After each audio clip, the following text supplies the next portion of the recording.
So the car we have on track right now is still one of the historic cars. It's the Hanover car. Remember, it got pushed back and they still had the opportunity to do one extra lap. The officials allowed it to do it even after the gong.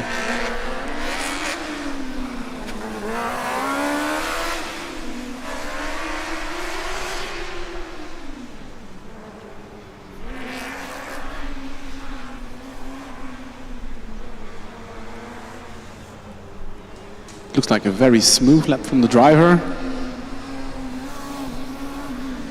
Let's see how that results in the lap time.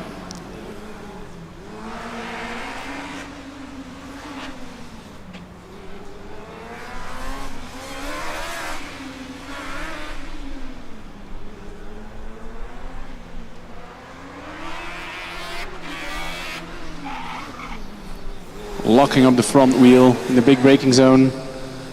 And finishing the lap. It is an 85.5. Not too shabby.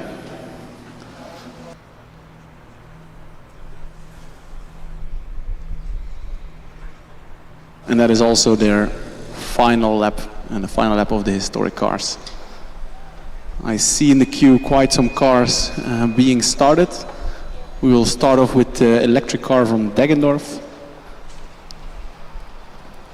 And that will be our first proper autocross car on track. It's an electrical four-wheel driven car. A lot of wheel spin on the start.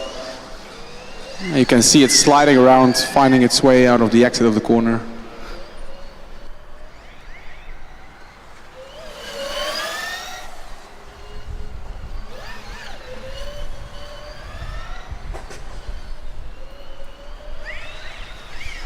Yeah, you can hear the driver struggling to get all that torque on the ground with these powerful electric motors.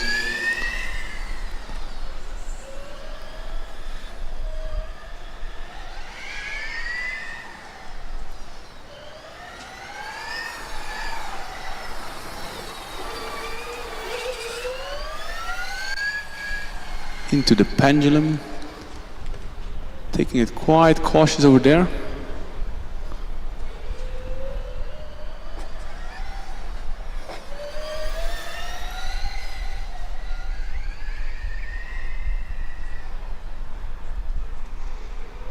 You can hear the tires spinning up and the electric motors singing. Unfortunately, the driver made a few mistakes there in wings. It's a tricky corner.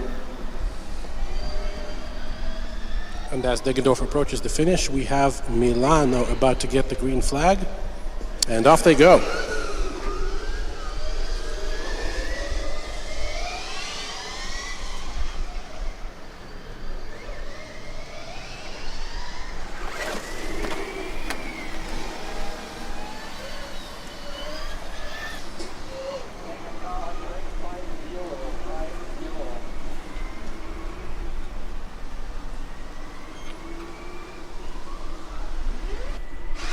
And now Lisbon setting off as well.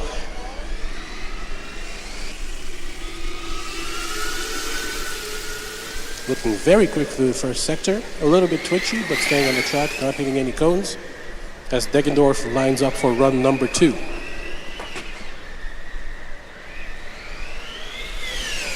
Milan there along the north curve appears to be going a little bit slowly. Hopefully Lisbon doesn't catch up to them, but if they do, they should get a rerun. Yeah, it does look quite close. For some reason the Milan car is not pushing as hard. In that section, it looks as if the Milan car has some kind of issue.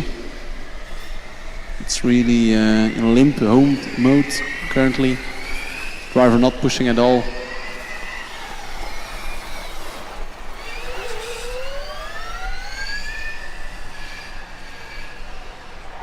So if the Lisbon car is being held up by the Milano car, although the Milano car is speeding up, I feel like.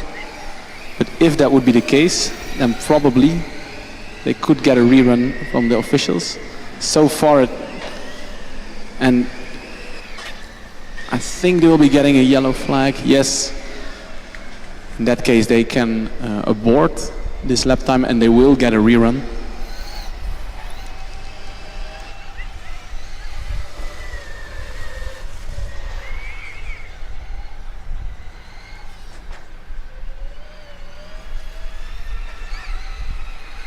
And the Dagendorf driver definitely learned from its first lap. First lap he had a lot of wheel spin, but in this second lap it looks a lot cleaner. It is struggling though to get the car stopped.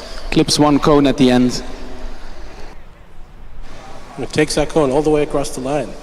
But it is a big improvement for the Fast Forest team. 6 seconds quicker than their first lap. And yeah, the Milano car had a 120 seconds lap time. Yes, and we saw there must be something wrong. Yes. And we saw Lisbon, the car that was impeded by Milano. They set off on their second run, being chased by the drone. So I'm sure we're going to get some really cool footage afterwards as Dresden approaches the green flag. Yeah, and we saw the Lisbon car slow down after giving the yellow flag. That's actually the instruction that they get. If you see the yellow flags, you slow down. You will get a rerun during the autocross, and he did that perfectly according to instruction. He drove home really slow and no problems at all with the rerun. Yeah, the Lisbon car was super quick in the driverless elements as well, and it's showing that it also translates here on the autocross. Meanwhile, we have a vacuum cleaner starting up. It's a TU Fast car. I guess that must be their active aerodynamic system. That sound that it makes, it's like, I don't know, a rocket ship taking off. It's ridiculous how much vacuum there is underneath that car and how much downforce it will generate. I'm looking forward to this time for sure. It's currently just in front of the big grandstand. I can still hear the fans. And then I mean the fans of the car. You didn't mean only fans, right? No. Okay. So that's the only thing we can hear actually. Yeah, it looks really, really fast. And we just heard Chalmers set off on their first lap as well. TU Fast hitting a couple of cones and slowing down though. Driving, steering off of the track and stopping. I cannot hear the fans anymore, so there must be something wrong with the car. We were so distracted by the noise from the TU Fast cars, but the Dresden car also looked super quick, and I think they actually set the fastest lap of the day, 80.7. We were so distracted by the noise from the TU Fast car, but the Dresden car looked absolutely planted. Yeah, looking at the Munich car, and Jonas, our hawk-eyed co-commentator, he spotted some movement from the driver indicating a suspension failure. And we do have our binoculars, obviously, that's our trademark. But I think it's a definite stoppage for the Munich car. And the driver made a sensible decision, probably felt something on the car, and he pulled over not to hinder the other drivers on track. Yes, nonetheless, Chalmers did see a yellow flag on their attempt, so I think they will be getting a rerun in their first try as well. Okay, yeah, that makes sense because the track on that part of the width of the track is not that great, so you will see a lot of marshals standing around the car. So I think it's a good idea to give the cars a yellow flag in that sector because you don't want any cars coming there in full speed. Indeed, safety is the number one concern. Yeah, and looking at the marshals, they are picking up the car and putting it on some kind of trolley to get it back. That's usually meaning some kind of suspension failure. And the front right looks a bit it looks like it doesn't. It shouldn't hang like that. Yeah, so they are being pushed away.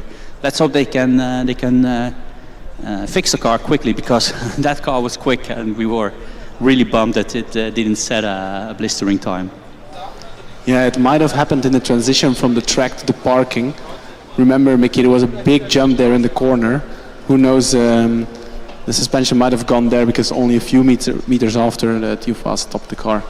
Yeah, that's one of the spots that we've identified as potentially dangerous for the suspension, and looks like, well, maybe it's a correlation, I don't know, but looks like we were right again.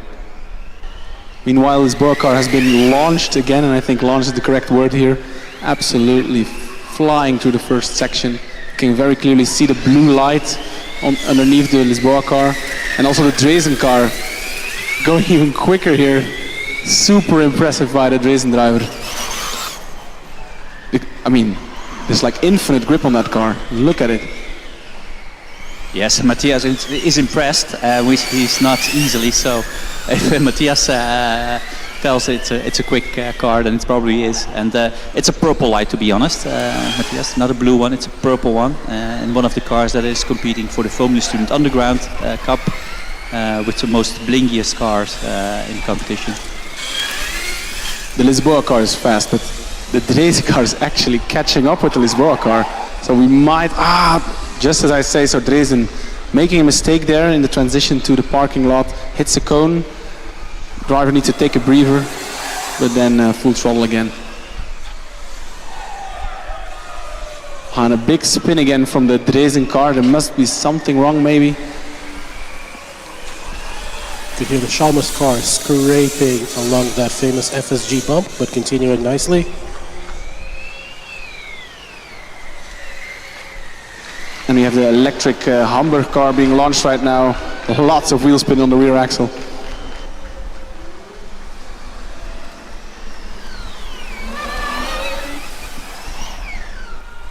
Wow, how late can that Dresden car brake? That was insane.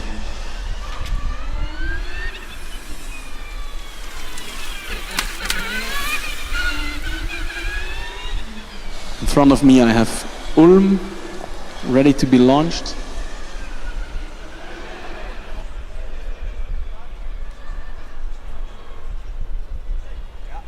And the FPV drone is actually hovering just next to the driver. Seems like they will have a drag race or something.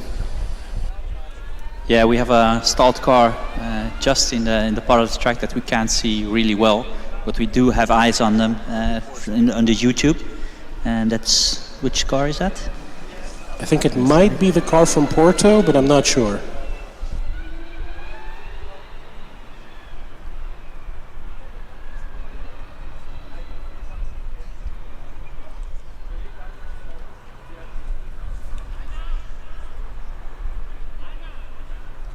So meanwhile the drone is still hovering next to the Ulm driver.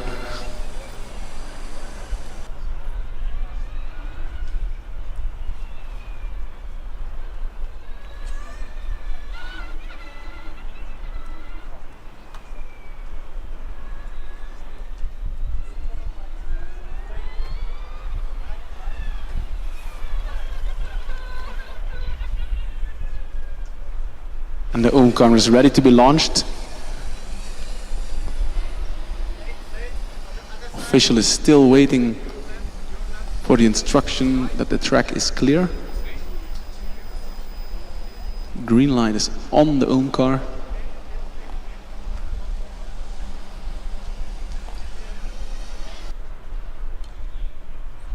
And it's a green flag for Ulm. Cautiously navigating its way to the first corner, big slide on the exit. Cautious braking, good strategy for the first braking zone.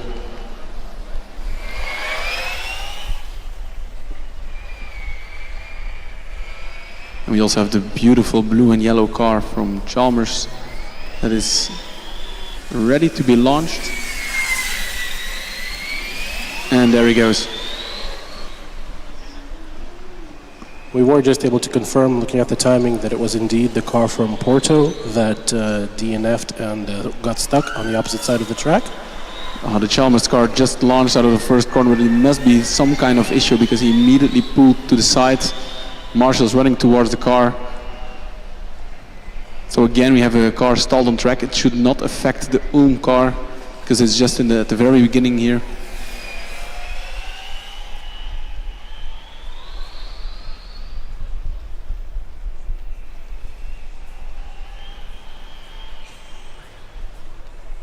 You can see the drone. It literally started just next to the Ulm car and still following it. Luckily the Chalmers car, they managed to do a little quick fix, restart the car, and they are going again. I think for Chalmers this is still their first run, right? Because they had a yellow flag in the first run they did. Yes, I believe that's right. As we have going through the slingshot.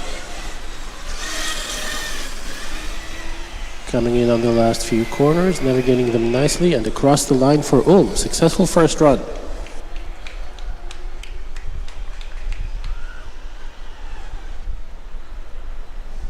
We'll see the FPV drone doing some acrobatic maneuvers, or aerobatic maneuvers, I should say.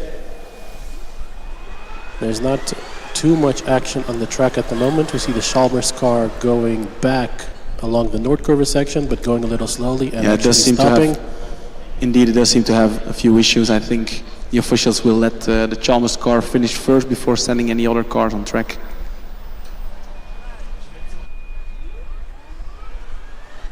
So with these electric cars, of course, if the car senses that something isn't quite right, it will shut down for safety reasons. It could be that the motors sense something is wrong, or the motor controllers. In that case, they will stop, and sometimes just a small reset can actually get the car going again. And as you can see, the car was stopped for a few seconds, and then the driver was able to continue again, not that quick. As we are waiting for the Chalmers car to either get back or finish their Autocross event, we have the electric Hamburg car in front of me, ready to be launched. But there are also some exciting cars in the queue. There's an electric car for Delhi. I did not see them participate in any of the events yet this weekend. Up behind them, there's the Eindhoven car. We also saw the historic version of that car before, doing some really good lap times. Behind them, there's the DHBB Stuttgart car with their super nice yellow accent on their front wing. And then we have the 172 car from Dortmund lining up as well. And then there's another blue car. I can't quite make up what car it is. And of course, the car is also ready to do their second lap. And meanwhile, there seems to be a serious issue with the Chalmers car. The driver has egressed, but it's being pushed by the marshals, so it must not be anything dangerous to the touch. Hopefully they'll be able to get it back in working order.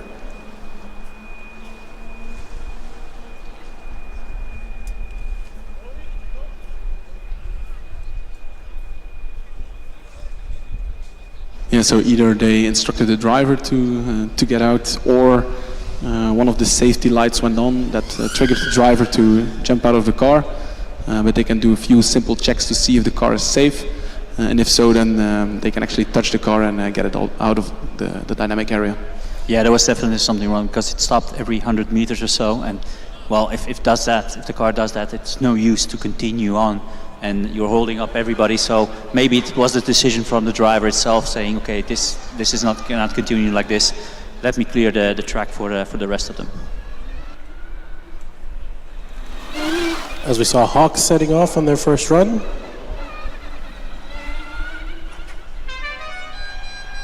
Also, is launched for their second run in Autocross. Big acceleration on the straight, lovely to see. And next in line is the electric car from Delhi.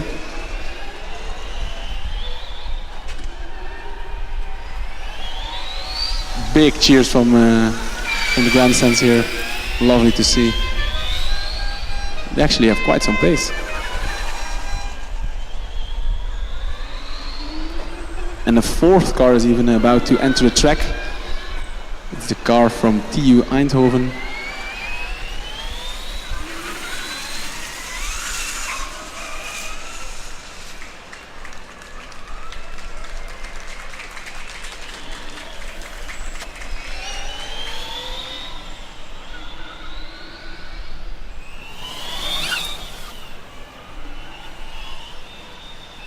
Unfortunately, it looks like the Delhi car has stopped on track. This will mean that the Eindhoven car will get a yellow flag. Yes, the driver will slow down and will get a rerun. It does not affect the Hamburg and the car, it seems, so they can just finish their lap and hopefully set a valid lap time. And Hawks comes across the line with a 92.4. Ulm, which is about to finish their second lap, had a 102.9 on their first attempt. And they improved by 10 seconds, 92.7 on their second run. Yes, and the breakdown of the Delhi car also means that DHBW Stuttgart is waiting in line, and just behind them it's the Hawks car, also waiting for their second run. They're probably a bit annoyed because they just had a little bit of tire temperature, which is fading away. The sun is gone. We have some shade on the track, and that means that these tires will cool off. So it's a bit, well, they have to be a little bit patient, these drivers, but there's nothing we can do. We just have to make sure the Delhi car is going again. So as soon as they finish, they will probably, the Stuttgart car and the Hawks car will be out on track momentarily. Yes, and I think the cars who do get a yellow flag, of course, it could be that it sabotages a very fast attempt from them. But it does, of course, give them a little bit of extra practice for their subsequent attempts. So it really balances out in the end, I think. Yeah, it's a little bit of a balance between tire temperature and knowledge of the track and feel for the grip. So, yeah, I'm not sure which is more convenient, but a little bit of practice helps a lot. That's you're correct. See, Delhi has stopped on the track once again. We see Marshall standing next to the car. Tractor system is still engaged. And they go again.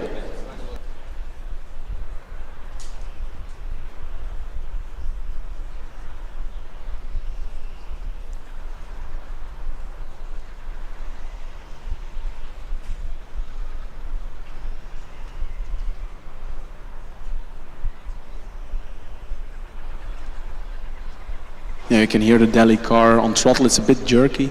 Also during braking, you can hear the car stuttering, even though it's an electric motor. But looking pretty rapid through the final straight and navigating carefully around the last corners and finishing their lap as DHBW Stuttgart sets off very aggressively. Yeah, aggressive start from DHBW Stuttgart. Lots of oversteer here in the first corner already.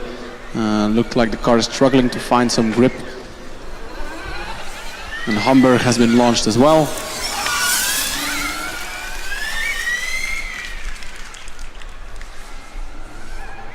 You can hear the speed from the DHBW car in the back there in front of the grandstands. And now making their way into the hairpin. And then next up is the pendulum. Yes, in the meantime, Eindhoven back on track as well. Aggressive getaway, having to correct the car, not to hit any cones, which the driver did admirably. Into the last chain bend onto the North curve. And in the meantime, I think the DHBW Stuttgart is already at the slalom, closely followed by our FPV drone. And Delhi has started their second run as well. Yeah, you can clearly see with the Stuttgart car and the Eindhoven car, they have some really cool torque vectoring systems going on. The car is super agile, sometimes a bit too agile in one of the corners. Little lockup here at the end, but no harm done. And it is an 81.2 from DHBW Stuttgart. Not quite the fastest time of the day, but very close. Yeah, we were actually approaching the 80-second mark, aren't we? I think the fastest time is at 80 point something. 80.8 from Dresden. Exactly, and yeah, that we will break the 80-second mark for sure. We have a lot of quick cars out there. Track is improving, more grip is coming as well, so this should be interesting. Hawks finishing just now with a 91.0, and we have Eindhoven approaching the finish line as well, sliding a little bit in the last corners. And it is an 88.8. Yeah, so the Stuttgart car, I noticed in the first section it was struggling quite a lot to find some grip. So given that this lap was an 81, I kind of feel comfortable they might break the 80-second barrier this time. Assuming that they go a second time, that is. Yeah, there are. And usually the second driver, Matti, is a little bit faster than the first, so they might improve even more. Also track conditions could play a role there. Delhi stalling just before the finish line, but managing to make it across. But only just. The car has stopped just after the finish line. Thankfully, there are no other cars approaching the finish just yet, so there should be enough time for the car to get cleared away. But of course, marshals are going to pay very careful attention to the cars approaching. Yeah, the Stuttgart car had so much cleaner run in the first section, so this must be an improvement. And the Delhi car is able to get going again, clearing the finish line for the next car, which should be 172. Stuttgart setting the quickest split time of 38 seconds.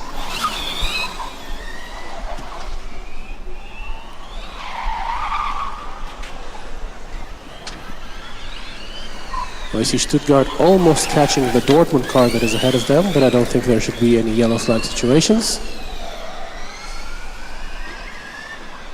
Dortmund in the last few corners and going across the line with a 90.7.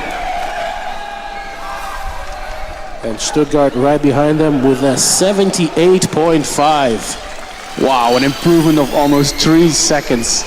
Crazy. There we have it, the 80-second mark broken. So with the Classic Cup, we had the 90-second, which was a barrier, and now we have the 80-second, which has been broken already. Ooh, and we see a car that had just set off, already stalling at the very start of the track. Yeah, talking about things braking. They had a little lockup in the first braking zone and then stopped the car, but luckily they can get going again. Yes, I think that is the car from Darmstadt. Eindhoven really pushing it as well. Curious to see their lap time. They are now in horseshoe. They still have slingshot left. And then the last braking zone. And we see car 123, the running snail from Ambeck-Weiden, looking very rapid right behind them as well. Eindhoven seem to slow down a little bit in the last few corners, and they get a 96.7, unfortunately slower than their first attempt. Interesting, I did not see them having any issues on track or anything. And Ambeck-Weiden's first attempt is already an 85.2. That's impressive. That's promising for their second run. Definitely, because also looking at the car, this is one of the cars that doesn't have like an under tray with extra downforce. So they really rely on the front wing and the rear wing, which are big, but still they're missing a lot of downforce compared to the full aero packages.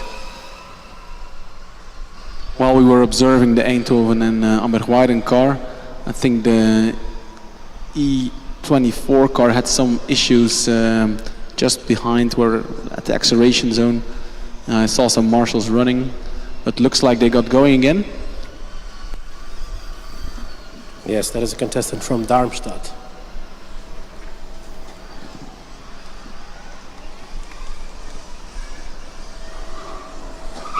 As we see the car from Dortmund setting off on their second attempt, looking pretty fast in the first sector.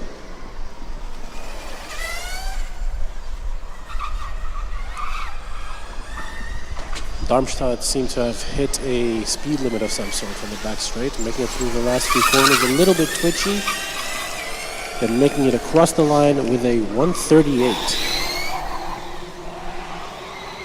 Yes, I just watched the launch of the Ambeck-Weiden car, the running snail car.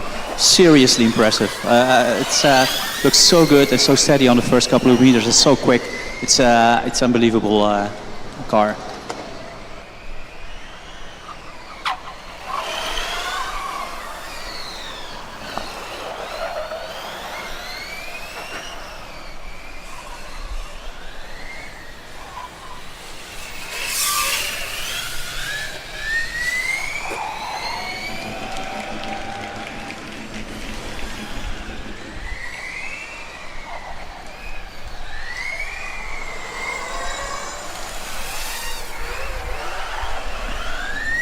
See 172 from Dortmund approaching the finish line, going through the sling.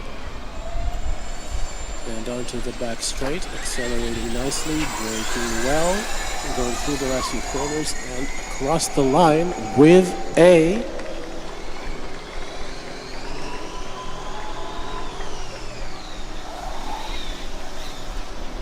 87.5, and Running Snail following up their 85.2 with an 81.9. A nearly 4-second improvement from them. Yeah, we do see very big improvements between first and second run. I think big part of it is the driver getting used to the track, of course, but also cleaning your tires a little bit, get a bit of heat into the tires can also do wonders. And Mickey, there's that sound which you and I'm sure a lot of others were waiting for. Yes, we have a combustion car, UPC Manresa, car number 225. Cautious getaway, little bit of understeer. Of course, there's no heat in the tires at all. The driver is just feeling the grip of the track and pushing on. Curious to see how they will hold up against all this electric winged violence of the other cars.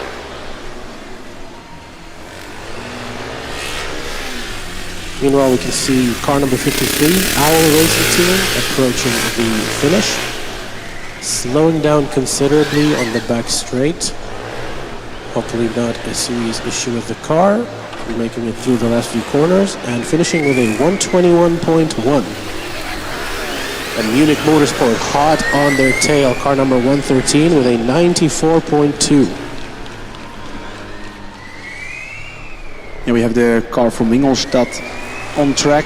They just did a 92.4 in their first run, but I had the feeling that the driver was going quite a lot more aggressive on the second run. Well, he did improve his split time by more than 3 seconds.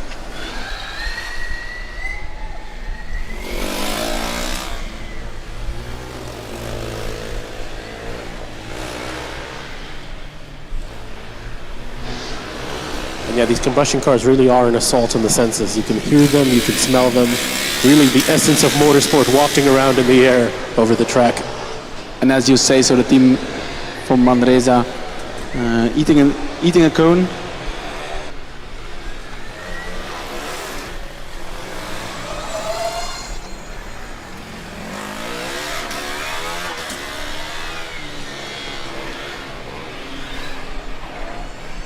Ingolstadt across the finish line. Ingolstadt with an 87.64, improving by 5 seconds. And Manresa had a 100.3.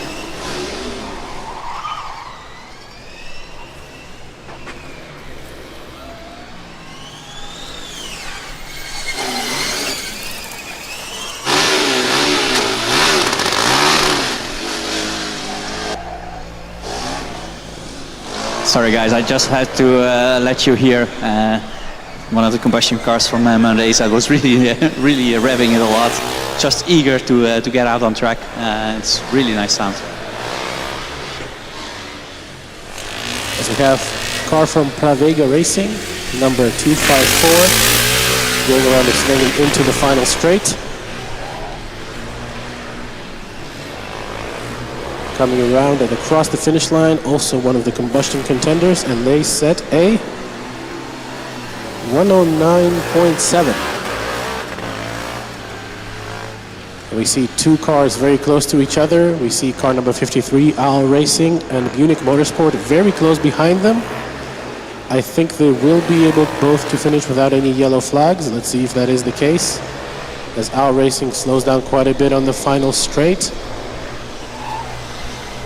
And Munich Motorsport not quite getting the yellow flag, getting very close to the car ahead. The yellow flags were not waved, and the Munich car did not slow down as far as I could see. So we will see what the officials have to say about that. Yeah, it's a tricky situation. If you don't get the yellow flag as a driver, you're not sure if you get a rerun or not, and then you get these really dangerous situations. The Munich car pushing the car over the finish line and almost hitting the other one. Luckily, no harm done, but tricky. I wouldn't know as a driver. I would go for the safe approach and go to the officials and say that I lifted, but no yellow flag was given. I think they have been giving a rerun because I see Munich setting off once again, and I don't think they had time for a driver change yet, so they did get a rerun.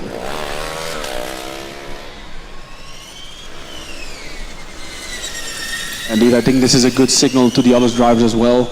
if you are being impeded by another car, do not push it, even if there's not a yellow car.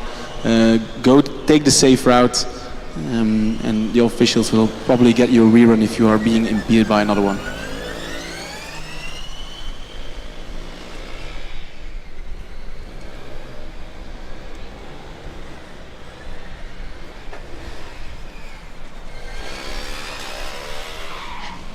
You see Pravega Racing sliding around the horseshoe and going into the sling. Onto the back straight, braking nicely, just in time for the final corners and across the line. Let's see if they improved. Yes, a whole 6-second improvement on their previous time. And I see the car from Fast Forest Deggendorf appearing again.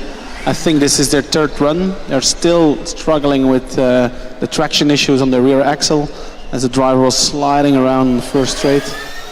Is that perhaps a little bit of yaw rate control, Matthias? What do you think? I think in the first sense it's their traction control not working too well. They might not even have a proper traction control, so then it's all to the driver. Yeah, cold tires. These electric motors have so much torque, it's easy to spin them. And indeed, the wiggling around could be yaw rate control issues. While I say that the Zurich car has been launched and absolutely a super aggressive start for them, they immediately take a few cones with them, wiggling around. Yeah, but at least it looks pretty fast. I'm already going to take a look at the split time because that will tell us a little bit about the end time of the Zurich car, approaching the back part of the track, just out of our sight.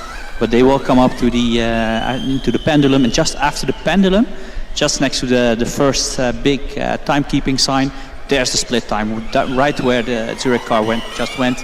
I think it's a 38.94 split time. I think that's really, really fast.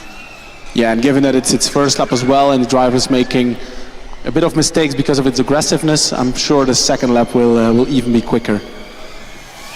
Maybe a small update on the Munich situation. So this is, Mickey, one of those times where the pendulum swung the negative way, unfortunately for the team.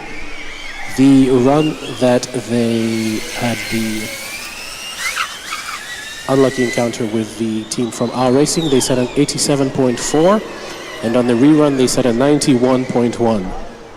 So unfortunately the Zurich car clipping quite a few cones, but crossing the line with a 78.9. That's a really good first lap. Already sub 80 on the first attempt. Very promising for the next runs. And if we look at the split time, so they did a 78, right? 78.8. The split time was a 38.9. So that's just before the half of the whole track, and they have the split time. And we see car number 43 making its way around the track now, followed by car 44 from Deggendorf starting. And 43 is actually carrying a cone on its front wing all the way across. Nestled nicely in there. A bit of a delivery service.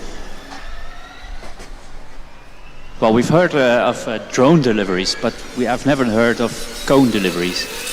This is the first. That might be a good idea for next year's business plan presentation.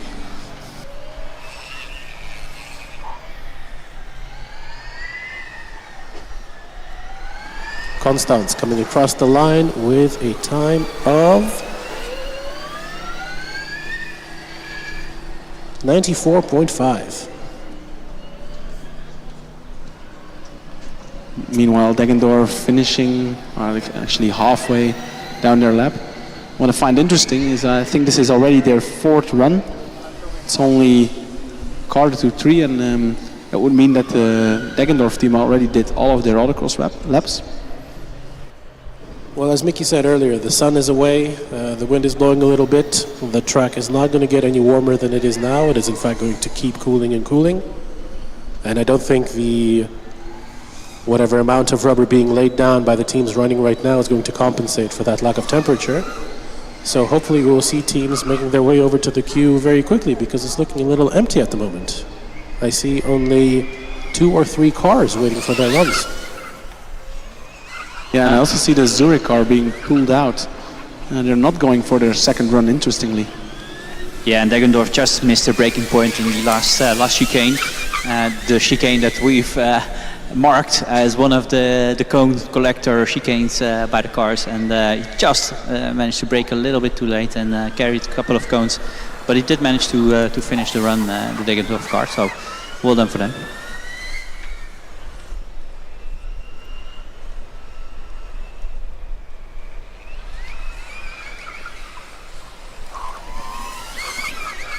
We've just heard from the officials that, well, we just heard from Jonas, and Jonas heard from the officials that after the current run from car 43, Bodensee Racing from Constance, after they finish their current lap, there will be a short break for the Munich team to retrieve their car and for whatever other small fixes need to occur around the track.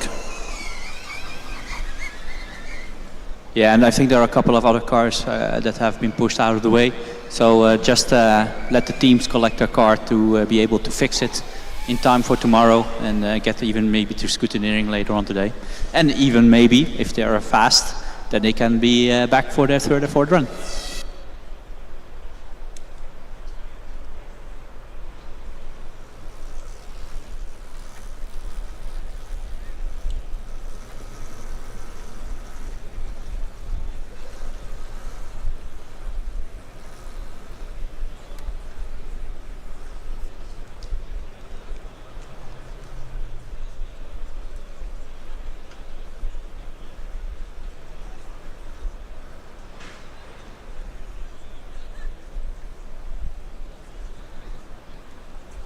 Yes, we can see a couple of cars being collected, at least 2 or 3 that I can see from here.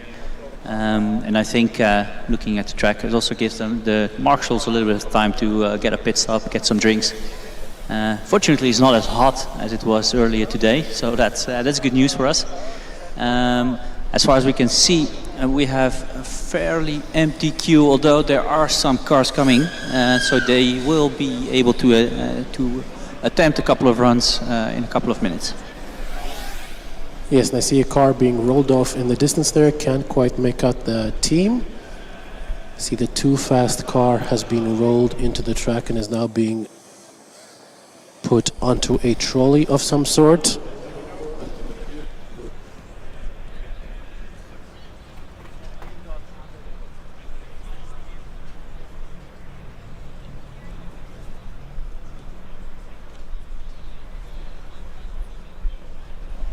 I think the Chalmers car, probably the one that was around the corner close to where the driverless starting point was, has also been retrieved.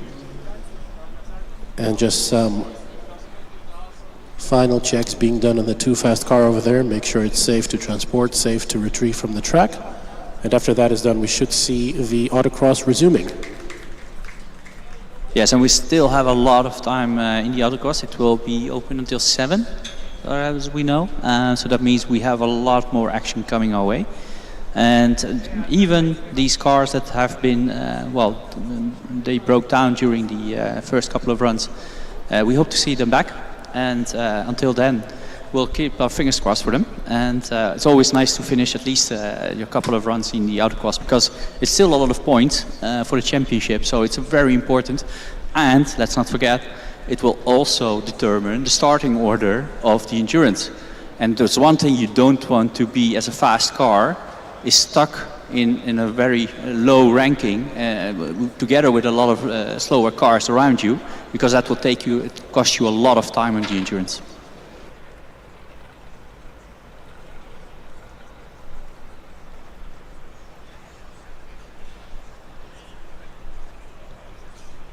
We can see the Munich car being rolled out of the track. They seem to have damage on the right side suspension. Of course, the moment you miss one wheel or one part of your suspension, it's really hard to get the car rolling. So they need to have some kind of cart construction under the car in order to get it rolling. I have a lot of people holding the car upright, and I think they managed to safely clear it out of the way.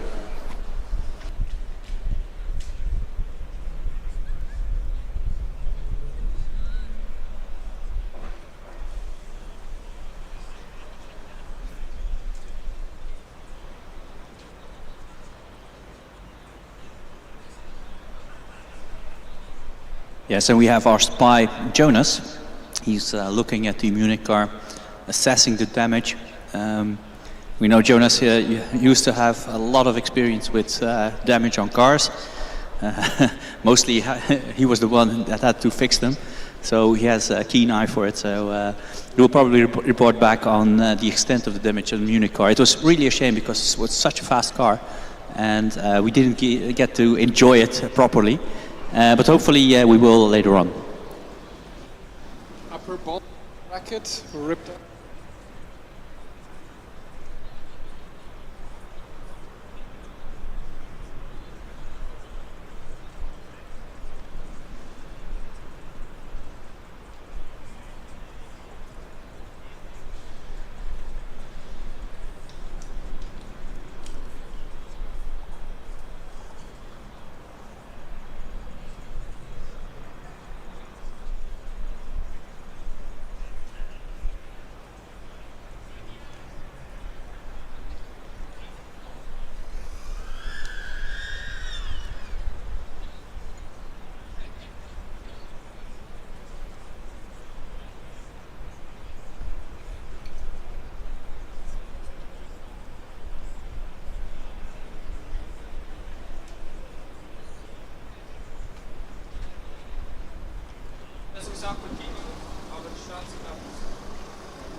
And it seems the action is about to resume here on the track as the car from Hanover, number 284, is about to be shown the green flag.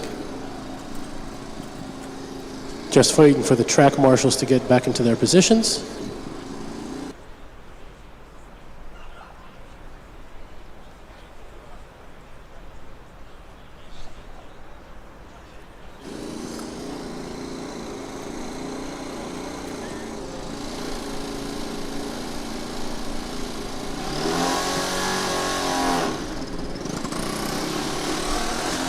And away they go.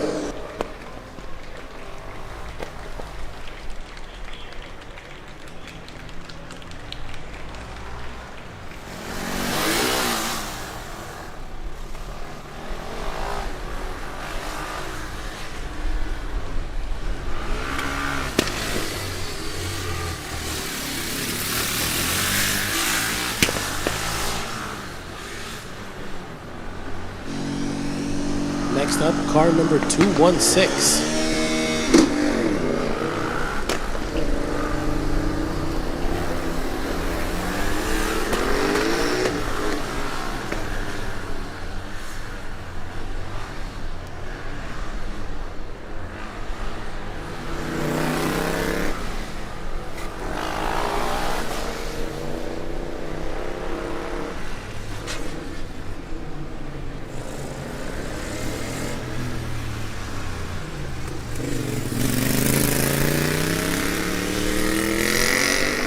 And now UPC Barcelona, car number 54, setting off as well. Looking very stable in the first sector. Not collecting any cones in the beginning there, so a good start of the run for them, as Brno is now lining up on the green flag.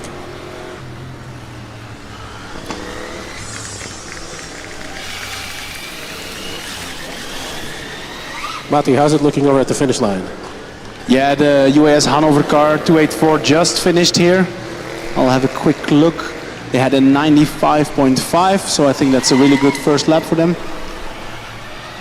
And then we are waiting for the 216 car, currently in the wings section and about to take the slalom. Entering it from the right side, so the right hand side. In my opinion, the left side is the right side.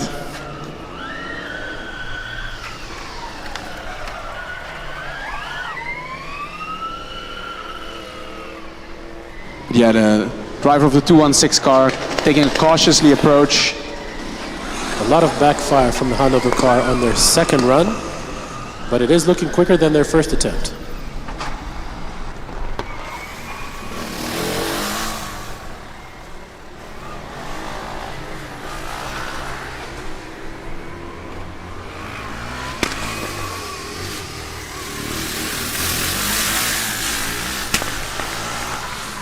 And the Barcelona, the electric Barcelona car, finishing with a 92.5. Again, a decent first lap. I expect quite, wow. There's a super quick car. He's at the Coburg car. It's Brno. No, it's Brno. That looked absolutely rapid there on the straight. And it was an 85.8. So they are up there with the top runners. Not quite breaking the 80-second barriers, but we have seen that the second run of these drivers can improve drastically.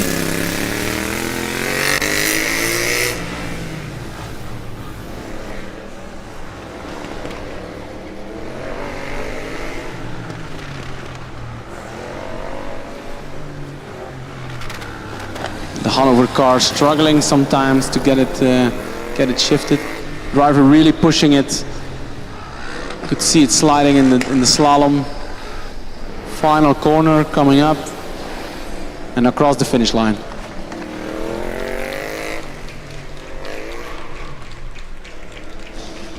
As Barcelona sets off on their second attempt. And we see car number 216. I'm not quite sure about the team name, but they're dragging quite a few cones along with them. I do know the team name, but I'll have to read it. It is Castellón de la Plana. Apologies for the wrong pronunciation. But they are collecting a bit of cones. Yeah. They're also going for delivery service, you announced, Igor. Yes, indeed. It's a nice sounding car. Quite low pitched.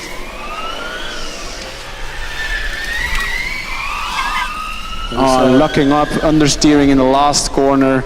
It proved to be a really tricky one this year. A lot of drivers making these mistakes. And we see Stralsund now setting off on their first run. Let's see how they're going to compare to the historic car we saw running earlier. That car set an 86, I believe, right, Mickey?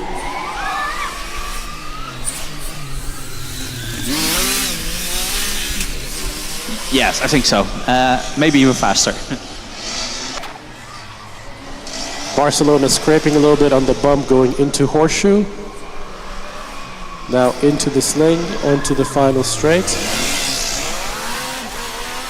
Braking nicely before the final corners and across the line.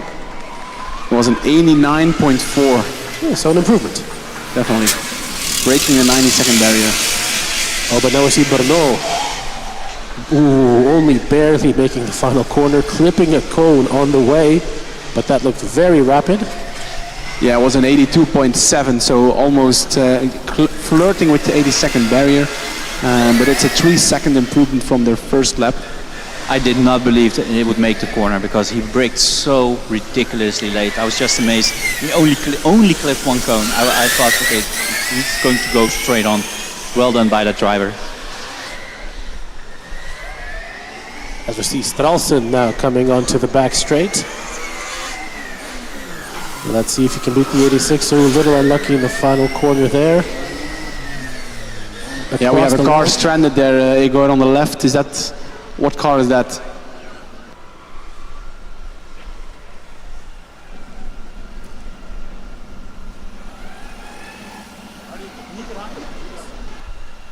The car from Niederrhein unfortunately had to come to a stop. This also means that the Hamburg, Erlangen, Esslingen car will get a rerun. There is a green flag being waved, but this runs a rerun anyway.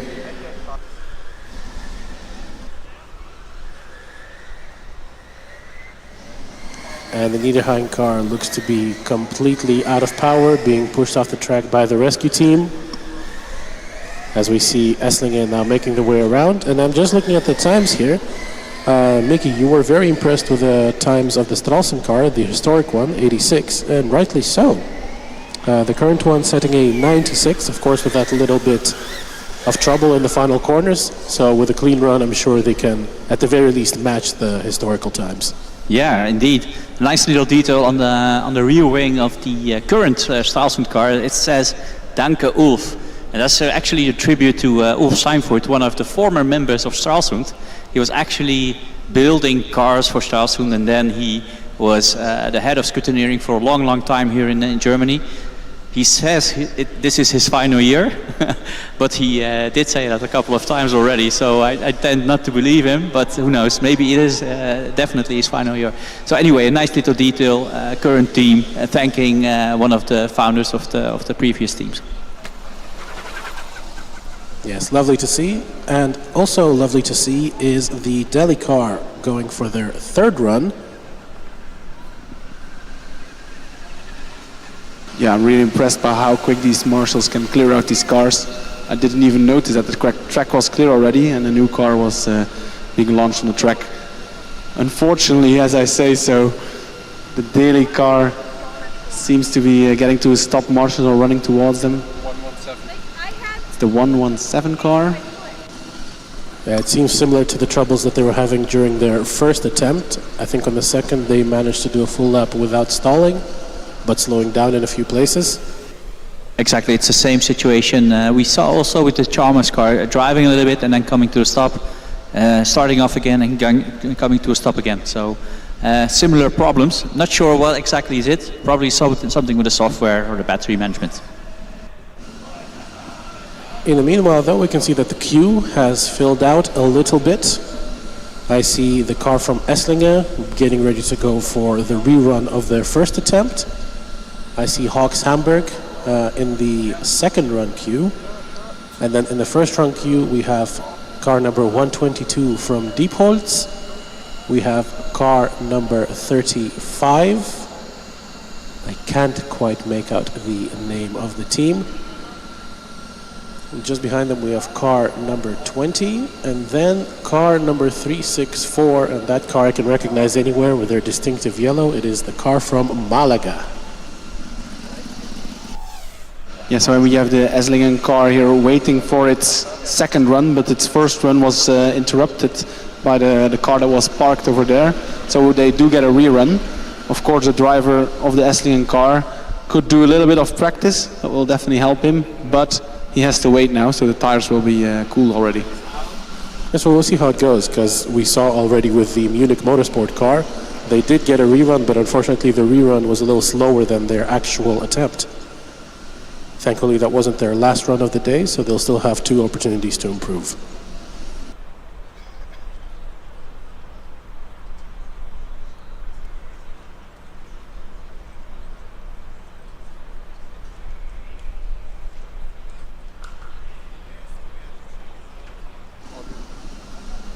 And we just heard an update from Jonas, our eagle-eyed 4th commentary member, currently on official monitoring duty. 4th, obviously, in the time he joined us today, not in stature and especially not in height. He towers above all of us. He can see the furthest, so that's why he's on the binoculars duty for now.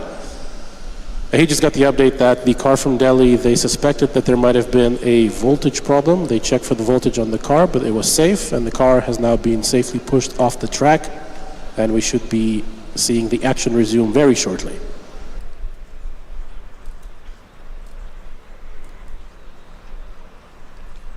Yeah, and I expect a lot of cars to be launched at once. I wouldn't be surprised if we see four cars being launched after each other in rapid succession.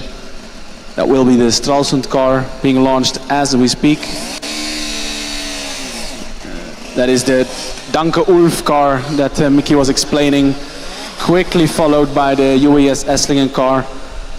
Beautiful black carbon livery. After that we might get the Hawks car, the electrical Hawks car, and the car from Diepholz.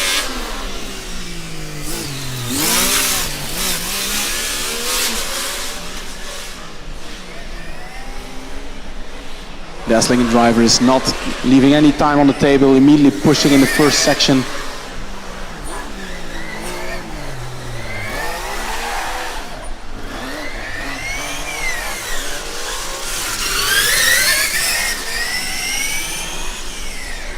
And the Diepholz car right in front of me, ready to be launched. Interestingly, they have a very orange visor. Usually drivers have a clear visor and a bit of a sunglass, darker visor. This looks like something in between. think that's appropriate for the current conditions as it is quite cloudy. Yes, the orange visor is used to enhance contrast. So that means that while we're talking about that, the car has come to a stop just after the kink and just before the last chain curve. Not exactly sure what the problem is, but the recovery teams are on site. Meanwhile, Stralsund is about to cross the finish line on their second run, and they set a 93.96. So a 3-second improvement, but still not quite the time of the historic competitor from 2003. Now Esslingen crosses the line on their first successful attempt as well, and that is already an 81.77, very close to that 80-second barrier. Yeah, the car looked really planted. Driver driving it super aggressive. It will not go for the second run. I can see that they are exiting the dynamic area as we speak.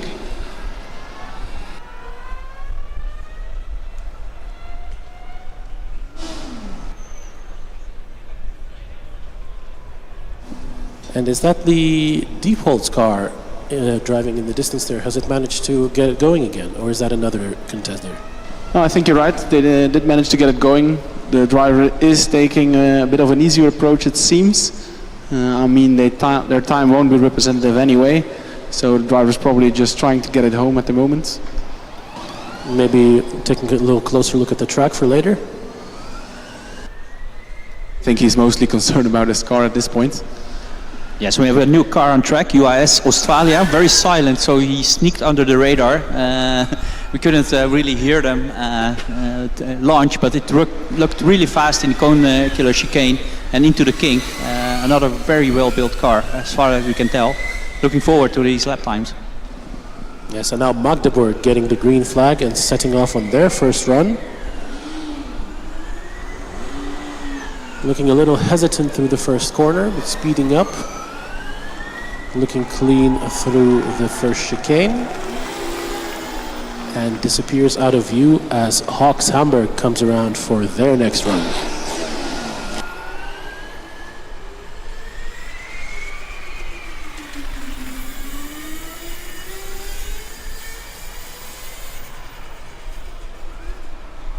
On Hawk's car, immediately spins, almost takes a Marshall with him.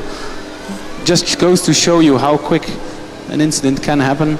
Yes, he was going very gently through the first corner, almost anticipating that the car might jump away at any moment.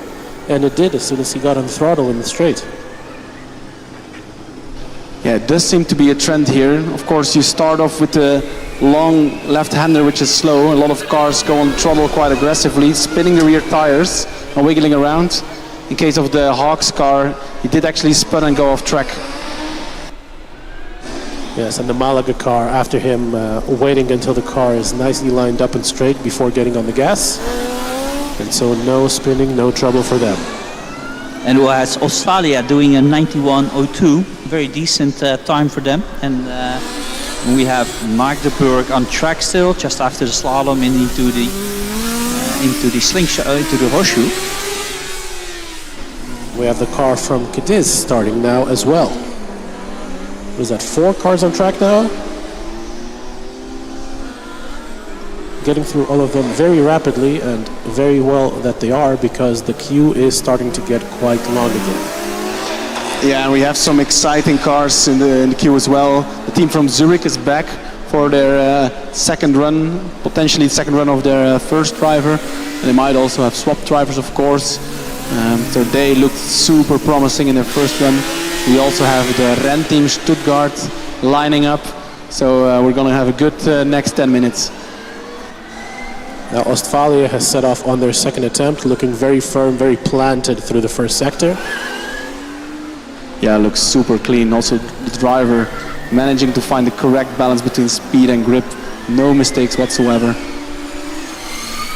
Yeah, and just to up the excitement a little bit, we see on the rain radar, there is rain in the air, not too far away from the circuit. So it's looking at the map, it's about 30 kilometers away. It is raining, Not sure whether the rain will miss us and it will stay dry, but if it's going to rain, we'll see a lot of cars queuing up.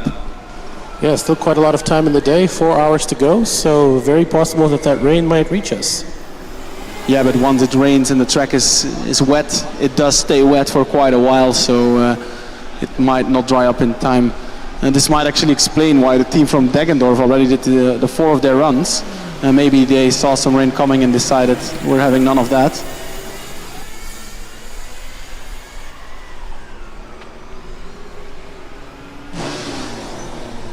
Maybe you can hear a faint revving in the background. That is a car, Matti, that I'm really excited about.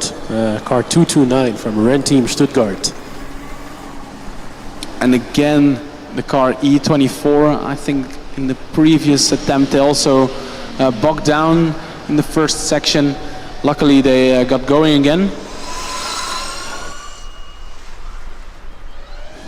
And we have a car from Cadiz that just went off the track at the very finish there. I'm not sure if it was a driver error in the sense that the car got away from him, or if he saw the wrong finish line and simply made a wrong turn. I didn't see it either. He is already practicing the endurance course.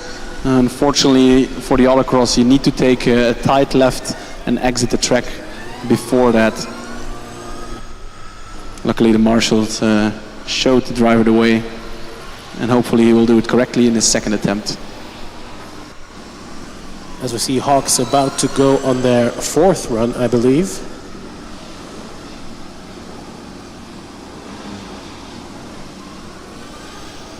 And car number 24 making its way along the track very nicely, not having any more issues. As Hawks sets off on their next attempt. And Malaga lines up for their second run as well.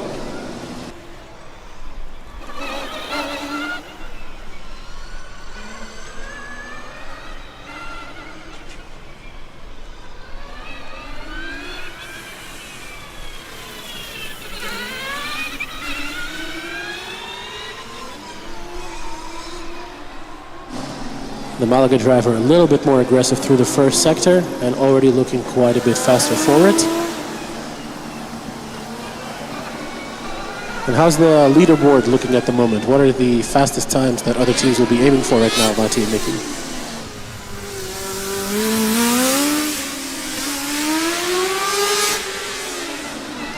Yeah, so the fastest time so far, this is of course not including any cones.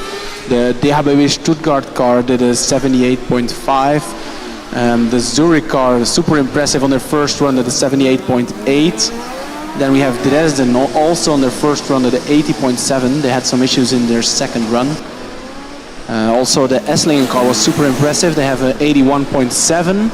Amberg-Weiden 81.9. And also the Brno car 82.7. So it's all quite closely matched, but the top time is still for Stuttgart, DHBW Stuttgart 78.5. And here we have Renteam Stuttgart about to go. I'll point the microphone at them so maybe you can hear a little bit more of the fabulous engine sounds that this car produces.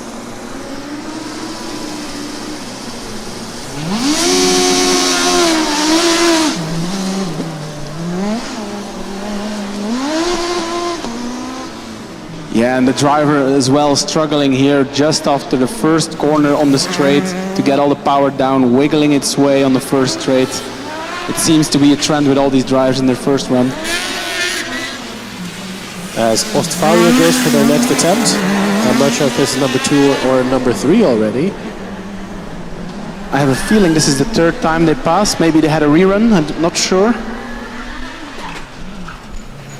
As we have another combustion car, high-speed Karlsruhe, 399, lined up on the start. Yeah, Ostfalia had a rerun for their second attempt.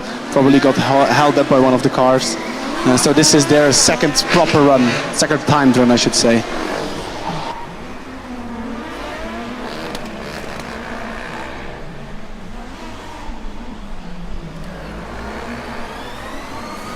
Driver from Renteam still looking for the grip.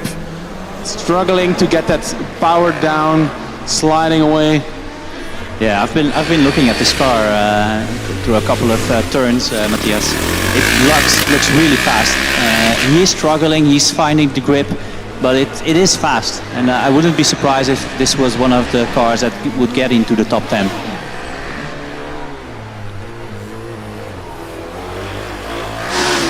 As you hear UPC Manresa setting off, and AMZ lining up for... Stuttgart had an 83.1, so that is very promising. We've seen a lot of drivers improve on their second lap. Looking how hard he struggled, I definitely think there's still some time to be found there for the Ren team. Well, let's see what AMZ can do first. They're setting off on their second attempt. Not sure which driver it is. Then the Ren team will be going right after them. The Zurich car looks so fast and twitchy. Unfortunately, the driver clipping a few cones there, driving it a little bit too aggressively, but look at the acceleration of that car. We see Ostfalia slowed down a little bit close to the finish line. High-speed Karlsruhe maybe got a yellow flag, maybe didn't. Not quite sure. We'll have to see on the timing. Mickey's telling me they did not get a yellow flag. Well, at least not officially. I know that some of the flags were being held ready, but I don't think that the driver was slowing down at all. I looked at the driver, he wasn't slowing down, so probably no rerun for them. Zurich now in the wings section, ready to do the slalom. That looks so planted, that's just insane. They might actually catch the 225 car, although I think it's just enough distance. But yeah, that Zurich car is so fast.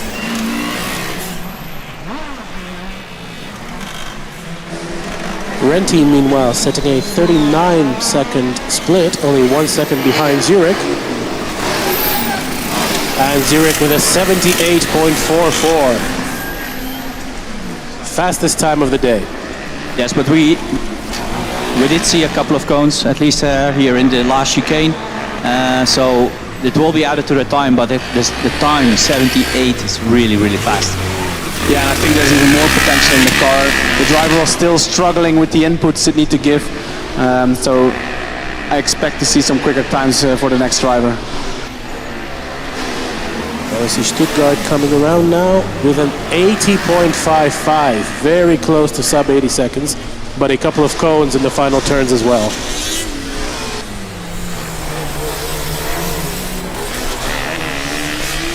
It does seem that the drivers here do not have much respect for the cones.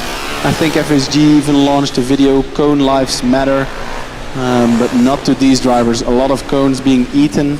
Unfortunately, that does add to your Autocross lap time. And as I say that the Aachen car is being launched, this looks also quick and eats a cone immediately. Multiple, in fact. And I see Tampere looking pretty stable through the final corners. They're pretty stable on the bounces as well. Tampere have a good damper, eh? As high-speed Karlsruhe crosses the line now, and they set a time of 84.48. Yeah, we have Lisboa, the competitor for the Formula Student Underground with a purple light. It's really, really nice to see. And they were really fast in the first couple of runs as well, and they were really fast in the driverless cup. So very, very impressive performance so far from them. But look at Aachen positively flying through the track. Of course, they have collected a couple of cones, but dare I say it looks even quicker than the AMZ car. Yeah, those electric four-wheel driven cars are so twitchy. The driver can really point it wherever he wants. It's amazing to see in the slalom. It was faster on the split by a whole second than the AMZ. And faster at the finish line as well, 76.4. Wow, what a lap. Unfortunately, they also carried some cones with them. But yeah, if you can keep it clean in this run, this is a promising lap. Let's not forget, it was the first lap. So it was only a banker lap or a sighting lap to feel the grip of the track. So here, this was already the quickest time of the day with a 76.4. I'm really looking forward to the second run. And let's see them lining up for their second attempt. I see a couple of crossed band-aids on their nose. This is, of course, either a reference to or a repair job on the little crash that they had in the driverless track drive. No, yes, track drive. And they have been launched. Clean start from the driver so far. That's what I can see. Oh, it turned so quickly. It's going so fast. I wouldn't be surprised if it catches the car that is ahead of them on the track. Still quite a distance away, but the distance closing by the second. Car looks super stable in the high-speed section, but then also so twitchy in the slow sections. Amazing car control by both the controls and the driver. Meanwhile, Tampere is setting a 100.3 on their second attempt. We have Budapest not too far behind with 84.63, also a great time from them. Yeah, and Igor, there's another car that has stopped on track. Looking at the Marshall reactions, they might give him the chance to restart. And it's going to be close here at the end. Aachen almost catching the car. And Aachen, they had improved their split by another second, 36.4. Oh, Dortmund crossing the line just in time. And Aachen with a 74.8. Wow, that's almost 2 seconds quicker than their first lap. A big gap now between them and the rest of the field.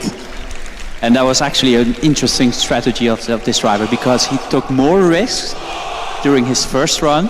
He managed to find the limit of the car, to find the limit of the grip of the tires, and then the second run was clean. So that was really well done by this driver. Excellent. Yeah, at every point he was sliding in the lap before, it was just planted this time. And the Aachen team very happy. You can see them over in the grandstands of the Nordkurve, waving a giant flag they wore at the time. So I'm sure they're looking for even further improvements and even more performance from their second run, their second driver.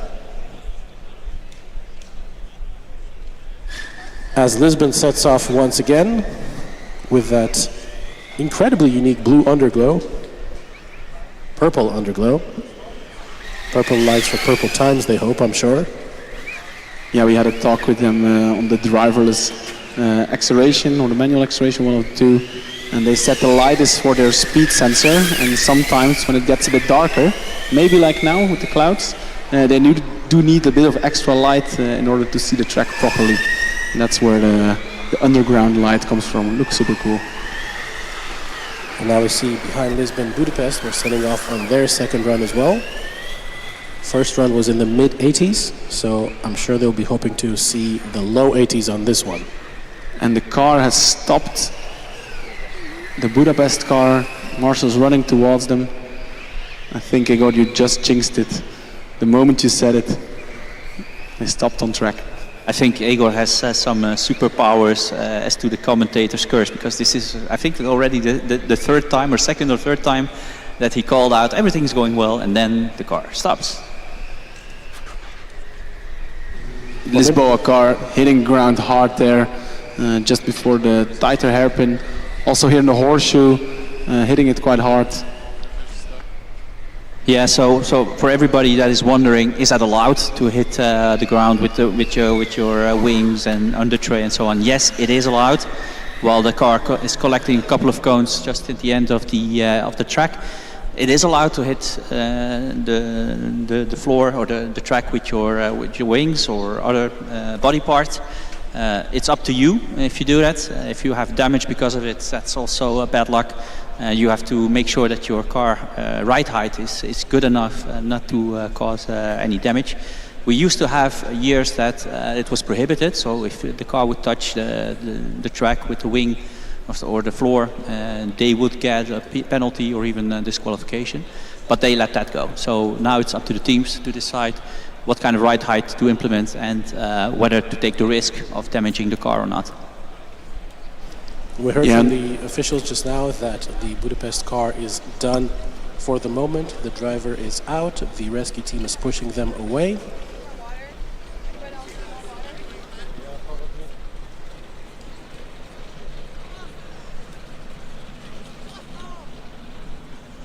Yeah, we might have a short break of a few minutes only, just for the marshals to resupply, reorganize, and then we can get the autocross going.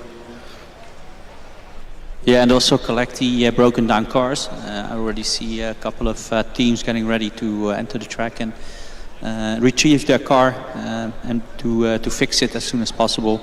I think this is a good idea to do it because there's not that many cars there aren't that many cars in the queue, so they just implement a little break to be able to do all these things.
I think we will be shortly restarting the Autocross again after this short break.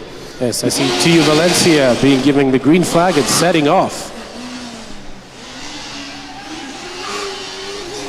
A little bit of a power slide out of the first corner, but looking nice and stable afterwards. And TU Freiberg lining up behind them already. Yeah, the Valencia car is also one of the driverless combustion cars. So far we have seen 2 of them in action, the Valencia and the Napoli car. But this time it's Autocross with a driver, of course. And the Freiberg car is off.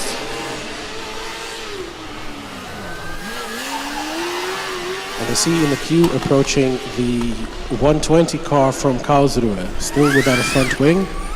But nonetheless, once again, fantastic job by the team to get the car ready and running and scrutineered. Yes, it's a very impressive repair from them. They must have had some kind of repair kit with them. Well done by the team. Really impressed to see them here. They even managed to do the track drive this morning. They did a few laps, so they got a few points. And now they are here to do the Autocross with the driver. I think without the front wing, they will struggle a little bit with understeer. I wonder if with the electric cars, of course, you can do quite a bit of magic to solve that. But still, in the end, you do lose a little bit of grip on the fronts. Yeah, actually, looking at the low-speed corners, these front wings don't help you too much. It's mainly the high-speed corners that you will really enjoy the downforce that these front wings give you. And like you rightfully said, you can compensate it in a different way. They're actually just lucky, and they had a lot of hard work put into the car to be here. So already looking forward to it. Valencia being launched again for their second lap. I was very impressed by the tight turning circle they had in this first left-hander. Something you don't usually see from a combustion car actually, but really looked planted. Meanwhile, the Freiberg car almost missing the exit of the Autocross, but he managed to do so without hitting any cones. And the Esslingen car is back as well. This is, I think, their 3rd run. No, I think they had 2 runs, but it was a rerun and then went out again, so this will be their 2nd official run.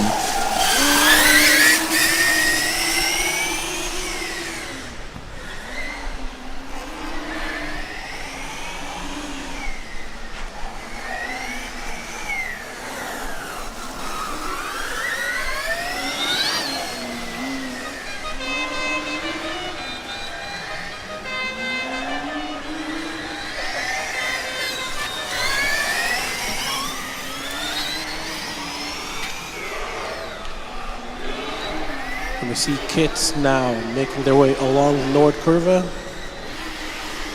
Looking pretty fast. Yes, and looking at the Valencia car, very impressive time, 82.36 in the 2nd run. So not yet at the 80-second barrier, but who knows? And we see Esslingen approaching the finish line, and they cross it with a time of... Esslingen was an 81.54. 3rd run of the day. And we see Karlsruhe now going through the horseshoe and approaching the sling.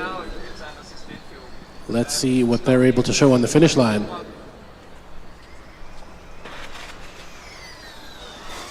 Big scraping from the Karlsruhe cars across the finish line. I think there's some kind of suspension failure because it was scraping the track all the way through on the straight. Yeah, the rear left looks like it's hanging down a little bit further than the other wheels. Yeah, so that's what we heard because it was scraping all the way on the straight. So I wouldn't be surprised if something broke on the left rear. Cheers in the meantime for the UAS Munich car, who is joining us back on track. And also some cheers for car number 17.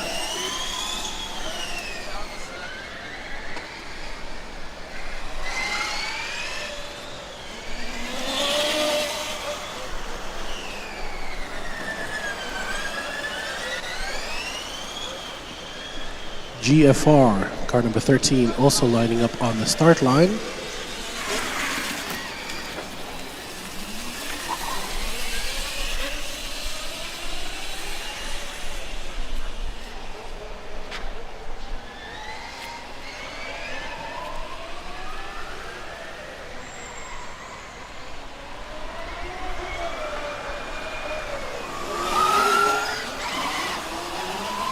Big slides from Weingarten as they cross the finish line.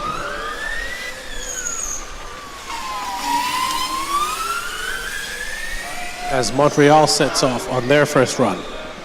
So Jonas, eagle-eyed Jonas, what can you spot on the kit car? I see a lot of scrutineers and officials flocking the stricken car.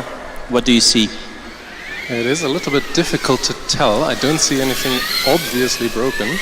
Everybody is eyeing the rear left of the car. If I was a guessing man, then I would say that one of the A-arm rods is pulled out slightly from its insert, but it's not very obvious to tell what happened. We see Weingarten on the start line just now. There was a cone stuck in the vehicle that was only noticed at the last second, but now safely removed, and the car sets off.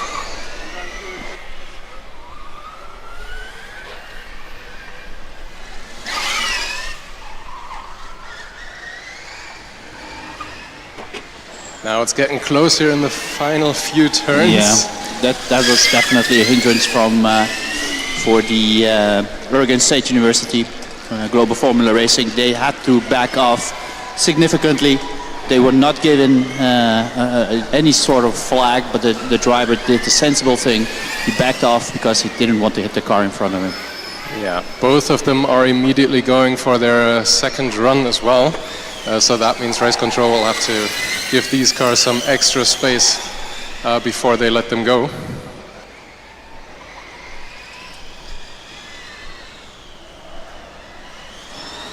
Meanwhile, we see Weingarten making their way through the track, coming over to the last couple of sectors now.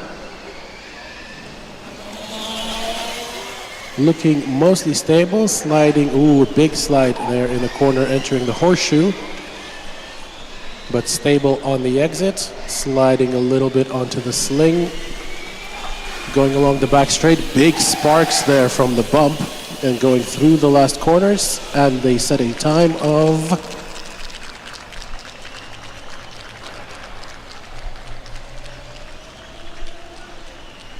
81.2, very close to that 80-second barrier.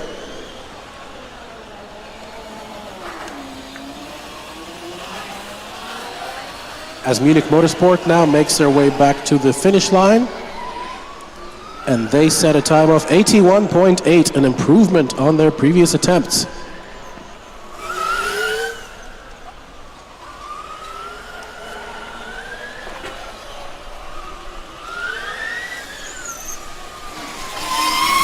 Montreal sets off on their second run, and Gdansk lines up behind them for their first attempt. We see car number 17 from Pune stopping on the track. Not sure whether it's an issue with the car. I saw them hit a couple of cones just before, so maybe one of them is jammed somewhere. Yeah, we do have a couple of other cars out there. So again, GFR and Montreal are both on track. And again, GFR has to slow down. So they got hindered in their last attempt, and now they had to slow down again. So this is either bad luck for the GFR car or a little bit of luck that they can practice the track. And 17 from Pune gets going again. GFR following them and obviously having to limit their speed a little bit. Yeah, I think this should definitely be another rerun for GFR. Pune now coming to a stop, and GFR almost hits them in the back because they're so close. Another car having to slow down due to yellow flags behind that. Yes, that is Montreal. Bit of a situation. The TSL is still flashing on the Pune car.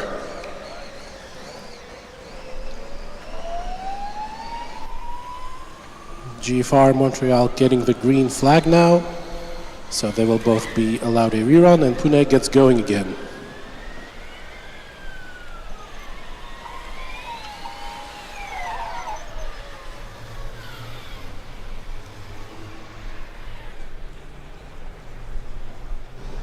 Indeed, GFR pulling straight through the rerun or second run lane. Pune got stopped again on the last straightaway.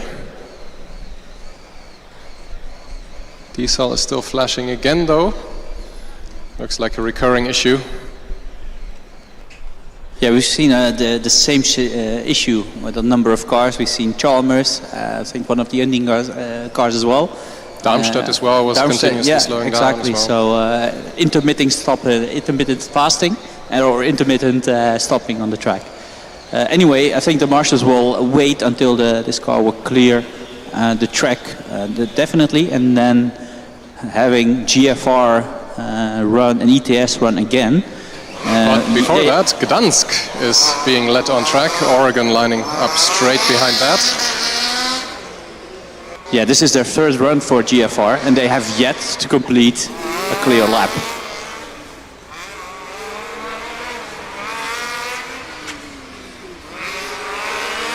They're given ample spacing to Gdansk. Oregon sets off again.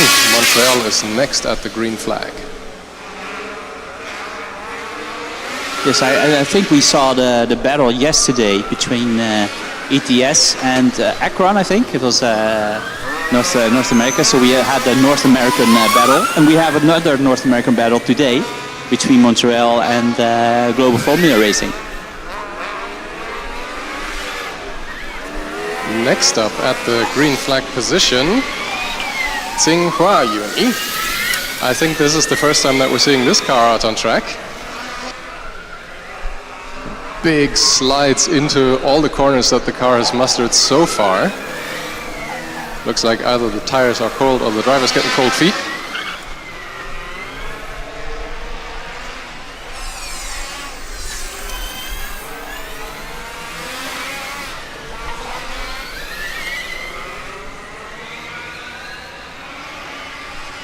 Another car joins us on track. We were just talking about them. Darmstadt is back, which should be their last run for the day. No, their third.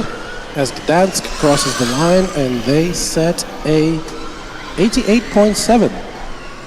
Decent, very decent time for their first attempt. GFR now crossing the line for their first proper run of the day. They're carrying a cone into the driver change area and also clipped a couple in the last few turns. But they set an 83.8, so very close to that 80-second barrier. Montreal almost hitting a barrier is Montreal as well. They hit. They were getting squirrely in the last few cones after the finish line. Of course, any cones that are hit there also count towards any potential cone penalties. But they were even closer to the 80 seconds with an 82.3. So Canada 1, US 0.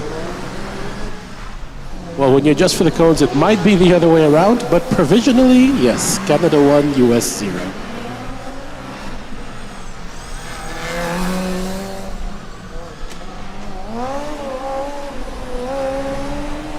Taiwanese car, meanwhile, also managed to complete their first lap at 90.29. And I see Coburg is out on the track now as well. Schweinfurt setting off just now too. Coburg, I think, is expected by many to be one of the top combustion vehicles. Let's see how they can perform. I'm watching the Taiwanese driver here. He is extremely eager to go, shaking his fists in frustration that he is not allowed to immediately set off again. But he is now waiting at the green flag and will be let go momentarily. Darmstadt, meanwhile, setting a 94.4.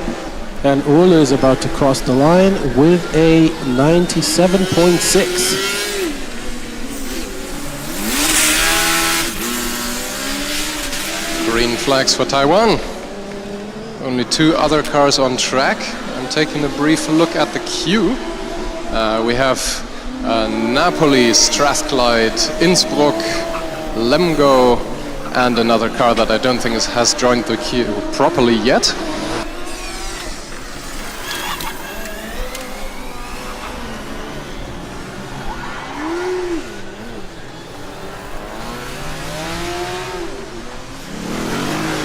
Giger is taking a closer look at the finish line, which is maybe a good thing for Napoli. He managed to put the commentator's curse on these poor guys. Let's see how they can do in autocross. Maybe we need to take the mic away from Igor for a minute. Couple of cones hit on the first straightaway for Napoli.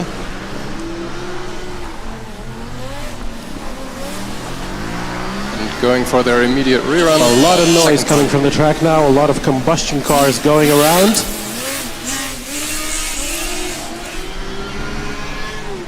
We have Cadiz on their third run, coming across the line with a 98.8, improving their time.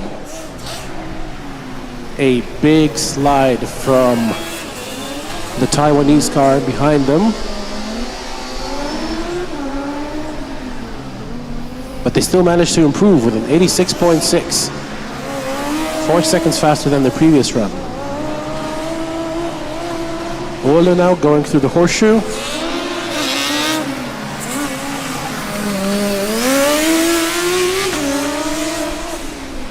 And through the sling onto the final straight. Stopping nicely before the last corner and across the line with a 92.0, also an improvement. Since Igor isn't allowed to comment on Napoli anymore, I will do it. They are through the last couple of corners now, getting onto the last straightaway. Is everything going well? So far, so good. They crossed the finish line. Now we can say anything we want again. Yes, 93.2 from Napoli. Second run right away from this driver. Also lined up the green flag is Strathclyde. Would you say they are arguably the best British team at the competition? I would even go as far as saying they're arguably the best Scottish team in this competition.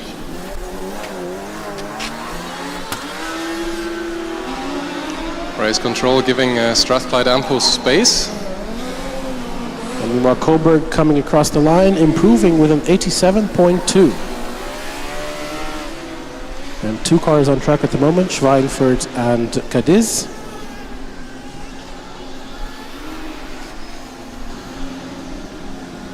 I have a feeling Cadiz might be the reason that that Strathclyde has to wait a little bit here, just making sure that in case anything happens, the number of reruns due to on-track issues is actually minimized.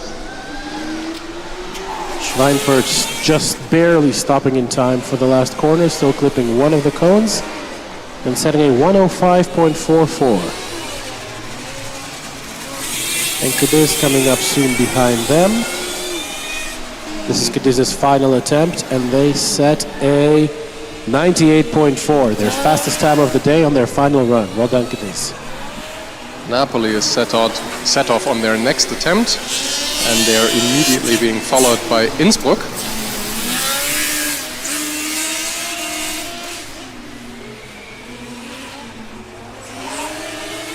Anybody else you recognize in the queue, Jonas? Absolutely, we have an extremely high throughput on the track here today. It's going very well. Hamburg is next in line, right behind them. Car number 53, and behind that, I think, car number 289.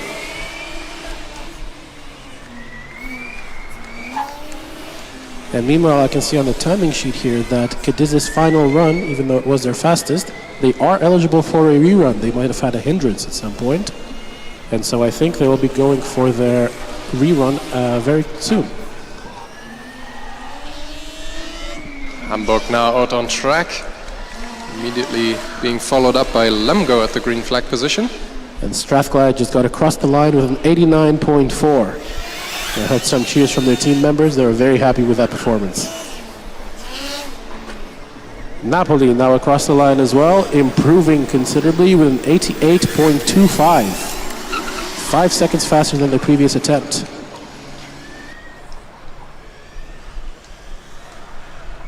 Innsbruck now making their way out of the sling.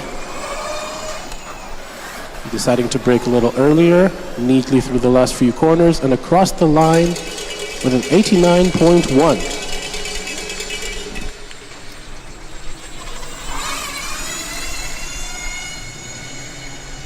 And there we go, Cadiz starting their rerun of their last attempt. trying to peek a little bit further onto the GP track section of the autocross track here.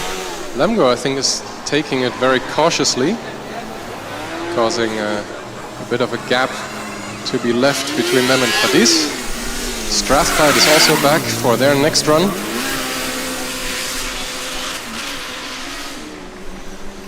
Hamburg now coming around the last few corners on their first run. Owen slowing down very much out of the sling and onto the back straight. That looks like the car is coming to a stop on the final straightaway. It seems that way. The driver tried to turn off the track, but there was not enough momentum to get him there, and the T-cell light is disengaged. It is re-engaged. Flashing red again. Can he get it going before Lemgo shows up? Looks like it. He has made it into the last chicane. Yes, and with that slowdown, getting a first run of 112 seconds. But without it, I think they were on for a low 80s, so still quite a lot of potential in that car.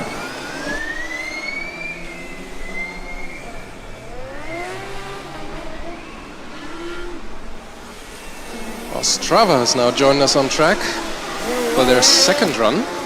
There's 5 cars on track now, 4 with Lemgo finishing their run. Unfortunately, not an improvement, 118 seconds. But yeah, and then now we can see the advantage of having a long track, because now we actually had, even briefly, 5 cars out on track, which means that we could get a lot of running in. And we can hear the cheers from the Strathclyde guys, and that's because they improved on their time significantly. It's at 85.75. I think they shaved off 4 seconds. That's massive, 4 seconds on an 85-ish seconds track for a car like Strathclyde's. Well, this is again maybe a strategy situation. The driver maybe elected to go easy on the first lap, do a banker lap, a cycling lap, and then go full throttle on the second lap. And we saw it earlier the other way around. The first run of the driver was really all over the place, over the limit, and the second one was really clean, but even faster. Yeah, strategy plays into a lot of things here at Formula Student, including things like the weather. I'm looking back over our tent here a little bit and see some darker and darker clouds approaching. We can't say with certainty whether this event will be getting damp or wet eventually, but our spidey senses are certainly tingling. Somebody else's senses might be tingling. We have a car stalled on track. Yellow flags being waved, definitely reruns for what I believe is Hamburg. I think that might be, well, yes, a rerun for Hamburg, and Trondheim should be approaching very closely behind them. And the car that is stalled is Magdeburg, trying their third run at the moment. And there we see Hamburg slowing down nicely. NTNU now being motioned past the stricken vehicle as well.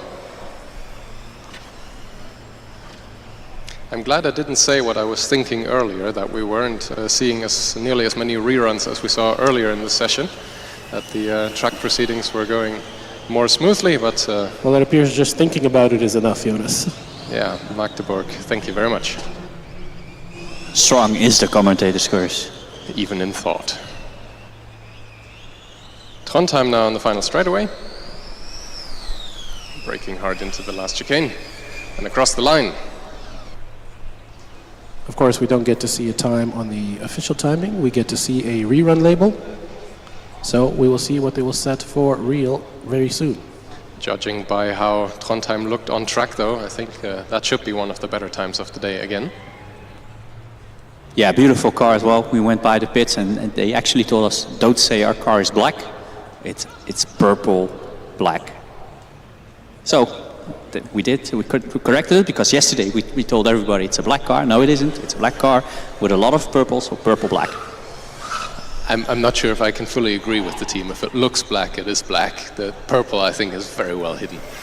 It's very visible from where I'm standing right now, and looking over at the queue, Trondheim is about to get the green flag, and it is looking a little bit empty behind them again as Trondheim sits off. I see car number 111 from Trento lining up, and Chalmers seem to have fixed whatever issue plagued them, and they are back for their next attempt. Trondheim had a brief stop on track, and since I see marshals running and yellow flags being waved, I think that is a little bit lucky for them, because they will be given another rerun, most likely. I think the car that was briefly stationary on track was Hamburg. It is right in front of the big grandstands on the GP lap section. They are stationary again. I can still see the T-cell flashing though. Maybe they can get it going again, but Trondheim is now rapidly closing in on the scene of the crime. It's definitely a rerun for them. They were being held up.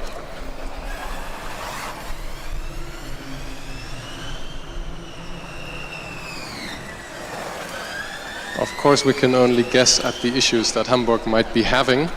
All manner of problems can be had by especially electric cars, and that are extremely hard to diagnose from the outside as they come to another stop. Yes, and I see Trondheim was stopping behind them as well. I think they are starting to get going again, but going very slowly. Hamburg, meanwhile, does get going though. Looks like it's contagious. Trondheim maybe was getting a bit too close to Hamburg. Well, you never know. Maybe it's a computer virus. Could very well be. We've seen some pretty big 4G antennas on some of these cars, most likely for some live telemetry for the teams to check out. So you're saying 5G and 4G do actually cause viruses, Jonas and Mickey? Who knows? Who knows? The data is sparse. Trondheim is now stopped again with a deactivated high voltage system. And Hamburg is slowing down on the final straightaway as well. It looks like Hamburg is struggling on ever so slightly uphill sections, which is peculiar. Both cars now going extremely slowly. Race control clearly opting to let them clear the track before they send any fresh contenders out, or is it simply because the queue is all the way empty? Not completely empty yet. Trento has been waiting at the green flag for a couple of minutes now, and Chalmers is in the queue right behind. But past that, the queue is indeed considerably emptier than you would expect it to be. Trondheim cautiously now making their way through the last big slings.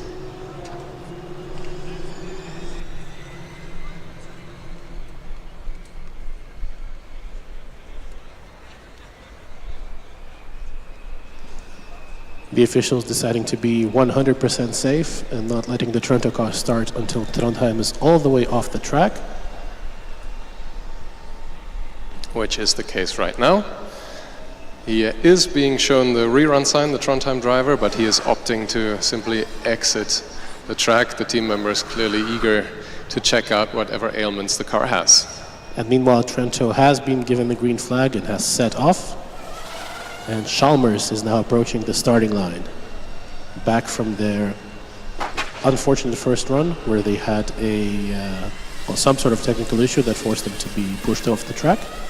But they seem to have resolved it, and they're back for their second attempt now. This is the last run of the day for Chalmers.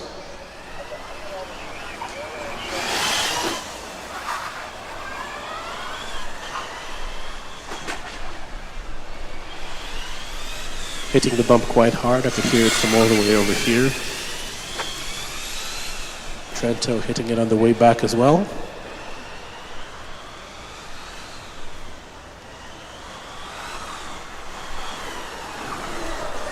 And we have a very strange situation that after these two cars that are on the track, we have an empty queue.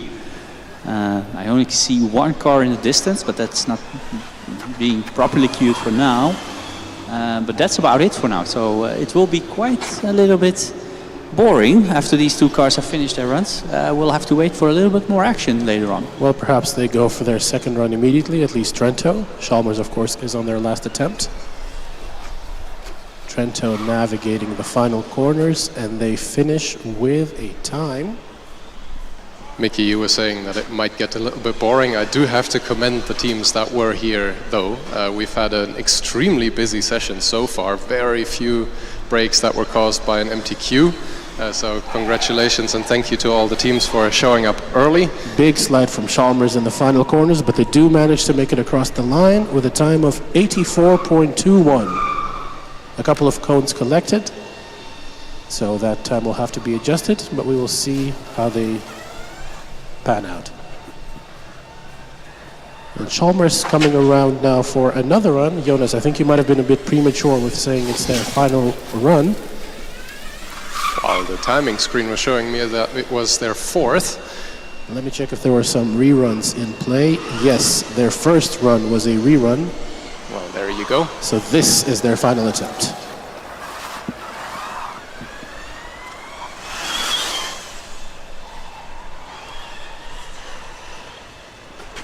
We do see one car making their way back into the queue.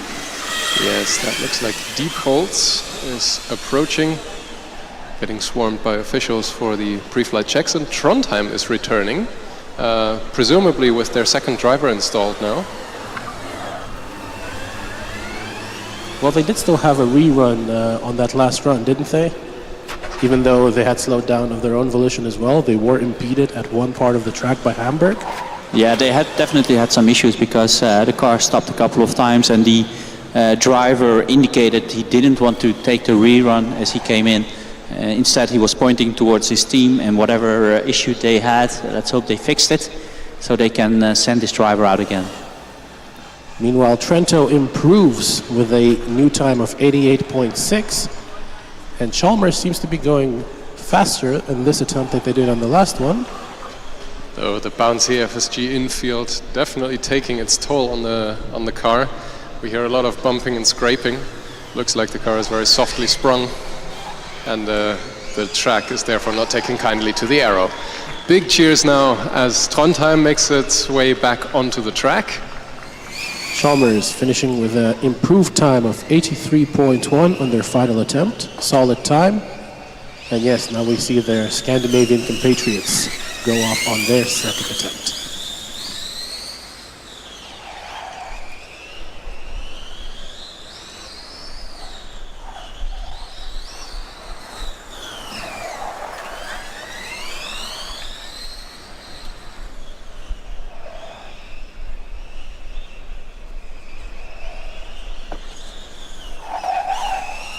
Trondheim looking very quick.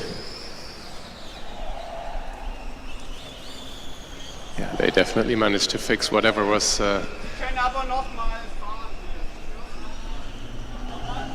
not happy in the Trondheim car. I'm turning off my mic momentarily. We are hearing from the officials that after the most likely next run after this one from Trondheim, we'll be having another quick break for everyone on track to have a quick breather, a bathroom break and a sip of water. Trondheim with a bit of a wobble, slowing down for the last corner, but making it through without clipping any cones. Yeah, it's a very quick time as well, 79.81. Looking at the split time, it was a 40.22. They were quite a bit behind the fastest ones. So in the second part of the track, they made up a lot of time, finishing below the 80-second barrier. And I think it must be indeed the second driver of Trondheim, because they are immediately going for their second attempt.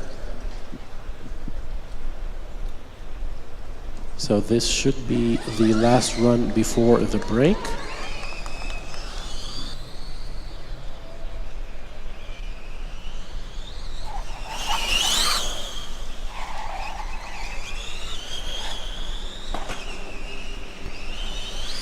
As Mickey's correcting me just now that Trondheim were impeded on both of their first two runs.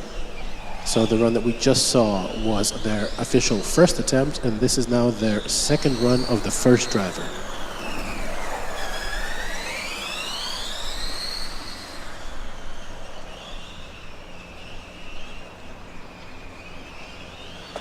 Some more cars joining the queue. As Jonas already said, we see Diepholz and I see Tallinn lining up behind them for their first run, but not many more further than that.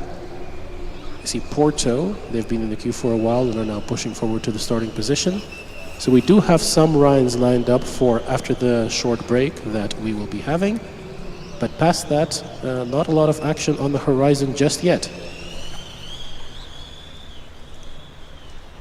Trondheim looking very quick, sliding into the sling and onto the back straight, accelerating all the way through, slowing down nicely, no wobbles at all. Yeah, very quick time, 79.89.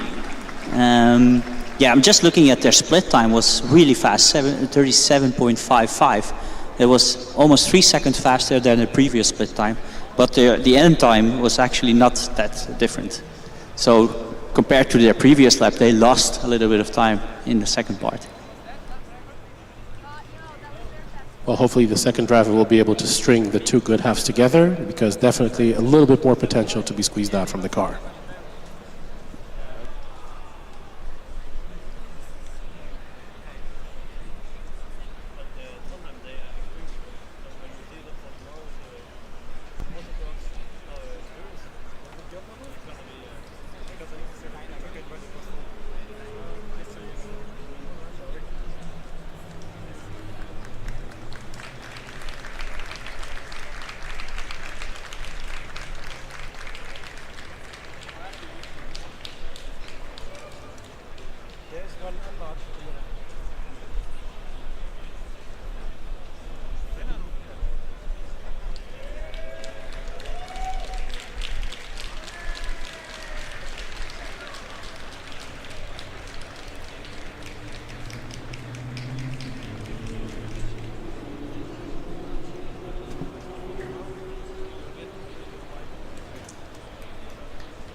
Race control has returned to their positions.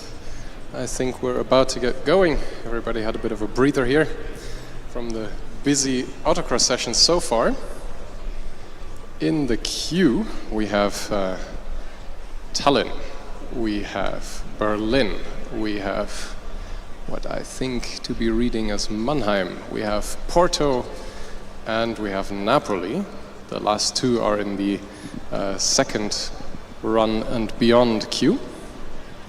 And I see car number 161 being pushed forward as well. I believe that is Hawk Göttinger. Yeah, you recognize that paint job anywhere.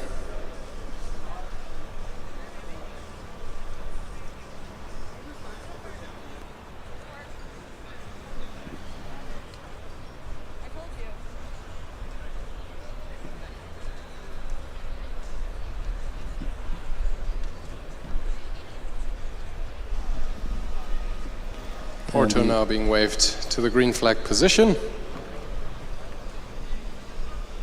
Tallinn getting ready behind them, and we're off again.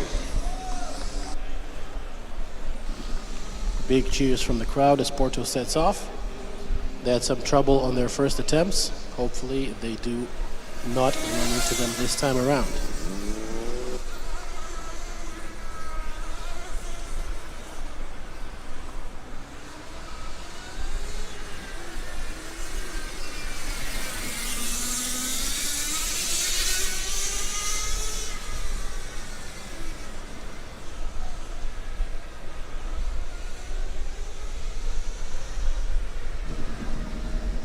Officials giving Tallinn a wide margin, giving Porto plenty of space to progress down the track. It's appropriate, they're now making it almost to the transition off the GP lap again, and Tallinn sets off.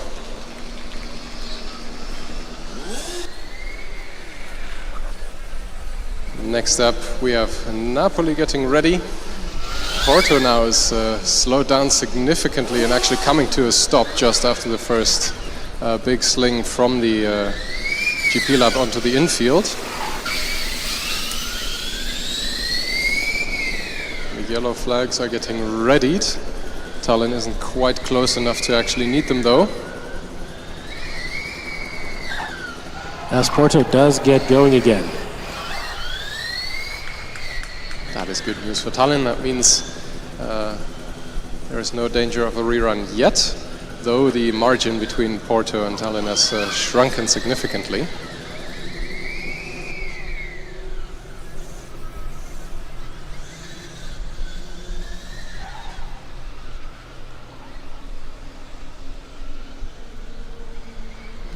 Tallinn slowly reeling in the Porto car, but I think we should have just enough space for both of them to finish without having to slow down.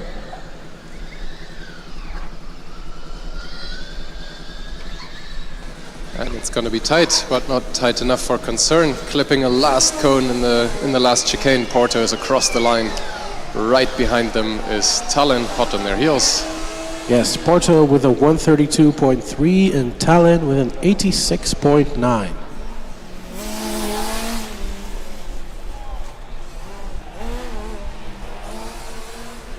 And the Porto team very happy to see their car finish.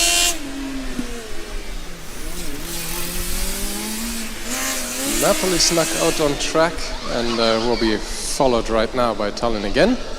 I'm trying to stay quiet about Napoli.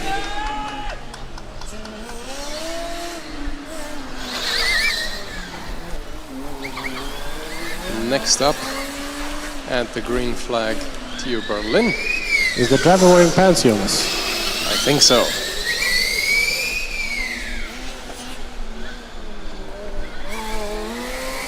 Berlin hitting a couple of cones out of the first straight, but progressing nicely afterwards. And we have now Mannheim lining up on the green flag.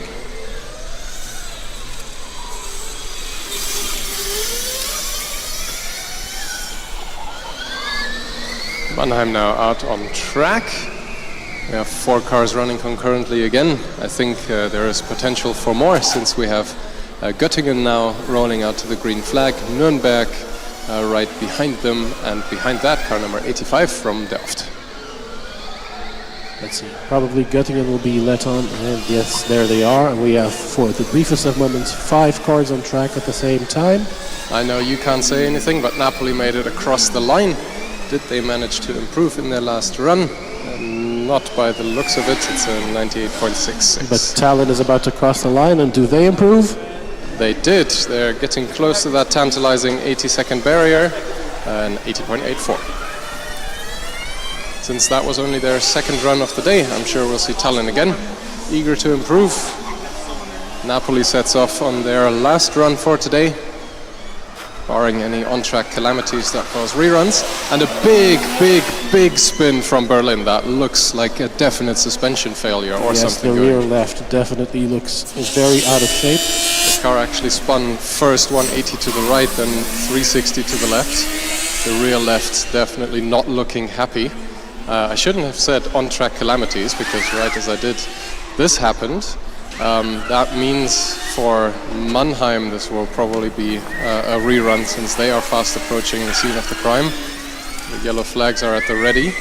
Göttingen very close behind as well. And I think after the current cars finish, it'll be a little bit of a retrieval job, a little bit of a wait until Fast Tube is safely off the track.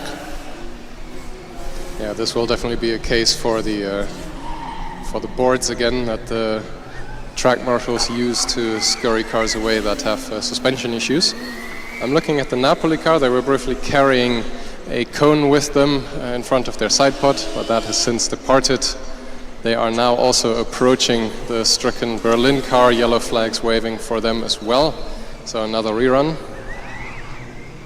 Nürnberg now also being shown yellow flags, so that is yet another rerunning car.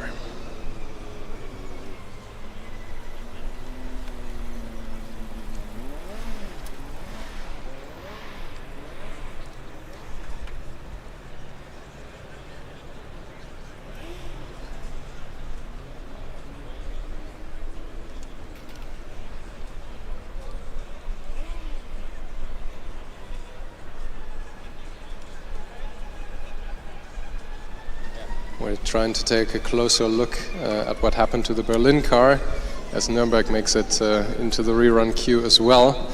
It looks like the entire rear suspension has actually collapsed.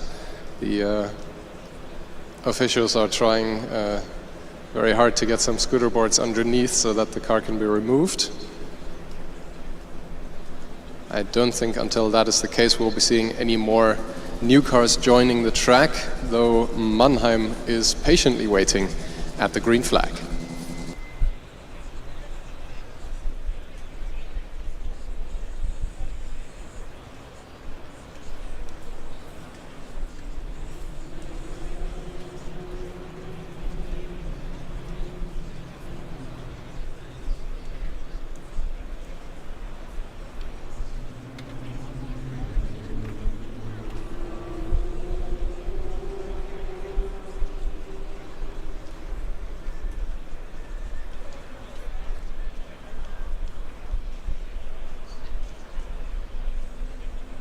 We're still marveling at the failure on the Berlin car, since the car is now up on scooty boards. We're getting a bit philosophical, depending on their rear suspension setup. Maybe they have a heave spring installed, something snapped in there, since both rear wheels are sadly hanging down a lot further than the front wheels are.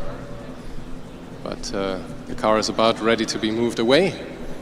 It was a little bit strange, wasn't it? Because it did spin on the straight, so that means something happened. Wouldn't be surprised if it already happened on the jump. That's one of the places that many suspension failures occur. So maybe he just noticed it on the straight when he was just scraping the bottom, and then in the end just spun it. Actually, we were quite lucky, at least, so the driver and the marshals are lucky. Nothing serious happened, and everything went relatively well, and everybody's safe. Yeah, the incident occurred sort of close to one of the marshal stations. There is a dip, one of many here on track, sort of 1/3 of the way into the straight, so maybe that was the cause, we can only guess. And I'm just reading the somewhat ironic text on the rear wing of the car, "Break it till you make it." Well, it's definitely broken now. Yes, and we're going to send our next spy in line, Matthias. He's going to take a look at the suspension of the Berlin car, so we can put at ease our consciences, because we are so curious to find out what happens, and hopefully they can fix it in time for tomorrow's endurance, and we will see them back again. Yeah, as always, anytime anything like this happens, our hearts bleed a little, even though we are a little bit removed from most of the teams here on track, of course. But this is always a bit of a sad sight to see. Mannheim now setting off, being given the green flag.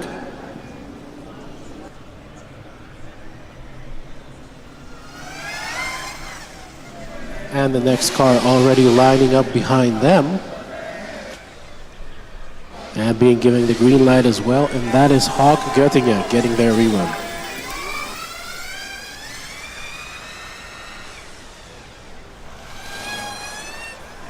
Lined up right behind that is Napoli on their rerun. And Nürnberg is now being motioned towards the green flag as well. A little bit of an issue with shifting. Try to shift, and then I think after the third attempt, it did actually go into gear. And so, yeah. Meanwhile, the Mannheim car, I think, is slowing on the transition from GP lap to infield. That will be another rerun for Hawk Göttingen, I fear. The yellow flag's waving already. Yes, the car stopped completely. Hawk Göttingen going around very slowly, very carefully, as they should. Napoli is now also beginning to get close to that area, so we're seeing a whole flurry of reruns here. Well, it's not raining actually, but it's raining reruns, isn't it? Raining yellow flags.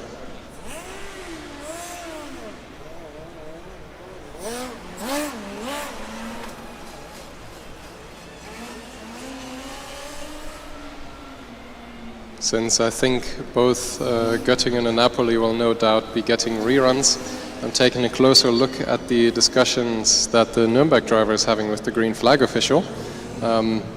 Normally at this position you would expect the high voltage system to be charged and the car to be fully ready to go, but it looks like the official is motioning for the team members to remove the car. The driver clearly electing to not be making it out onto the track immediately. The next two cars that are at the ready are Delft and Trento, but I think the cars just coming in for a rerun will be given priority over those two.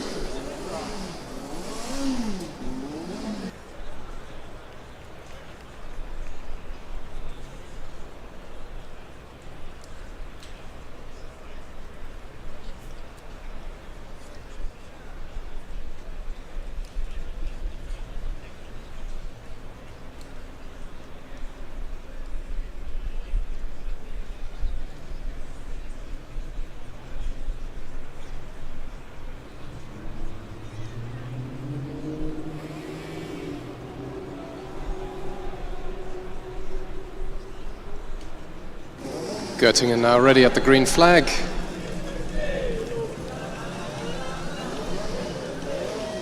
And Napoli also under the cheers of the team members, readied again.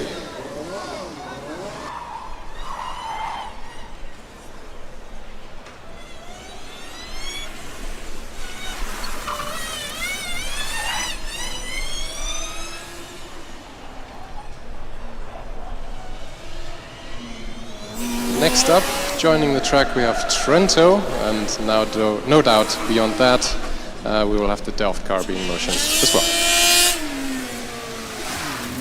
Yeah, we have a lot more cars coming up to the queue. They took their time to get here, but they're here, so we will see. I see at least the Hamburg-Weiden car coming up to the line. And here we go with the Delft car. And also the car number 216 coming up, and just behind them it's car number E60. Hawk Göttingen now making their way to the last bit of the track. By the looks of things, they weren't able to improve on their time, at least in the first sector. As Delft is giving the green flag.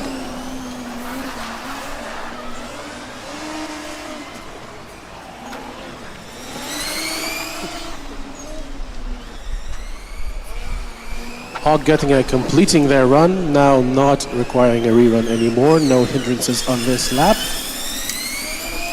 And it is their best run of the day, 92.23. Napoli also crossing the line. Not quite managing to improve, a 90.07.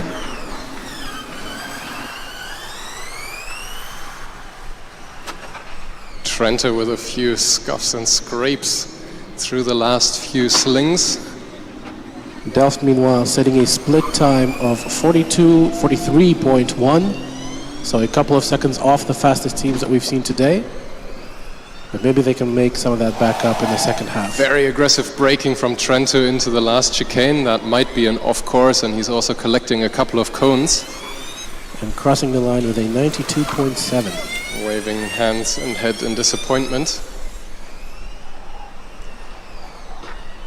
Delft is approaching the section where some cones have been misplaced, but it looks like the quick running has put them into the right spot again for them on the last straightaway. Braking into the chicane and across the line. And that is an 88.1 from Delft. Gearbox pops and crackles and backfires from the car joining the track now. That is Castellón de la Plana.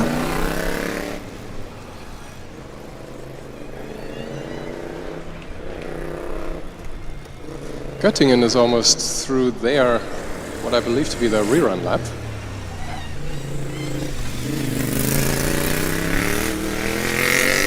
Onto the last straight now. They had their rerun on the previous attempt, and now this is the next run.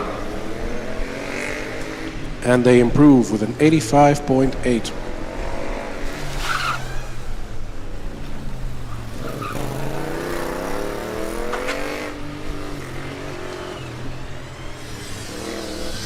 Vanguard setting off for their next attempt now as well. And Green Team is now lining up for their first run too. Green Team at the green flag. Delft, meanwhile, opting to leave after their very first run.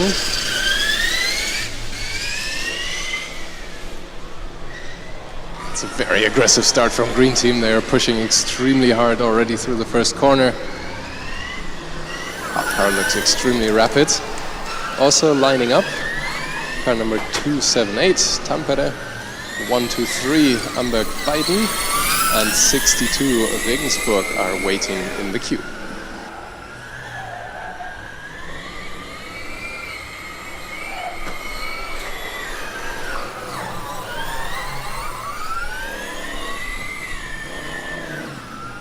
Car number 216 crossing the line with a 111.8. Stuttgart setting a 37-second first split. That is up there with the fastest cars we've seen today. But they seem to be going a little bit slower through the second half, so maybe there's some issue with the car. Yeah, they had they were obstructed by one of the cars that was stalled on the track, so they had to back down a little bit. So this driver is not taking any risks, just bringing the car home, and they will get a rerun.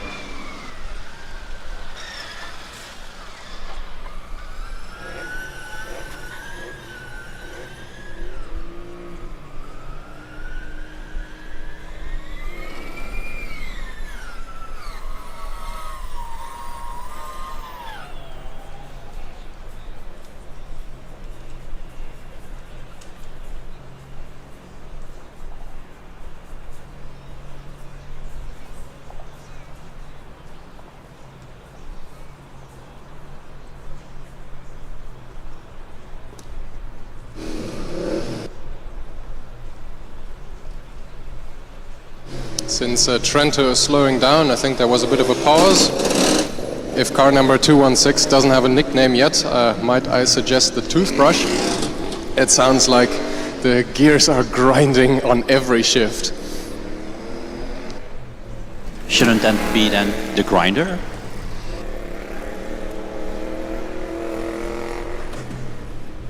Now I'm curious how your toothbrush is. Whether it's an electric toothbrush or how do you handle that?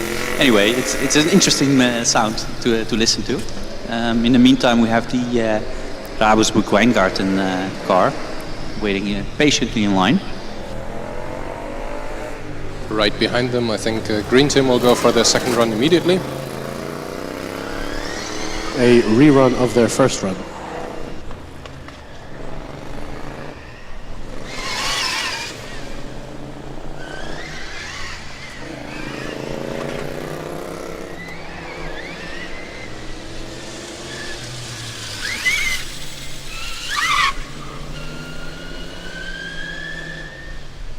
Weingarten looking a little bit slow on the GP laps section. I'm not sure if that's an issue or driver related. They were almost coming to a stop. I think that's also the prime reason why Green Team is being held at the green flag. Yeah, definitely we can see the Weingarten car slowly slowing down. In the meanwhile, the sun is making a big comeback and the clouds are parting and we have another nice little sun out here, which will hopefully guide us towards the end of the Autocross as well. Yeah, I'm looking at the Green Team driver here. He's panting heavily. We are sweating even without the race suits on. With the sun coming out, the temperature's rising even higher.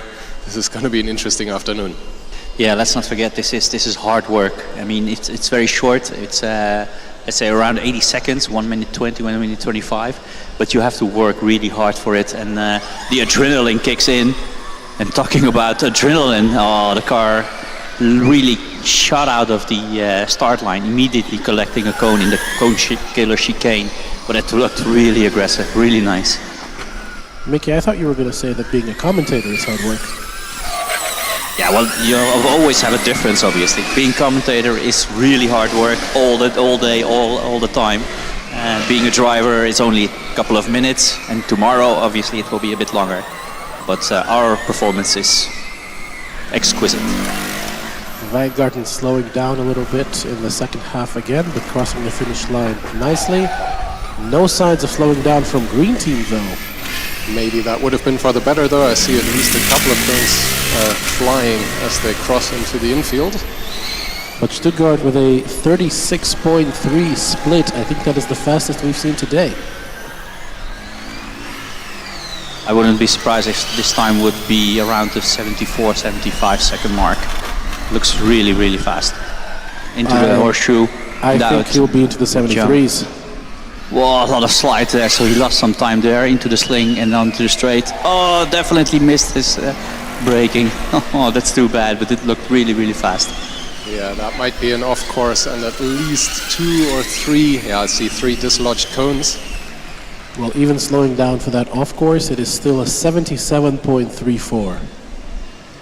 Yeah, he just got out of shape a little bit in going into the sling, and then he carried that, well, off balance all the way through the straight and into the final braking zone. Yeah, with a couple of tweaks to his driving style, the driver is ready again for his proper second run. Waiting in front of him is the car from Brno. As you see, Tampere making their way through the last few corners. And they improve on their time with a 100.15. I see a car being dragged off the course, though, on the GP lap. I think that's the reason that Brno is being held for a little bit. Is that Amberg-Weiden? I believe so, because I do see Regensburg still moving, and Amberg-Weiden should be the only other car on the track. Yes, it is, Jonas. Well spotted. It's the Amberg-Weiden car. Did they get a run in before this, or is this calamity striking again? This is their third attempt. They did have... I do remember them having 2 runs beforehand. I don't remember whether there are any reruns. But in the meanwhile, we said Regensburg was still moving. Not anymore. They have stopped on track as well. They're actually slightly off track, but nevertheless, any obstruction, I think, will be cleared before Bruno is let onto the track again.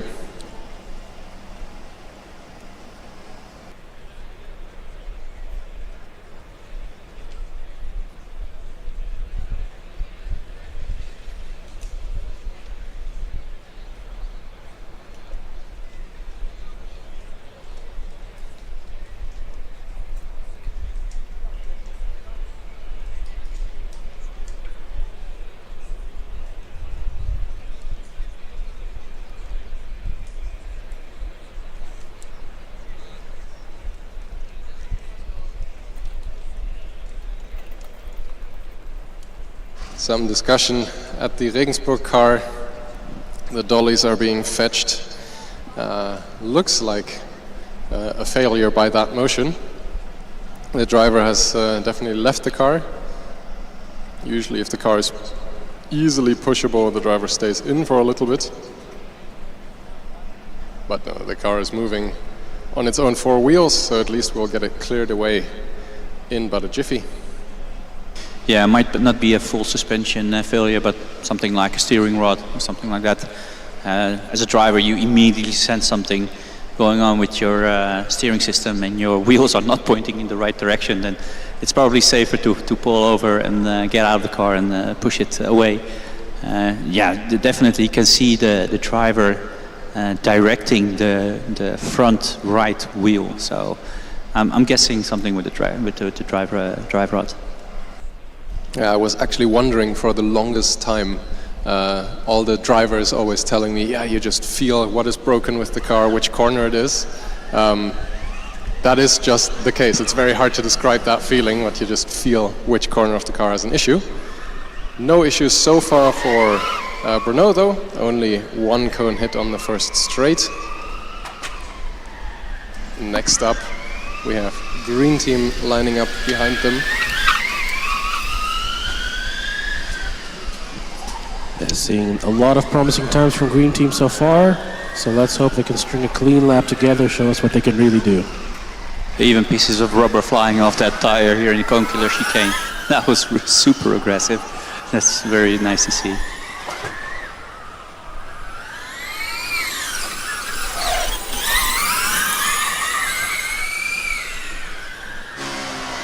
Bruno not looking too shabby out there either. Pretty quick through the second half of the circuit. Well, it looks like a very low car. The low cars have a tendency to look like they're on rails. A 37-second split from Green Team this time around. So not quite as fast as their previous run, but I think it was clean. Yeah, so maybe he was pushing it a little bit too much in the first run, actually second rerun. And now it's a safe and clean time. In the previous lap he made a mistake in the final part of the track just before the finish line. But so far, looks green, so far. Let's not jinx it. So far it's really accelerating hard, braking hard into the last chicane. Clean all the way, well done. A 76.21.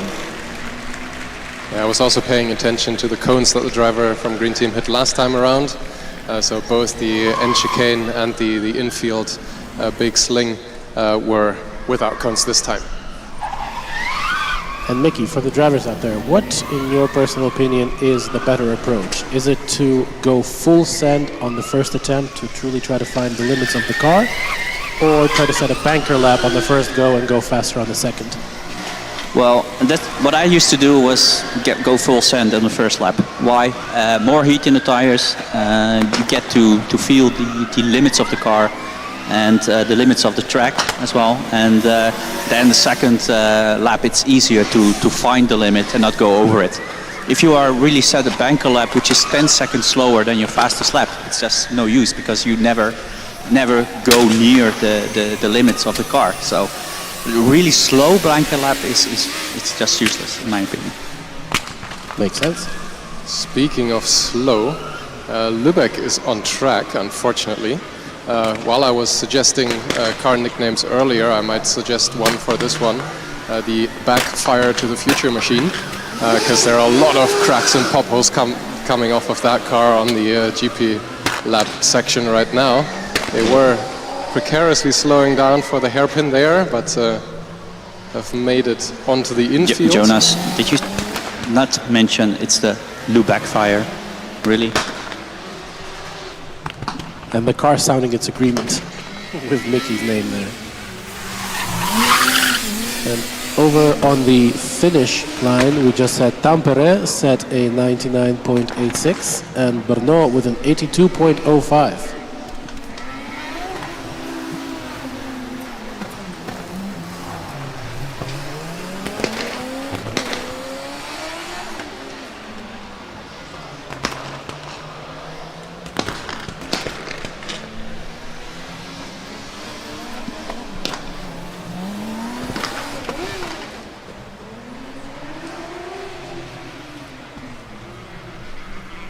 Lübeck now on the final straight into the last chicane and across the line. And that is a 116.8 for Lou Backfire.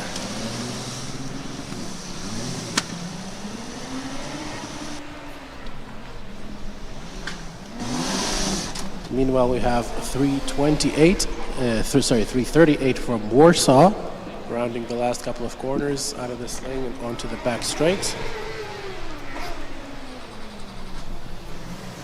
Cautiously through the last few corners and across the line. 99.3 for Warsaw.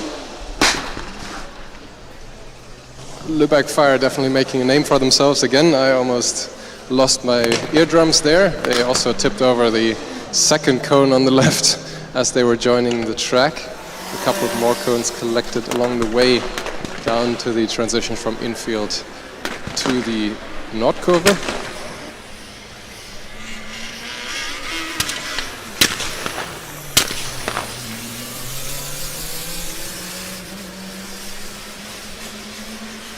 And I'm hearing from the officials that some of the stricken cars that have been left on track will be retrieved. Since we are again faced with an empty queue, there is absolutely nobody waiting in the rerun or at the green flag or in any of the first or other run queues. Yes, but we do know that some teams have a couple of runs left. Maybe they have some minor issues that they need to solve. So we've heard a couple of teams that are getting ready to do their final laps. In the meantime, Lübeck Fire is really living up to its name. I'm not sure what's going on. Maybe the driver is trying to shift or something else, and the ignition is cut, but not the fuel injection. So then it means it pours some gasoline into the exhaust, which is hot and which will backfire.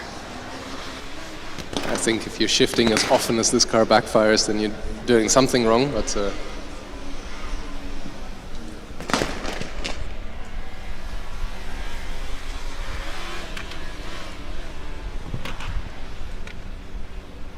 couple of cones having to move out of the way as they make their way onto the last straightaway, into the last chicane, and a big slide so close to the finish line. The engine is still running though. I think they can make it out of their 90 degree to the driving direction, predicament direction themselves, cross the line. And I'm glad when this engine turns off.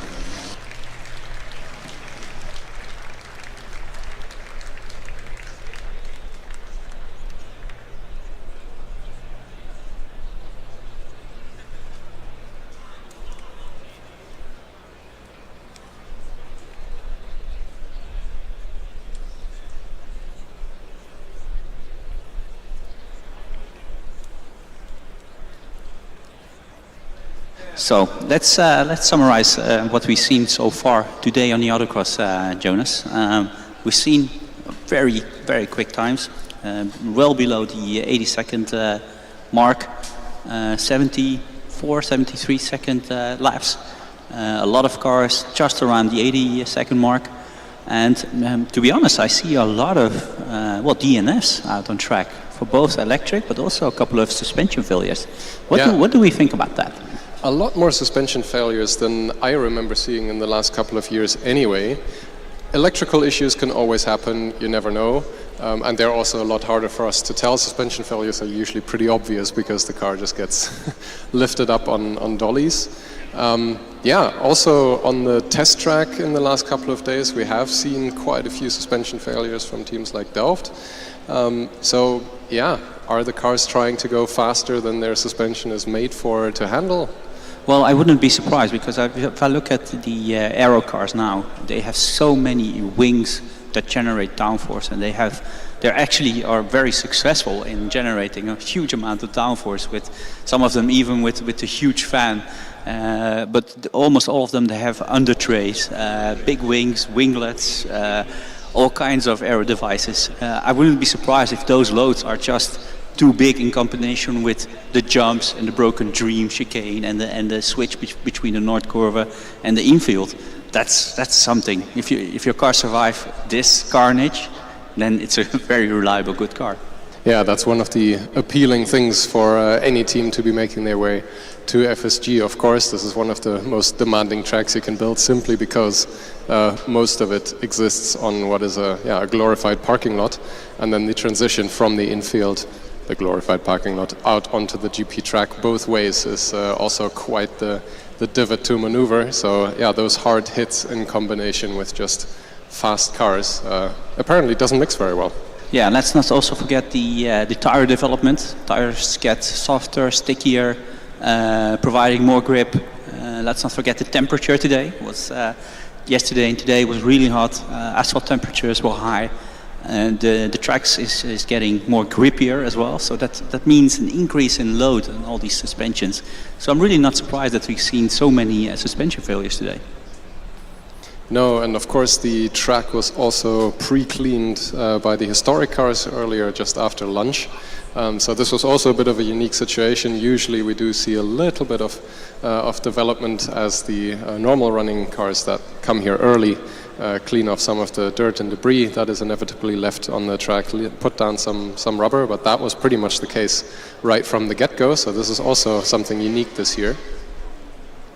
Each year, of course, comes with its own challenges, and this is just one of them that the teams have to contend with. And if that means having to stay up all night to fix a couple of suspension rods, or in the case of Munich, even some metallic brackets tore off, that's what you got to do to compete here at FSG.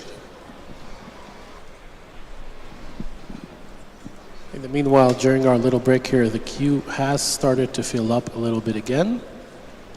I see cars from GFR, from Hanover, and from Barcelona in the queue. And I think a couple of more on the way in the background.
After this brief intermission of retrieving cars, we have some on-track action again. GFR is on track.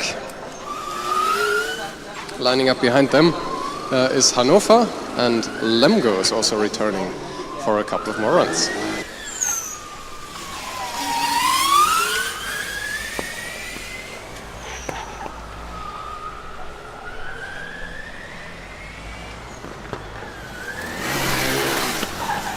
GFR looking sporty so far, from far away anyway.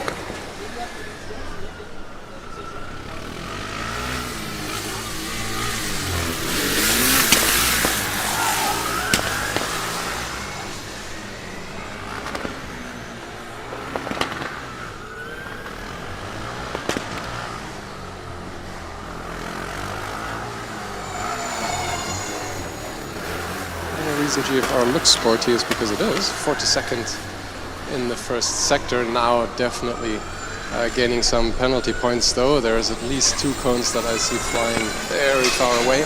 And there's another suspension failure right in front of us. The rear right of GFR just gave out. Hannover now getting close to that area. Definitely being shown the yellow flags and having to rerun after GFR is recovered. There was a loud snap and grinding noises as the car was literally grinding to a halt. Yes, and a very, very, very clear list to the right-hand side now.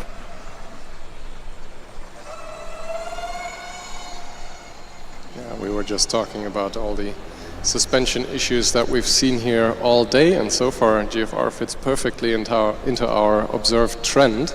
It looks like the aero cars, so the ones with wings, seem to be a lot more likely to encounter suspension failures here, which would make sense since they put a lot more load through the suspension into the tires.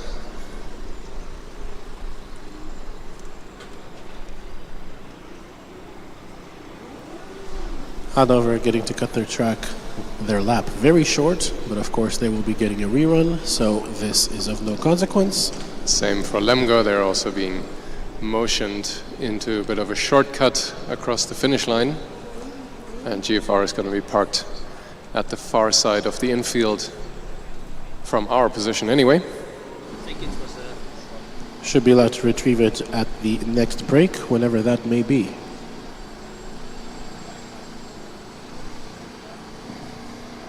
But right now we already have another car lining up in the queue.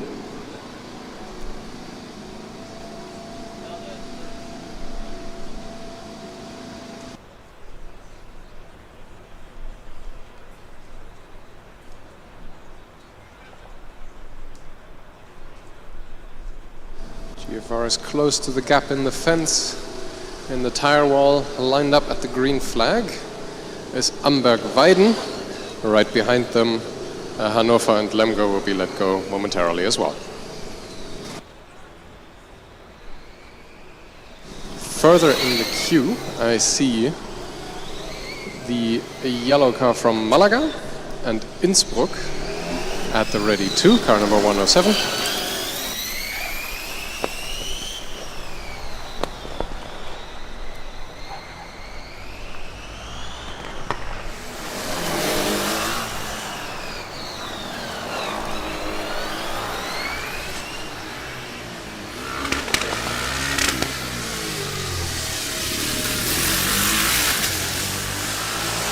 Lemgo setting off now on their rerun.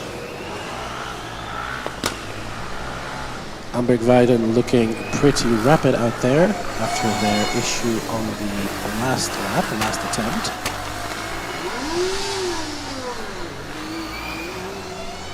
Malaga off as well. Amberg-Weiden making their way through the last couple of slings now. Into the horseshoe, over the bump, looking fine.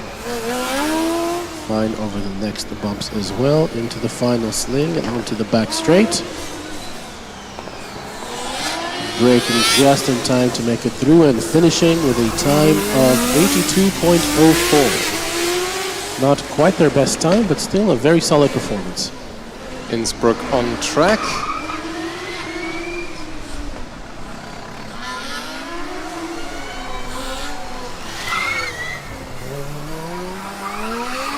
Hanover going into the back straight now. Taking it cautiously through the final corners and across the line in 90.6. Their best time so far.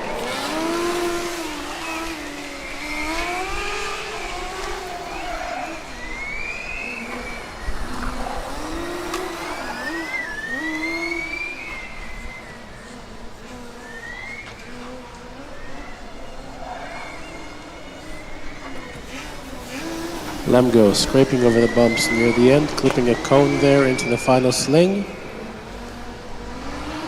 Slowing down a little bit on the final straight, but making it over the finish line without trouble.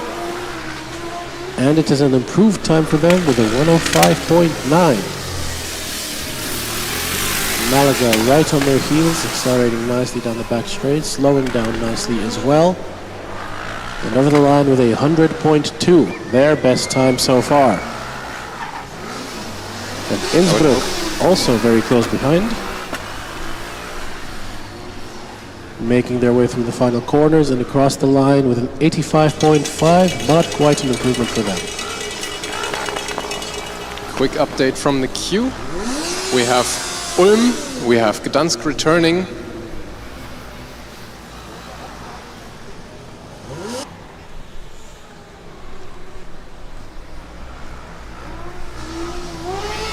Malaga starting their fourth and final run of the day as well. Unfortunately for Innsbruck, the scrutineers have spotted that one of the wires stabilizing the rear wing has actually sprung loose from its mounting. They will not be allowed to rejoin the track. They will have to fix this first. Hamburg across the line, sorry, not Hamburg, Hanover across the line, clipping 2 cones afterwards. Of course, even cones hit after the lap still count towards any potential penalties. But that was an 87.7, their best time of the day. Yeah, I could actually hear the driver screaming from anger because he was really mad at himself making such a mistake after the line. So he was really, really pissed off.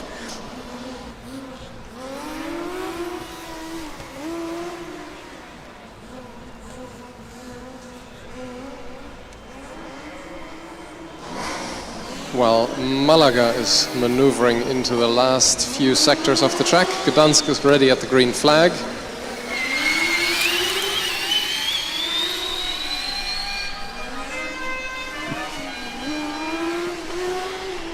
Malaga revving pretty highly over there, going into the last sling and onto the back straight. Through the last few corners, slow and steady. And a 95.28, a 5-second improvement for Malaga. Yes, I've seen the car from Ulm stopping briefly just after the broken chain curve. It only took maybe 10 to 15 seconds and they got started again. But there was some brief stoppage for sure.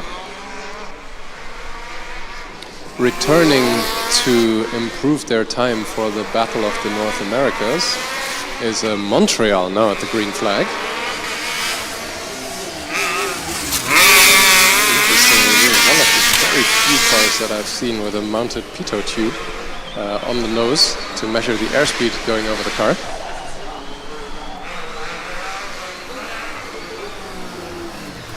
Well, now in the final chicane, keeping it tidy. Nah, too close, 2 cones. Shouldn't have said anything. They're crossing the line, that brief pause on the track affecting them 117.5. We now have Gdansk and Montreal on the track. Gdansk already making their way through the infield towards the last few sectors.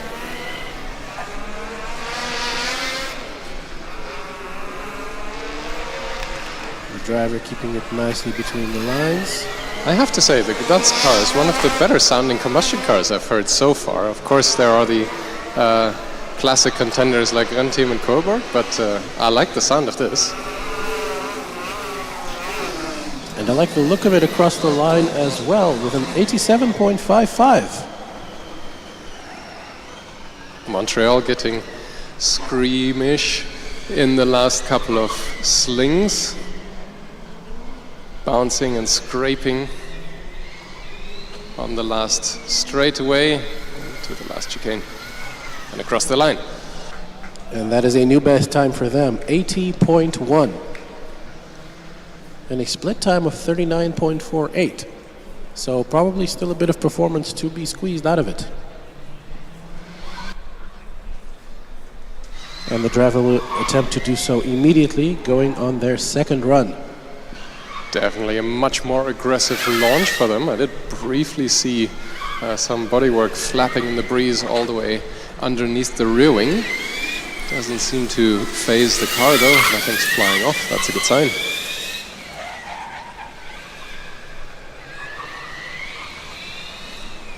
The car flying across the GP section though, reaching the hairpin. Oh, and the car seems to have discharged. I see it rolling to a stop on the track. That's a pity in the hairpin. That's also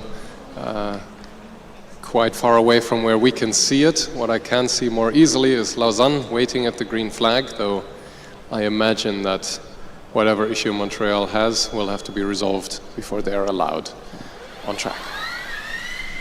Well, off again. Yes, they have gotten going again.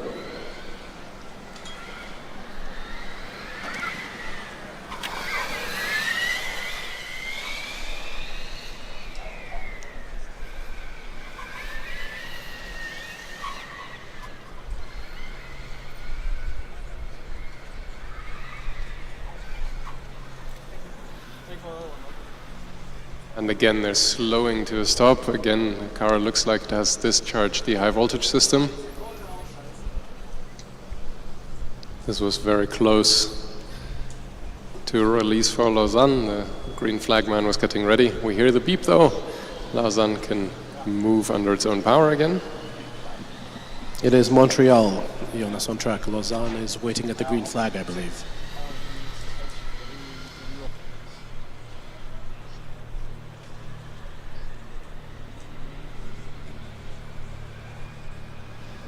Montreal going around the last few bits of the tracks more slowly than before, but managing to make it over the line successfully. Of course, with all the pauses, it is not an improvement on their time, so their fastest time for the day is their previous run with an 80.88. And now Lausanne from Switzerland sets off. A little bit of tire smoke breaking into the first heavy few corners.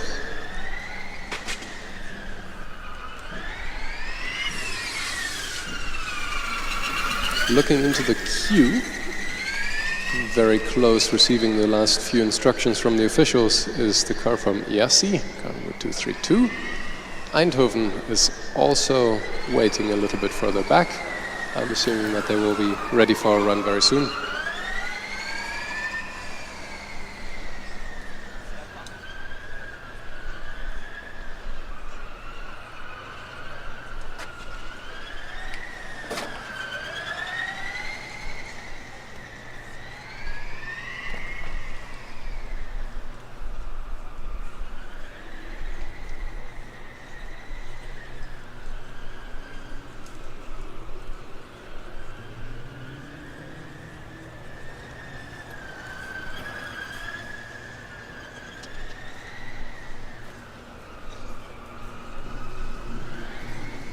Lausanne coming up on the horseshoe, scraping a little bit on the bump there, both on the way in and out. Into the final lane and onto the back straight. A bit of a power slide in the last few corners and across the line with a 98.4. Their first time of the day. Car 232 from Iasi also made it out onto a track. Struggling a little bit in the first few corners. I'm not sure why, if there were shifting issues or the driver is just taking it cautiously for the first run.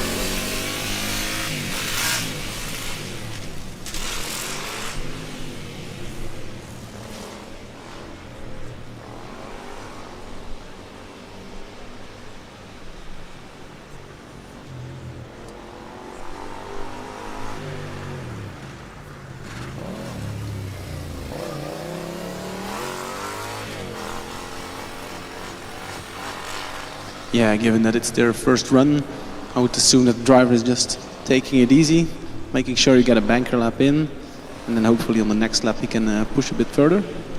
Yeah, Lausanne being held for benefit of a bigger gap, so that we don't have any rerun incidents with yellow flags for slow cars ahead of Lausanne. And as you say, so Jonas, Lausanne is being launched back on the track. They started off well, but slowing down now, the Lausanne car. Something must be wrong. The car has stopped in the middle of the track. Iasi slowing down as well, right next to them. They are having a car meet right there.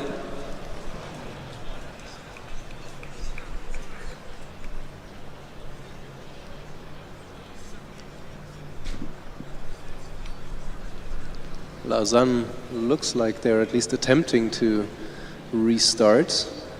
We see braking light turning off and on, that usually to me indicates that the driver is trying to get the car into the ready to drive state to be able to drive again. Yeah, in order to start these electric cars, of course, you need to have the brake pedal pressed in. And indeed, as you guessed it right, Jonas, he managed to restart the car and get going again. Yassi, though, not as fortunate. The recovery team is pushing them now off the track.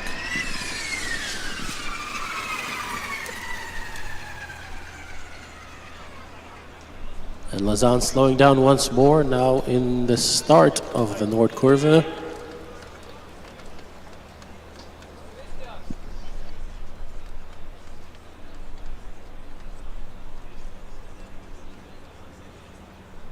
I have to say, it's quite a high attrition rate at the Autocross today.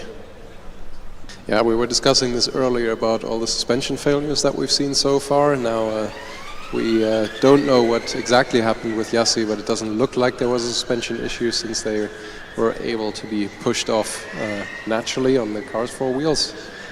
But it's definitely quite the carnage here so far. Carnage. Exactly. And Lausanne do manage to get going once again. I don't imagine this will be a very good time. We're already running over 130 seconds for them. No, and they seem to have stopped once more. Just in front of the timings. Board. That's the word. It looks like they're right on the transition from the GP lap onto the infield. Car is parked at such an angle that we can't see the T-cell on stream, though I see that the high voltage is indeed discharged. Car is moving again, though.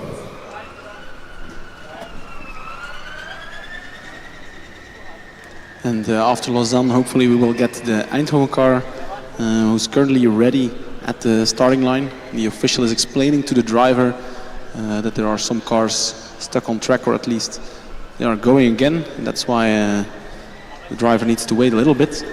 The Eindhoven car, I think, had a lap time of 88 seconds. So how much can they improve? And behind Eindhoven in the queue, we also see Tallinn lining up and Valencia behind them. And a couple more cars approaching. Can't quite make out who they are. Oh, I do see Green Team, and I think that's Ren Team right behind them. More bad news for Lausanne. They're stopped on track again.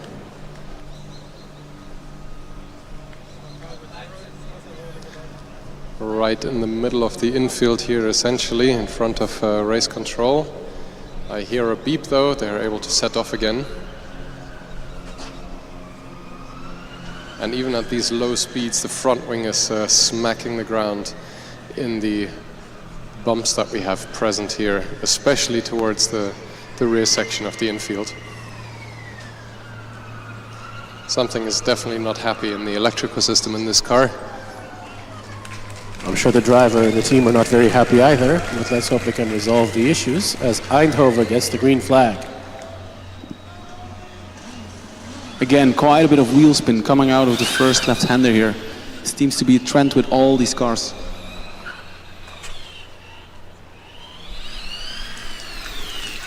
But so far, it looks like a clean lap for Eindhoven. And as they reach the Noordkurve, Tallinn sets off a little bit too aggressive on the start, had to brake before the first left-hand turn. Super aggressive. Seems like the driver only has a handbrake to stop the car.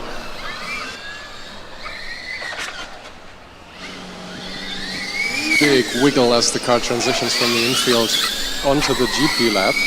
They definitely turned her up to 11, though. That's quite the pace. Very aggressive driving style as well. Very hard on the brake. Very aggressive on the throttle. But this is Autocross after all. Careful driving you can do in the endurance. And Valencia equally aggressive off the line. We saw Eindhoven slowing down for a moment there, but they've resumed the pace. Yeah, Valencia with a couple of burnouts, a couple of power slides in this first sector. Yeah, it might be a strategy of the driver to really push hard in the first lap, get the tires warm, and then have them in the optimal temperature range for the second lap. And as I say so, Eindhoven clips another cone here in the horseshoe. Talon approaching the last few slings, clipping a cone that was just re-erected from when Eindhoven had hit it, making it onto the final straight, into the chicane. Clean and tidy. On to the next run. That was an 81.2. This is the first lap for the second driver. I think he can scrape off a few seconds. That was extremely aggressive driving. Yeah, I think the strategy that you were alluding to of heating up the tires with an aggressive first run is not what the driver is opting to do now. They will not be immediately returning for a rerun. They will save their last run of the day for a later time. Eindhoven, meanwhile, setting off on their second run. They do choose to do it immediately after. Valencia crossed the finish line, a couple of cones hit in the last chicane. They are going for their second run with this driver immediately. I see we had Augsburg in the queue just now, but they have decided to leave the queue temporarily, I'm hoping, as Valencia is given the green flag for their second run.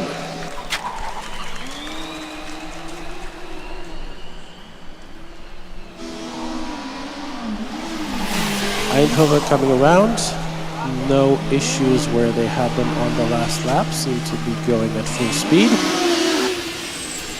As Red Team Stuttgart sets off.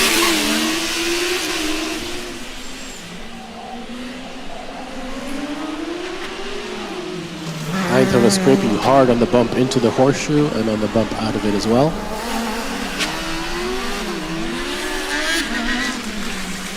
I think they're having some kind of issue. That was definitely not full speed on the straight, so they might have missed some motors. But I hear some cheering. And Eindhoven with an 83 seconds lap time for their fourth driver. Their second driver, second run I mean. So the fourth run in total. The Valencia driver enjoying himself. His first lap was quite aggressive, but this looks already a bit better. And as I say so, he's clipping 2 cones, slingshot, and then one more crucial braking point left.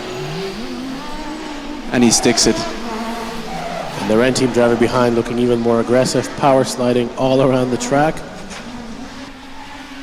Yeah, that Ren Team car looks quite okay, but it keeps on sliding the rear. Having difficulties putting all that power down in every section of the track. A little bit of a slide to help rotate there in the final corners, and a final time of... So this is the first run of the second driver for the Stuttgart car, and it was an 81.9, so that's actually quite a decent time as a first run for a driver. And electing to go for the second run immediately after. Opening the DRS for a little bit on the first sector there. I have to say, I haven't seen many DRSs open yet. No, it's true. A lot of cars use it on the acceleration, but the Autocross is not that popular. I think the time gain from DRS here on Autocross is quite small. It's mainly important in the endurance to be a bit more efficient. Well, motorsport is a game of fine margins, isn't it? It definitely is. But given you only have a few laps here on Autocross, it's really hard to get to the optimal performance of the car. And I have to say, I feel like this lap is looking a lot cleaner than the first lap of the driver.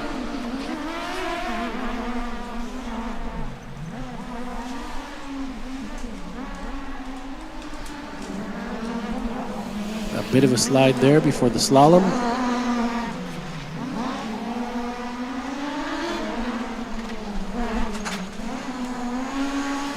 Steady through the horseshoe. Sliding into the last sling, but accelerating nicely all along the back straight. And a couple more slides to help rotate the car. And that is a 78.9. It's an improvement of almost 3 seconds. Good job by the driver. And I didn't see any cones being touched either. I didn't see it either, but of course we only see half of the track.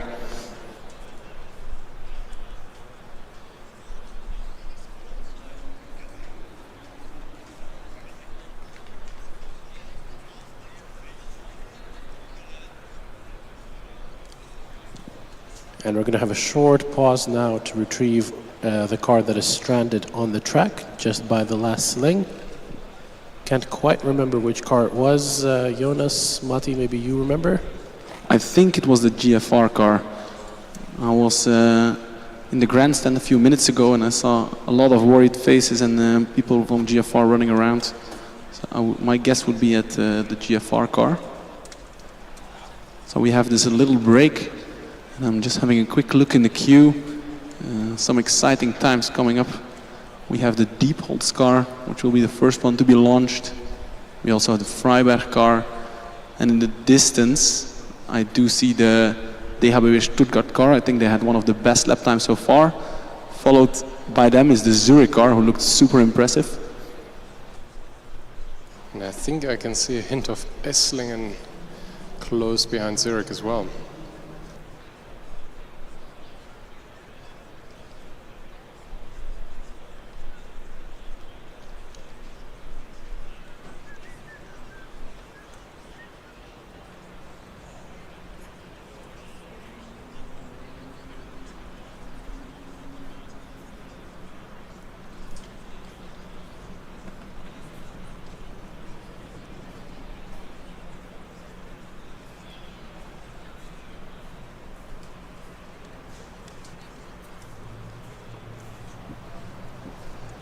The GFR car now being retrieved.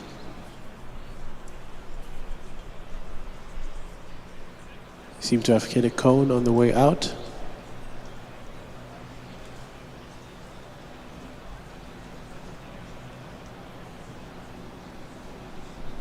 Maybe a little bit of a PSA going out to the teams that have had issues with cars on track here already.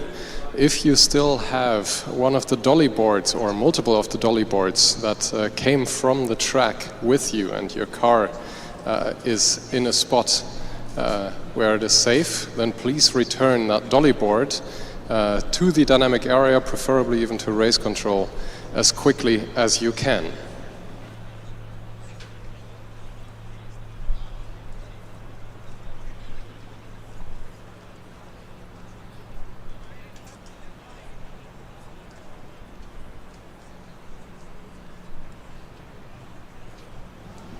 Just over 1.5 hours to go here at the Autocross.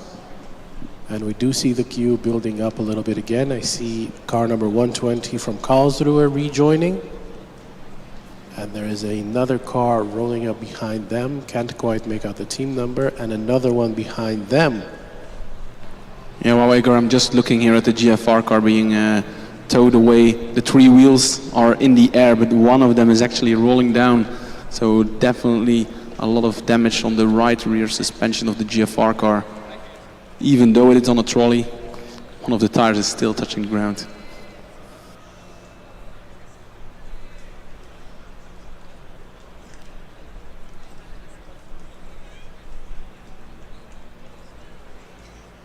And again, these cars are definitely not made to be towed on the trolley. So a lot of team members and officials are needed to safely move the car around here. Now, it is very common practice for the teams to lift and move the car around by its wheels. Once the suspension breaks, that maneuver gets a whole lot harder. A few years back, there were still mandatory jacking bars installed in the back of each car, so that there was always one hard point in the rear to move the vehicle by. Ever since that rule went away, maneuvering the cars if they have an ailment is a lot trickier.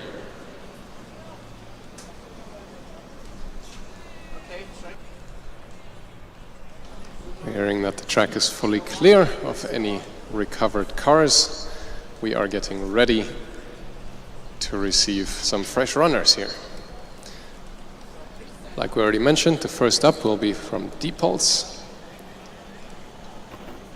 High voltage system is charging.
Well, Scratch Diepholz running next. Ingolstadt instead is waiting at the green flag position. Looks like the team members from Diepholz were forced to turn off the car and retreat.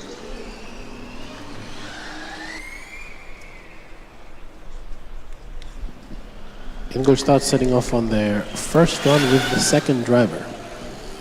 Next up, Freiberg is waiting at the green flag for enough clearance from Ingolstadt.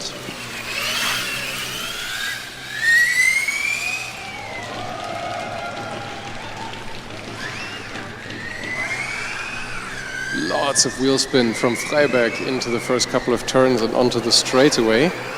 Hitting a couple of cones in the process, but actually not knocking them out of their box, which means that these will not be counted as a penalty. Lining up next at the green flag is car number 378, Estaka. I'm not sure if this is a team that we've ever seen at any of the dynamic events so far. I cannot remember it either, but I really love their livery.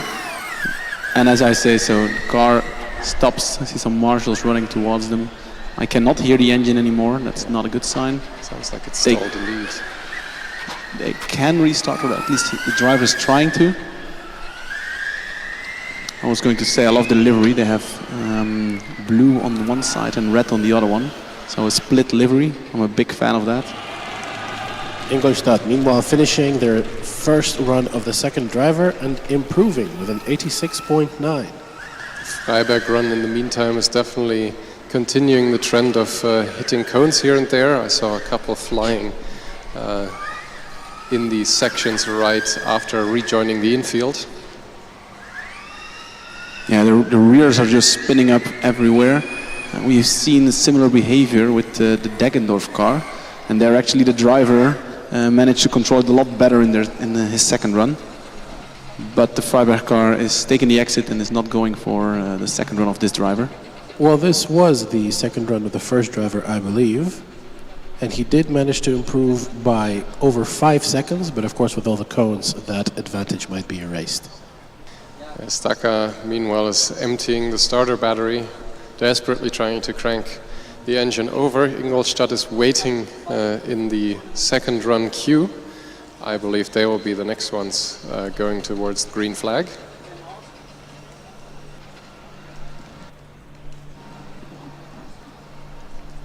And a couple of really exciting cars in the queue here, Jonas.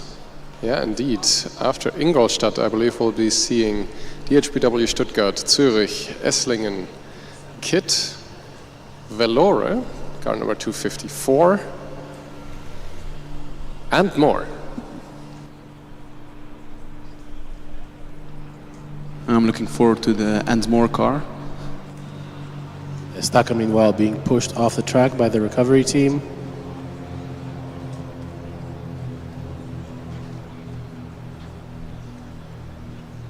The driver really getting a run for his money here. He's being pushed a considerable distance. The upside is that this car will not be lingering anywhere on track, but can instead be retrieved the normal way by team members with the push bar. Yeah, that's actually quite lucky for them. Otherwise, the car is stuck for a little while on track. It was being pushed by 2 officials. I'm not sure how many horsepower that is. I see them puffing, so I would guess at least half a horsepower. And there goes Ingolstadt. Quick on the first straight. A bit of a slide in the kink. Ooh, and almost spins it.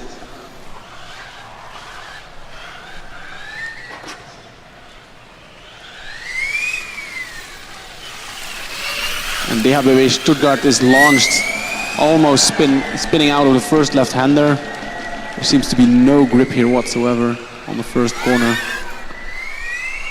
Yeah, this is going to be an interesting section for the endurance tomorrow, since the endurance track, well, is essentially the autocross track with a few simplifications, and the connection to make this a continuous lap happens right in front of race control. And that section that you were talking about with very little grip is definitely part of the normal lap. And we have Zurich that is being launched, and you can take launching quite literally. Absolutely flying that car. They had a very good first run. Can they take it on and beat the Aachen time? The HBW Stuttgart is catching up to Ingolstadt at a rapid rate. I don't think they will meet each other before the end of the Ingolstadt lap, but the HBW is also looking extremely fast. Yes, Ingolstadt had a 41.6 split, 39.7 for DHBW, and 40.2 for Zurich. Kit is also on track. It's very good to see that car back in action without a front wing this time. The accident that they had on the driverless autocross track was so severe that they've had to, well, repair the nose and leave the front wing off the car. That will definitely impact their performance. We'll see how they do here. Definitely collecting a few cones on the GP lap, I can see. Yeah, Zurich meanwhile pushing all the way, hitting a cone as well, sliding. Wow, so late braking. These electric cars can really brake in the last meter. It was very close between Zurich and DHBW. DHBW with an 80.7 and Zurich with a 79.8. Esslingen also making it towards the end of the lap. Curiously, I don't hear the active aero from Esslingen. I would expect the autocross being one of the disciplines where this is the most useful. Nevertheless, they set a very good time with an 80.61. Yeah, looking at the Karlsruhe car, the driver is doing an amazing job to compensate for the lack of front wing and the lack of front downforce. He's throwing the car in, let the yaw rate control do the work, and he does make the corner. And he improves his time now with an 83.5. Though there were at least a couple of cones on that lap. Yeah, there were oodles of oversteer and understeer changing the behavior of the car in every corner pretty much. So well done, Kit, getting the car back out on track. Meanwhile, Stuttgart and Zurich going for their second runs with their second driver immediately. Both with a 37-second first split. So both looking on for a very fast time here. DHBW slowing down nicely in the final few corners. And setting their own best time with a 78.5. Lining up at the green flag with lots of wheel spin and pops and crackles is a car that I don't think we've seen here today, is Akron. Yes, I believe this is the first time. And a new contender for the Battle of the North American countries. Schweinfurt is lining up right behind them. We also have Ostrava, car number 115, 249 and 161 are next in the queue. Zurich meanwhile crossing the line with a 76.6 on their final attempt. Very, very strong showing from them. I think I can hear the active aero of Esslingen right here in this last section. Although I'm not too sure, it could also be the gearbox and the drivetrain. Or the cooling fans, who knows? Well, whatever it is, it was definitely working. 77.3, a 3-second improvement on their last best time.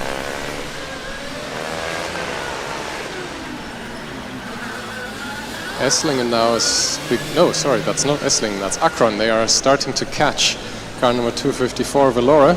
I think we are going to have a yellow flag situation here. We haven't had a rerun in quite a while. This will probably be the first one coming up right now. Yeah, I think Velora must have had an issue. They have been going quiet for a long time, so maybe they stopped for a few seconds somewhere in the back. Definitively now yellow flag shown. Akron will be eligible for a rerun. No issues for Schweinfurt though, and I think they are now, yes, definitely in the clear to finish at full speed.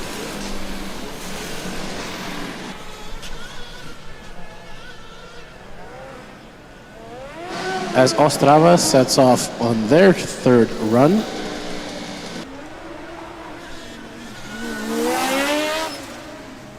Schweinfurt finishes with a 94.2. I'm expecting a little bit of a wait. Velora and Akron were, well, Velora were going for their last run of the day. Akron being shown the rerun sign. They will now probably wait a considerable amount of time for Velora to clear enough track distance so that Akron won't be held up yet again. Ostrava making its way into the pendulum.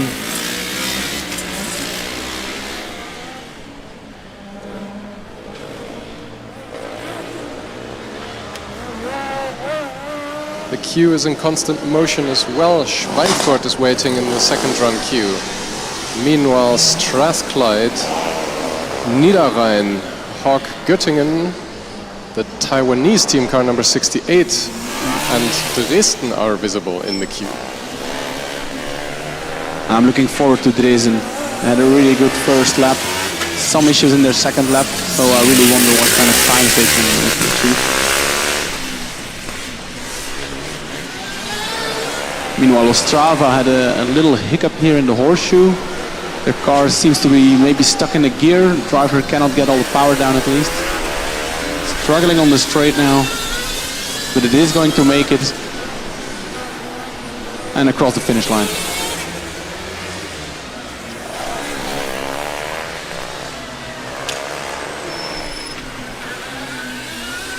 Valora not looking too much faster than on their previous run, but they are getting close to the end of the lap. And that's an off course on the clip cone after the finish line actually. The driver trying to save crashing into a bunch of cones by going for an off course and clipping only one. Definitely the safer choice, even though that didn't... And that lap time was actually slower than their previous attempt, so wouldn't have mattered either way. Akron, meanwhile, finishing with an 87.3 on their first timed lap.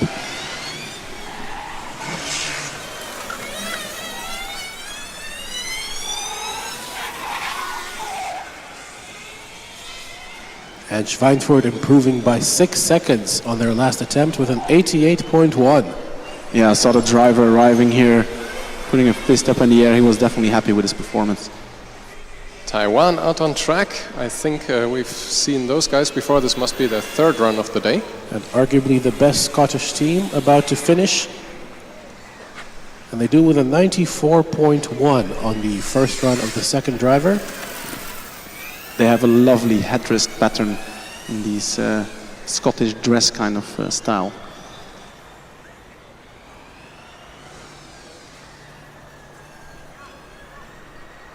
The name of the pattern also escapes me, but I think Strathclyde is going to be the next one at the green flag position.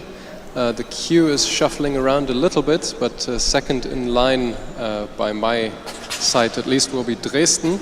After that we're seeing Coburg. Akron I think is trying to maneuver themselves into position for their third and fourth run.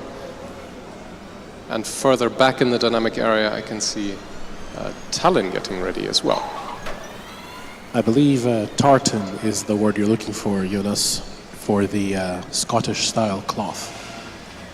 Also Hawk Göttingen clipping a few cones here at the end. So usually the first corner here was called the Cone Killer Chicane, but we might want to rename it because definitely a lot of cones are being hit here. The final cones, unfortunately.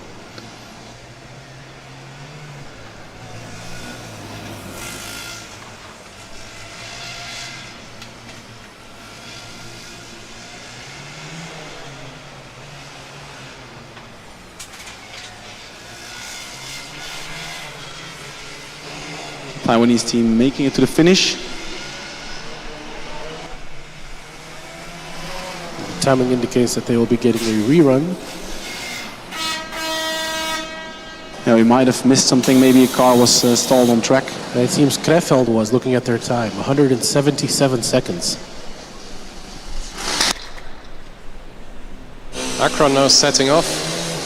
Pops and crackles emerge and a big slide onto the first turn. This time around there is some DRS action on the rear wing. Yeah, and that's quite a big DRS. Huge elements being opened. I'm not sure how much of a purpose there is for the DRS on the Autocross track. Maybe that's something that they should save for the endurance for the sake of energy saving. We have a car stalled on track. I think that's Strathclyde coming to a stop right after the first straightaway.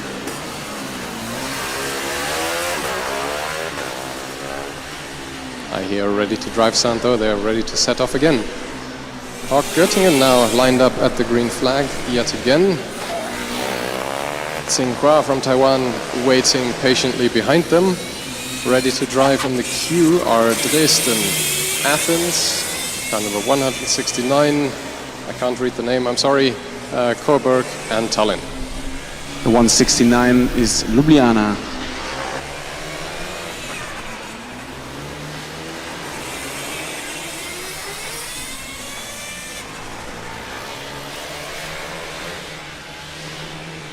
I'm actually pretty curious for the time that Akron is making.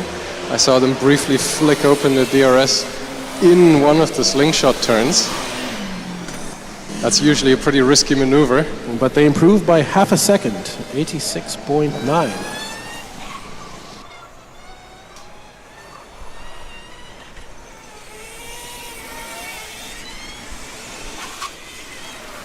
Driving onto the track with but a whisper of motor noise. Taiwan is on track. Strathclyde struggling a little bit with bumps and scuffs over the hills and troughs of the infield. I don't think they had another stoppage, but with that one bit of stationary time for them, this might not be very competitive. We now have Athens setting off, a lot of wheel spin off the line, a little bit wiggly through the first section. Power slide out of the second corner, but looking better further down. I'm guessing that's the technical term.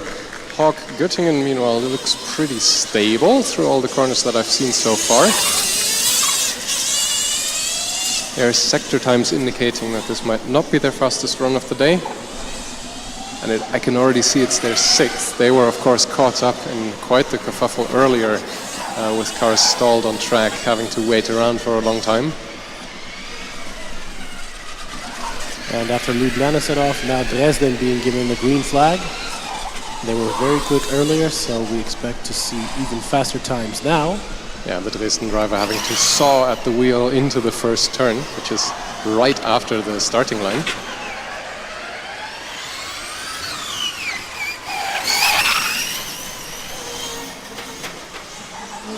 The Taiwanese driver actually collecting some cones on the straight, unfortunately. The last straight of the track, that's at least 3 that I can see being flung away from their original positions. And we see there's a car slowing down on the track, 169 from Ljubljana. So that will indicate a rerun for Dresden behind them and maybe Coburg as well. Yeah, a little bit of drama here at the end of the lap. The car from Athens had 2 cones in the middle of the road. The driver is furiously doing some signs. I think they will discuss with the officials what the course of action is. Yeah, I think he is rightfully pulled into the rerun queue. I'm not sure if he was shown the appropriate board, but I think this should not be a question. Cones in the way is not a good thing at the autocross track. Dresden and Coburg have now both had to slow down for the Ljubljana car, so both of them will be getting a rerun. Yeah, we've seen before it can be an advantage to have a rerun because you kind of know the track, but if you have to wait a long time for the track to be cleared, you kind of lose your tire advantage. Dresden now backing off on the straight. The recovery team now pushing the Ljubljana Driver car is off shaking the no. track. Driver is shaking no from the Dresden car. He's not happy with the performance, I think. Coburg with a rerun as well. It could be also that the Dresden driver thought he was on for a really good lap, but unfortunately had to abort. Looking at the timing screens, the DNF for Ljubljana is official. I'm not seeing a rerun marked for Athens, though. I'm not sure if the discussions are still ongoing. Yeah, it was very much at the end of the lap, so the marshal and the officials had no time to react.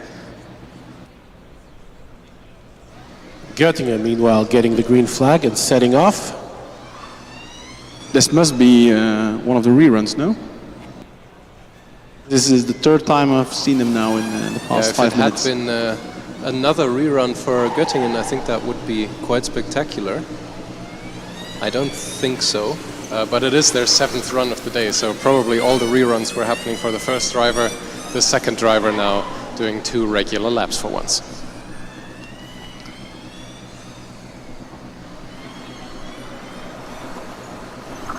Indeed, Göttingen have been a little unfortunate or fortunate, depending on how you want to swing. So far, they've had a rerun on each of their first attempts. So this is their 6th running now, 7th even. The Athens driver in discussion with the officials still, even though he is already lined up at the green flag.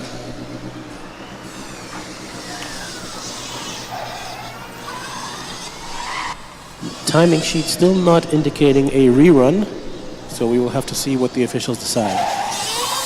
But it was the first run for the driver anyway, so he definitely gets a second then. Second for sure. The question is, will he get a third one as well? The Hawks Göttingen about to finish the lap.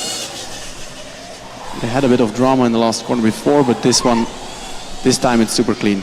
Well done by the driver. Well done by the driver. Unfortunately not quite improving. It's an 87.5, but still a very good performance. Dresden is out on their rerun as well. Just like in the previous attempt, the driver heavily sawing away at the wheel in the first corner and onto the straight. Looks like that car is a bit of a handful to drive. And since we've cleared the rerunning queue now, Tallinn is finally allowed to stage at the green flag. Behind them, I believe, we'll be seeing Gdansk, Barcelona, Australia and Dortmund. Some very aggressive wheel spin from Tallinn off the line again. Yeah, if this is their 4th run of the day, then I remember their previous run also being extremely aggressive. They didn't opt for the second run immediately. Yeah, I'm looking at the Dresden car now. It does look like it has a problem. It's definitely not going full speed on the straights. So the driver is handling some kind of issues. That might explain the falling behind the wheel you saw. Athens finishing their run just now, an 82.9, a big improvement on their first run. Let's see if they get a rerun in the end. Yeah, Dresden indeed looks like they're just coasting towards the finish line. Maybe 1 or 2 or 3 of the motors gave up the ghost along the way. This is not full acceleration. And Coburg catching up pretty quickly behind them, but it will not be an issue. Dresden over the line with a 91.4. And Coburg behind them setting a 83.3, their best time of the day. Big slide from Tallinn in the final slingshot here. 2 cones being hit. I don't think an off course is in order. They rejoined pretty much at exactly the same spot that they left, but this will definitely put a dent in their time. They spent quite some time off track. Indeed, getting an 83 dead, slower than their best time, and I believe that might have been their last run of the event.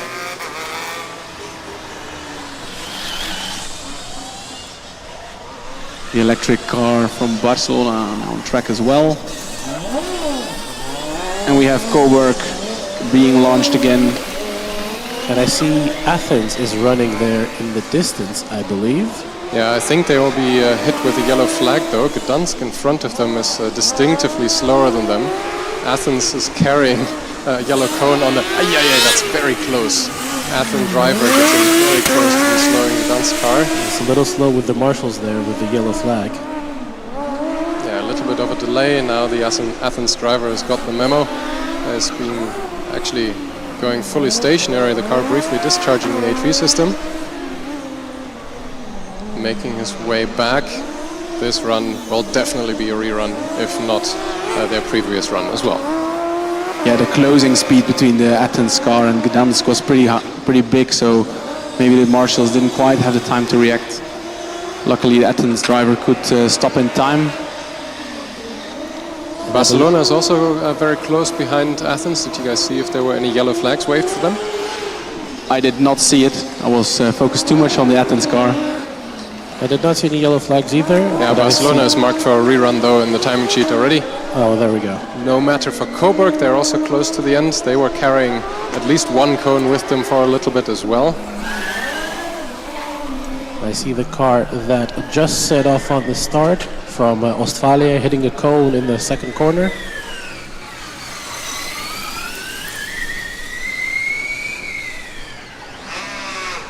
Casting an eye into the queue, we have Gdansk setting off. Also in the rerun queue, Athens, Barcelona. Behind them, Dortmund is sitting at the ready for what I believe is their first run of the day. Kit is returning with a front wingless car, and Deepos has made it back into the queues as well. Australia hitting a couple more cones on their return to the infield.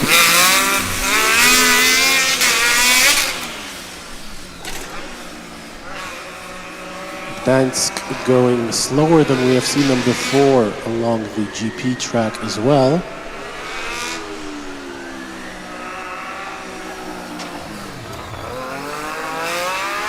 Australia car making it through the last couple of turns onto the last straightaway with a lot of scraping into the last chicane, keeping it tidy, no drama at all. Barcelona now being given the green flag as well. Gdansk again seems to be going a little bit slowly, but I think Athens is far enough back for it to not be an issue this time around. Yeah, the Australia driver probably had the cleanest line I've seen so far here in the final sector. So congrats on the driver, and this was just his first run. I think he has a second run left. Yeah, driving this chicane pretty clean must be very difficult. It's also kind of hard to tell because there are two different outlines for the track marked actually for the endurance tomorrow too. So a little bit of confusion in the corner of your eye as you try to maneuver this last chicane, like the Gdansk driver is doing right now. In the cone of your eye.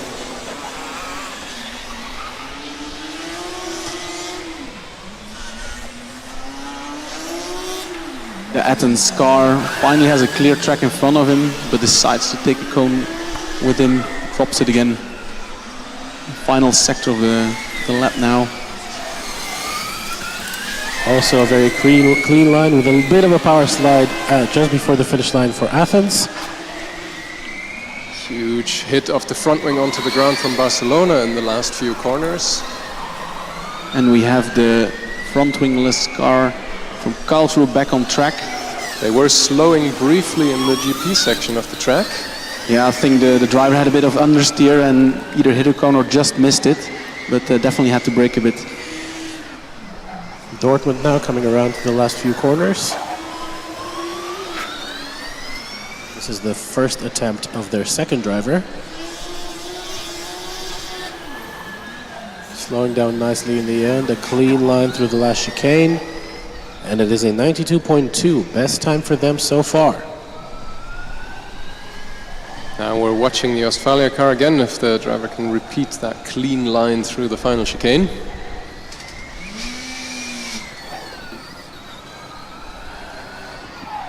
Looks like so, a little bit of a slide across the finish line.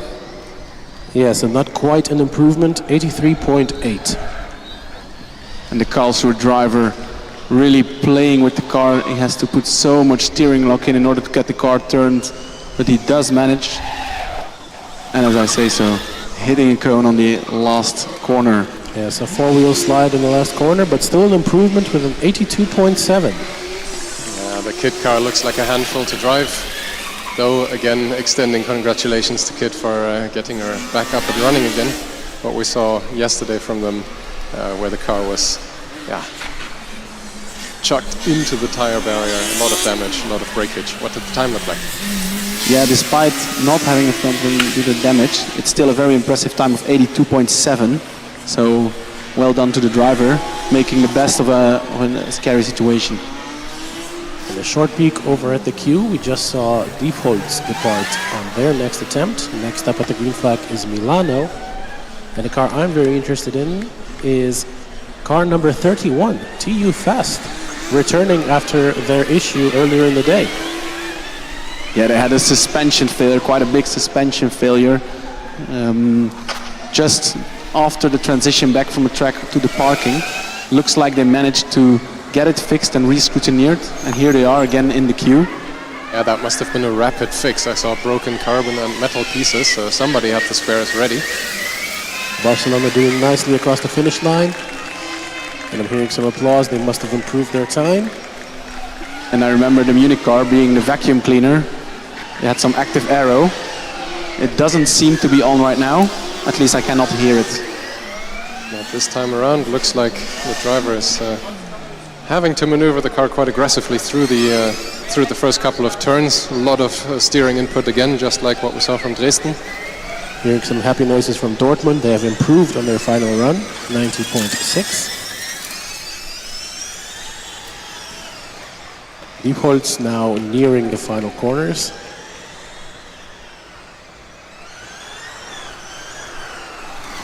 The Milano car was here on track earlier today as well, but they did seem to have an issue. If I remember correctly, this time it all looks a lot better. A little bit of understeer from Diepholz in the last chicanes, but still an improvement with a 98.9. Yeah, I hear a lot of cheers from the team members. I think they're very happy with this. Milano coming up on the last chicane now, also improving with a 93.5. Brief head shake from the driver, though I have to say the Milano car also looked incredibly fast in the driverless disciplines where we saw the team in earlier. So yeah, a car that can do both is always good to see. What do you think about München, Matti, though? Yeah, it does indeed look like a handful to drive. I don't know if this is their full spec or if they had to make some changes in order to be able to appear here in time. They hit the cone just in horseshoe, but it's a tricky corner. You have this jump just in front of the corner, and a lot of cars seem to not take it well. Yes, and it's an 85.5 from Munich on their second run. The missing vacuum surely affecting the performance of the car noticeably for the driver. But we've seen big improvements from drivers here between their first and second lap, so fingers crossed. I'm not sure if we've talked about Freiberg being out on track yet. They are collecting a few cones, dragging them under the car and ejecting them to the side here on the infield. We now also see Delft getting the green flag. A bit of a stutter into the first corner. This is only their second run of the day. They retreated immediately after their first run. Looking at the Delft driver, he's really aggressively steering the car in, trying to get something going on. I did not see the Delft car appear again. No, I see a recovery team sprinting to a point of the track that we cannot see. And looking over at the live stream, the car does seem to have stopped on track. The driver playing with the steering wheel, can't quite see the T-cell light. Meanwhile, I do have the feeling that the Munich car has found a bit of speed and also a cone. Waiting patiently in the queue as Delft sets off again is Trondheim. Right behind them, I think Freiberg will join for their rerun, and Aachen is also getting ready. Yeah, Munich making the exact same mistake in the horseshoe, basically rebuilding the track right now.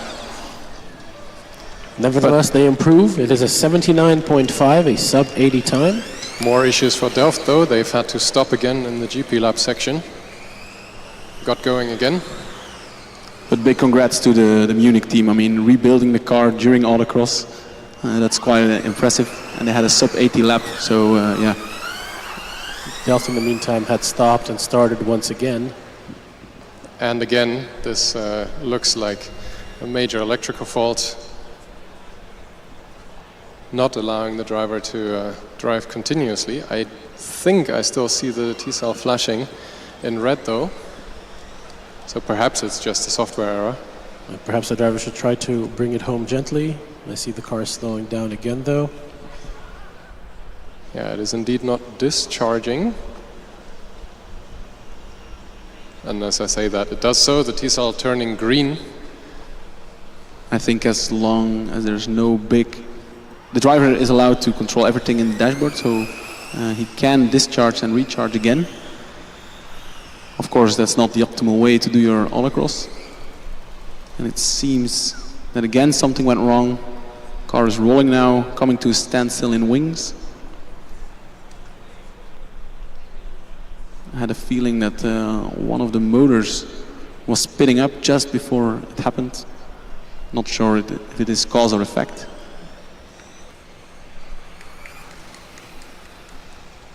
Nevertheless, slowly but surely it is making its way across the track. Yeah, I do hear what you mean, Matti. Every time some or all of the motors are speeding up noticeably, probably beyond their optimum slip point, and then the car grinds to a halt. Either way, this lap is not representative at all. It's all a matter of bringing it home. So then hopefully they can do another run. The driver started out being a little bit gentle, but now seems to be pushing the accelerator fully, and the car seems to have cut out again. Yeah, given that the car didn't want to brake anymore, I assume that it shut down again. Now coasting into the driver change area. I'm sure the team members will retrieve the car and try and fix whatever is wrong. And now Trondheim sets off very quickly off the line. Yeah, we got some speed again on the track. Wow. It turned in very hefty there on the left hand. Freiberg now going for their next run, clipping a cone in the first corner. Yeah, it's quite tricky with these cars on smaller speeds, on the slower speeds I should say. You tend to clip cones with your rear wheels if you're not paying attention.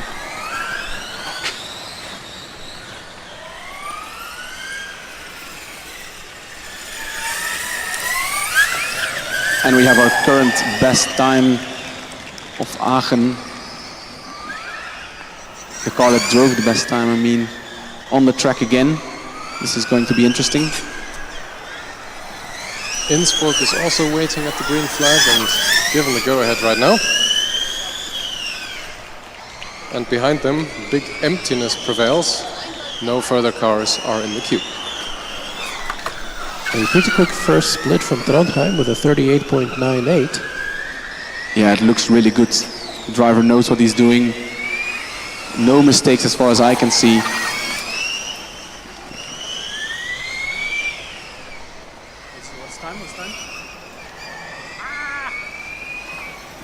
And Trondheim was with a time of 77.95.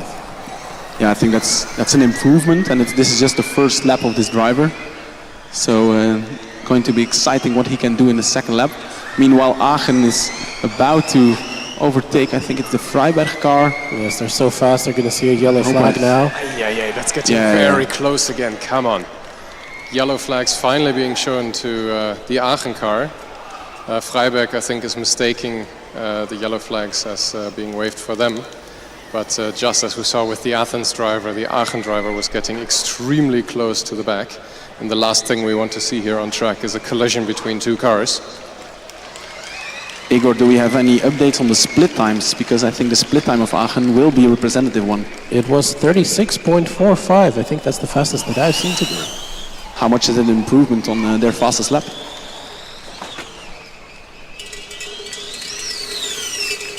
In fact, I was mistaken. They're on their fastest lap. Their first split was 36.38, and this was a 36.45, so 0.07 of a second slower. Yeah, but quite similar already. And this is just the first run. And the driver will get a rerun, so he will get 2 runs more.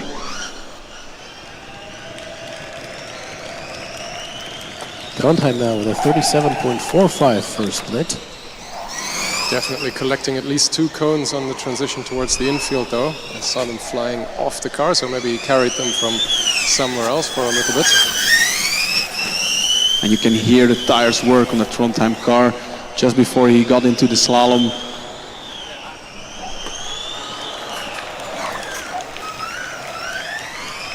Clean in the horseshoe, that's where a lot of drivers make mistakes. Into slingshot, slings the back of the car in.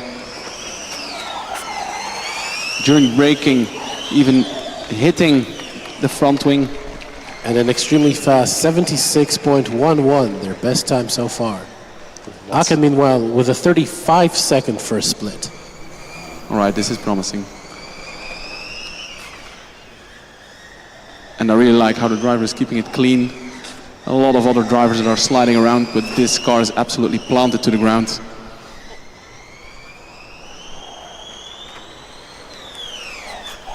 This truly is a rocket ship on the straight.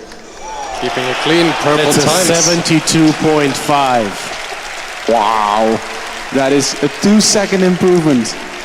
And you can see the Aachen team cheering very loudly in the stands, waving that team flag. Well deserved. Yeah, and of course, since the first run of this driver was a rerun, we're seeing them again out on track. one more attempt to make some improvements. I don't think it will be another 2 seconds off that time, but who knows. And the driver makes it look so simple, no sliding whatsoever, no mistakes. Every corner is just pure driving style, perfect execution. In contrast to this, Freiberg is back out on track and making a huge power slide onto the first straight. First split from Akin, not quite as fast, but still in the 35s, 35.8. Let's see if they can make it up in the second half.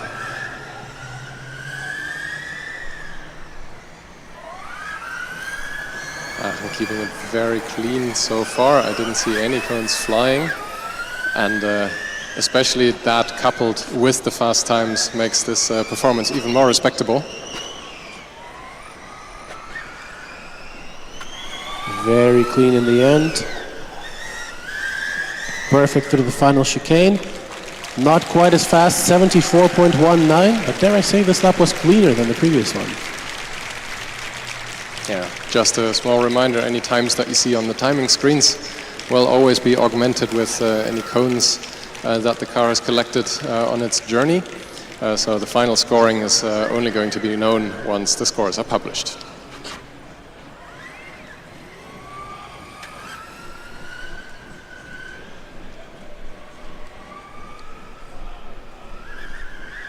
And quite a bit of wheel spin on the Freiberg car might indicate that they have an open diff, or no, they have 4 inner wheel motors. So probably the inner wheels, they get lifted up a bit in the corner. And the moment you exit, they will of course start spinning if you apply the same torque to them as the outside wheels. We were waiting for a brief moment for Freiberg to clear the track. Looking into the queue, there is Augsburg and car number 148 waiting as well. Have we seen Augsburg yet here on the Autocross? My feeling says no, but if memory serves me right, the reason for that is the same reason that we won't be seeing them right now, because they are trying to maneuver themselves out of the way of car number 148. Indeed, no runs from Augsburg just yet. Nuremberg, car number 148, we have definitely seen before. This must be one of their later runs today. I think they were also part of the rerun Apocalypse.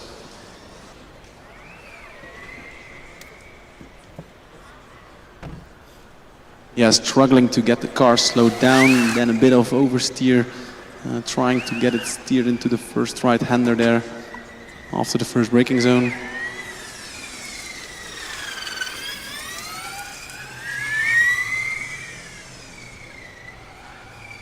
Into the high-speed section, Nuremberg goes.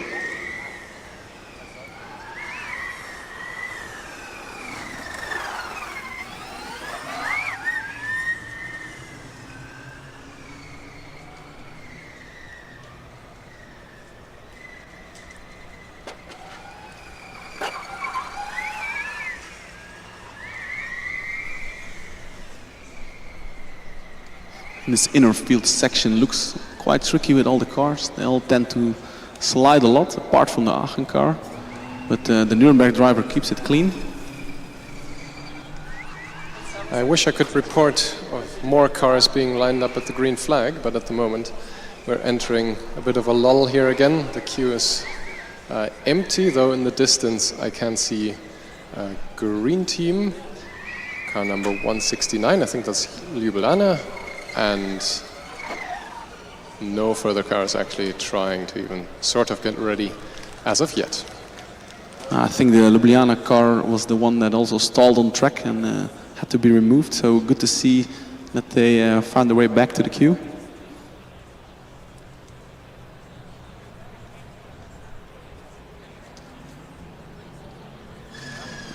Nuremberg being launched for the second run of this driver.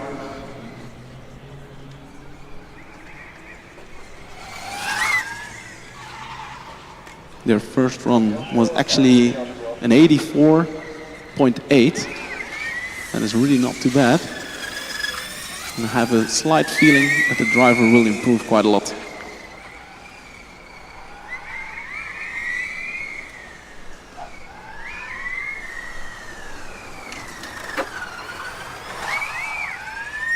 Into pendulum now.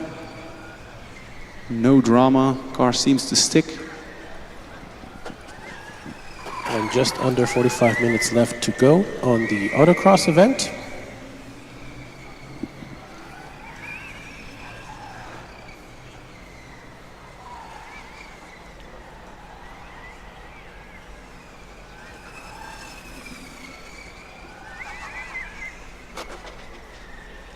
Bottoming out quite a lot, and I think it's actually with the rear and not necessarily the front.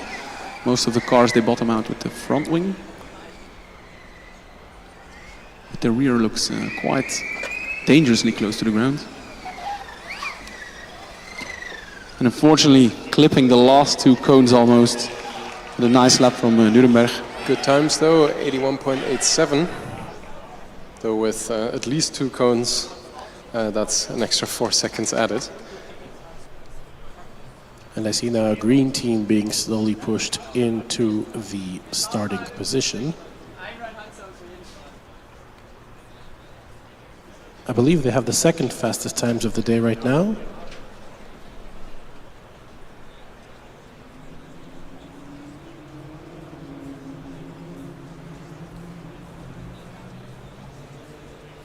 Actually, it's the third time. Trondheim managed to pip them with a 76.1 and they had a 76.2. Well, let's see if they can do anything to change that.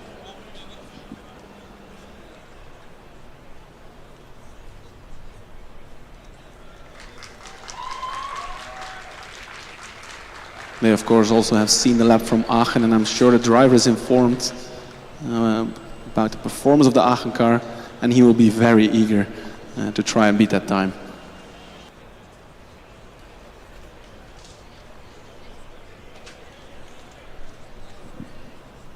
The track is clear, the green flag is waved. Immediately picking up a cone on the left-hand corner, but looking very, very quick through the first sector. I feel like a lot of the cars are struggling with tire temperature from the start. You notice a lot of locking up in the first braking zone, and then in the second lap, that's when the drivers really get the push. I'm also not sure if my eyes deceive me, but I think this very first turn is also off camber. That might be another reason why there is so much slippage happening here. Definitely, and as a driver in the car, you really have no clue about the inclination of the road. That's why the track walk is so important. Ljubljana being launched. Green team looking very quick, coming back into the infield. But I start to hear some tires, and that's usually good news. It means there's finally some temperature in them. Car looking a little bit twitchy, but very planted. Planted so close to the ground that it's actually hitting it quite a lot over the bumps and scrapes. Onto the final straights. Stopping nicely for the last few corners. 76.39, not quite representing the pace that we thought this car had in it. Well, maybe now with the warmed up tires, it will be able to improve. Yeah, this was just the first run. I see the driver going to the second run, so it looks promising. Ljubljana, meanwhile, slowing down to a lower pace, but still going.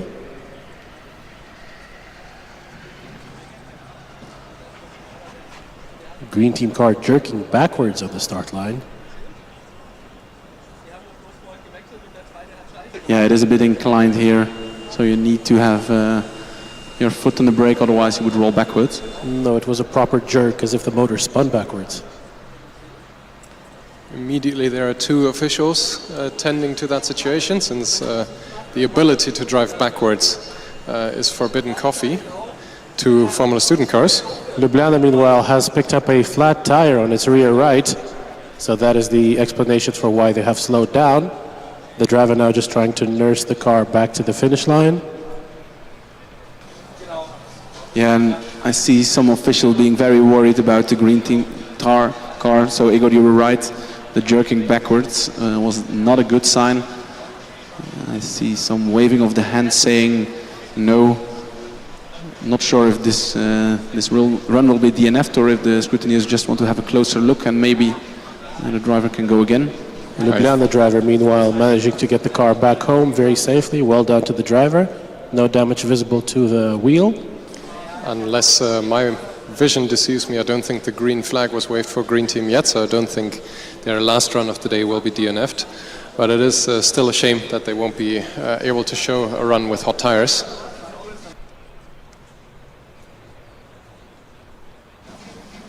Well, there is, of course, a possibility that they might get a rerun on their last attempt, but it is not looking that way right now. I think Jonas is going for a proper investigation, what is going on, and I'm sure he'll report to us if he has news.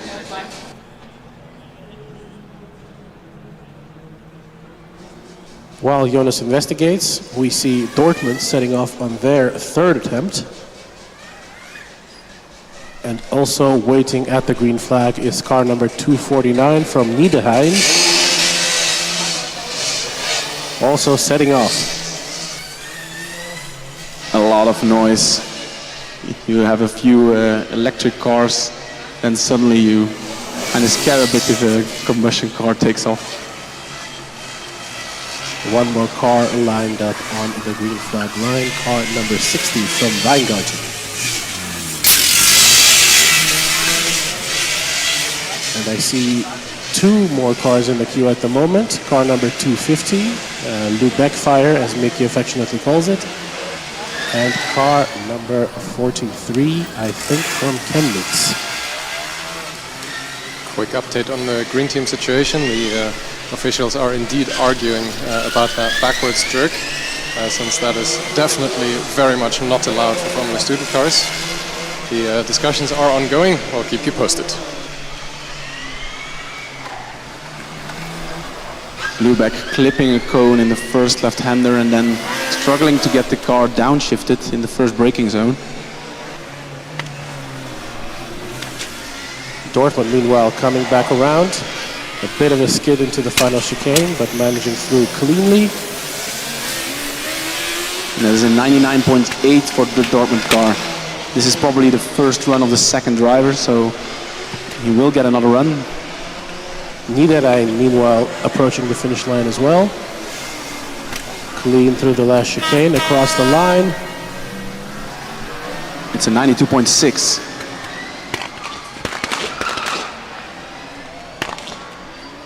And I'm really curious to see the electric car from Weingarten, what they can do. Oh, late braking, but they managed to keep it clean. And there's an 86.6 for them. It's not an improvement on their best time. And I think it was also their last lap.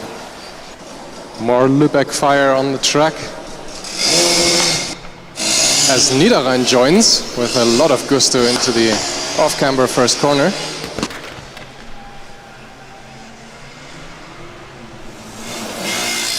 Oh, it appears there is a car stopped by the Nordkurve. So most likely Niederrhein will be getting a rerun if they get there soon. Yellow flags being waved, that's definitely the sign of a rerun, at least in the Autocross event. Yeah, I think that's the Dortmund car right there. Lubeck, meanwhile, making it across the line with a new best time for them of 106.3.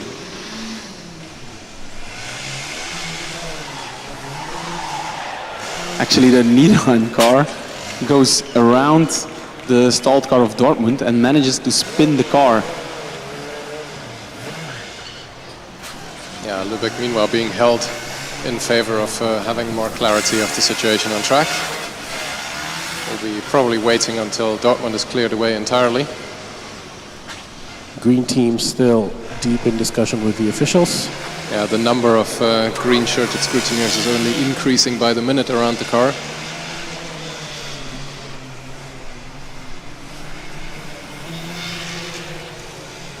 I see Dortmund are in line for another run. Sorry, not Dortmund, Dresden.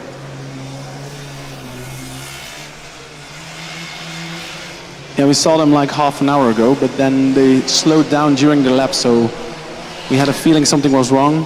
Apparently the driver thought so as well. And on their kind of like yellow lap that does not count, Niederheim managed to do a 360 and also hit a few cones. Yes, and I saw a driver put up their hand disappointedly when hitting those cones, but Yeah, but fortunately they get a clean rerun now. Exactly, this time doesn't really count, so. And I see Dortmund car being pushed off track by the recovery team, so that will be a DNF for them.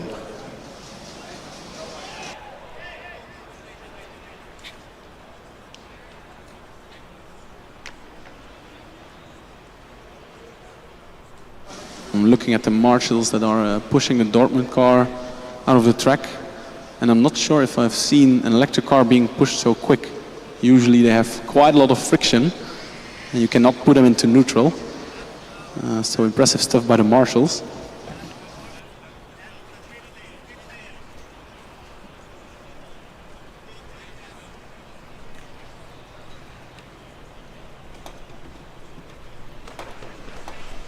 Lou Backfire giving a bit of a show here. Yes, somebody setting off firecrackers at the start line.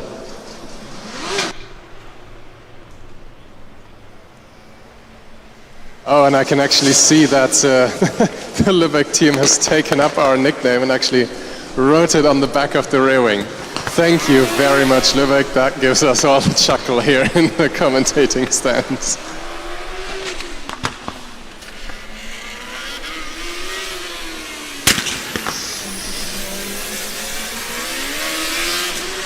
Niederheim, meanwhile, lined up for their rerun. Yeah, maybe we can have the Lübeck car after the final car of endurance in one lap, just as a kind of celebratory run. Yes, celebrate the end of the combustion era at FSG.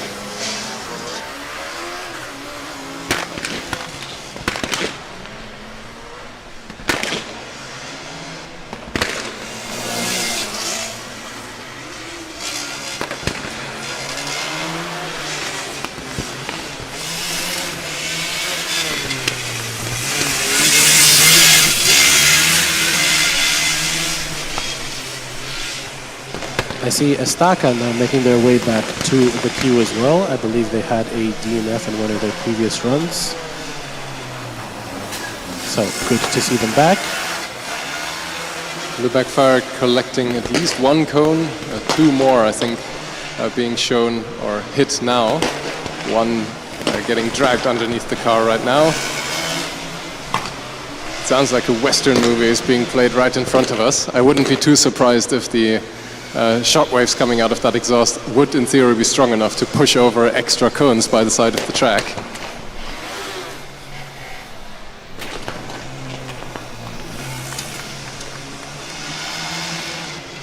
I have a feeling that the driver was struggling a little bit with all the gear shifts. He was also waving his hands when he arrived here in the finish.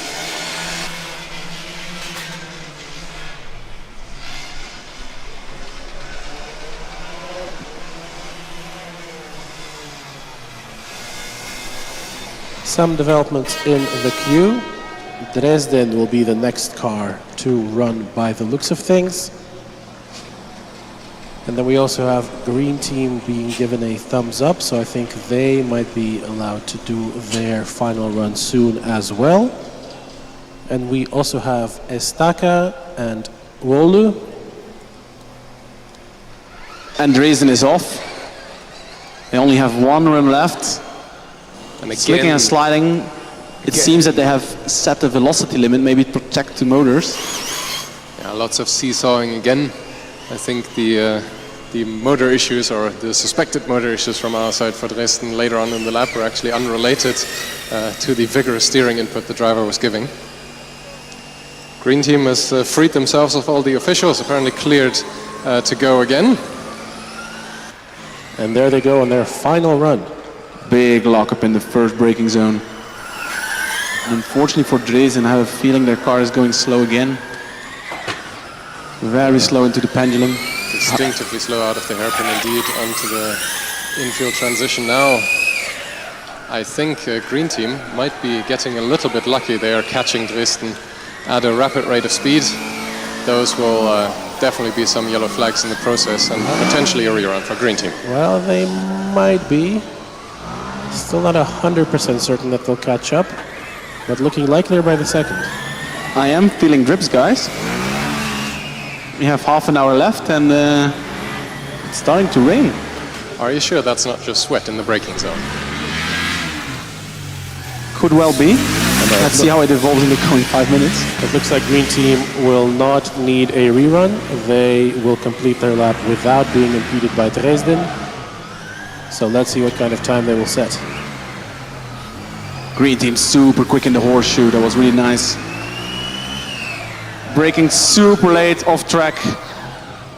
Too late for the green team driver. Yeah, but these they were on for a very fast lap, a 74.99. Disappointingly slamming the steering wheel, the green team driver. Understandably so. Yeah, but he braked very, very, very late, and it turned out to be too late. Constance, meanwhile, waiting for the green flag. As we see Oulu approaching the finish line.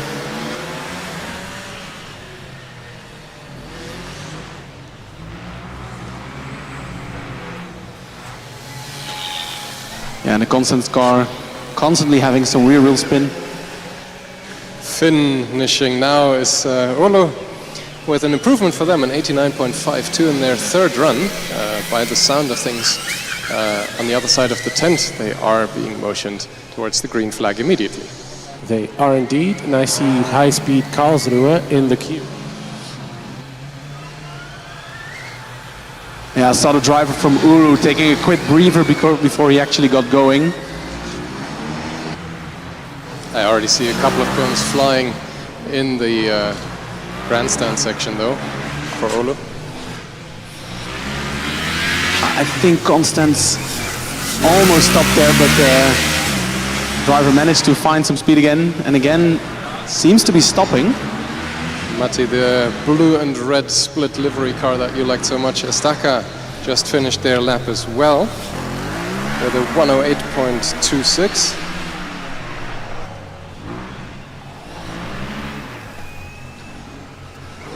And yeah, Constance, I think, is having a bit of an issue. The car looks to be pretty jerky to drive on the throttle and brake, getting a whop of understeer into the horseshoe here, collecting one cone in the process. Yeah, also the Finnish car from Oulu seems to be a handful. Driver unfortunately grabbed some cones and wings. As we hear high-speed Karlsruhe setting off.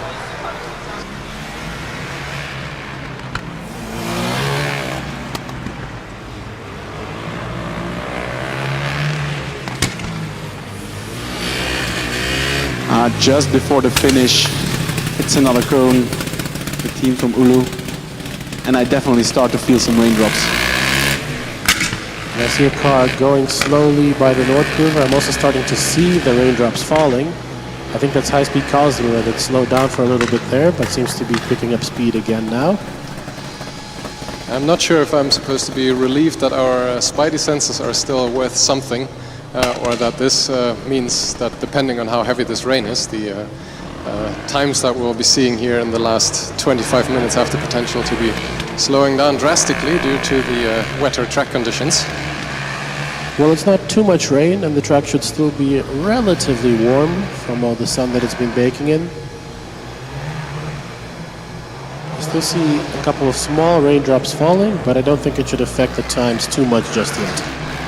Constance rejoining with a bit of a hesitation in the first turn. My theory is that what might be happening is that the driver is accidentally pressing the throttle and the brake at the same time, which in the electric cars results in, well, no forward force being delivered by the electrical system. So this struggle here might be self-induced by Constance. High speed, meanwhile, crossing the line with a time of? It's a 19.3.9. I had a feeling it was quicker by the looks of things, but you mentioned that there was maybe a slight hiccup there just in front of the grandstands. Let's see if he can improve on his second attempt. A little hiccup off the line, but looking good through the first sector now. Yeah, definitely very clean first sector, but then it seems to be struggling to get the downshift right and the exit of the corner.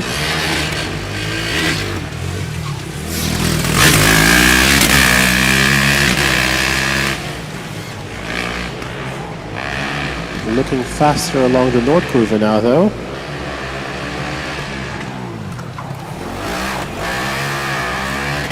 And Stance's lap is looking a little bit cleaner than the previous run, now making their way onto the final straightaway. And I think the word of raindrops combined with less than 25 minutes remaining on the official autocross time has made a couple of teams rush to the queue.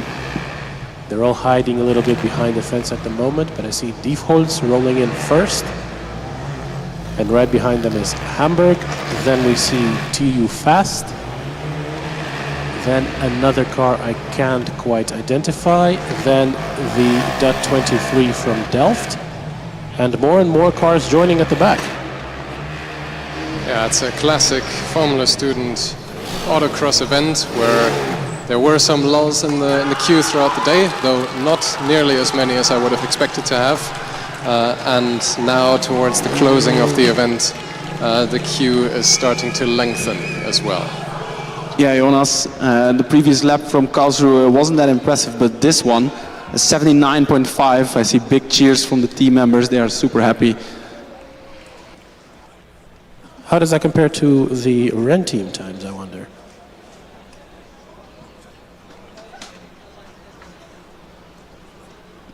It is faster than the fastest time from Ren team. That was a 78.9. Oh, sorry, no, my math is completely off.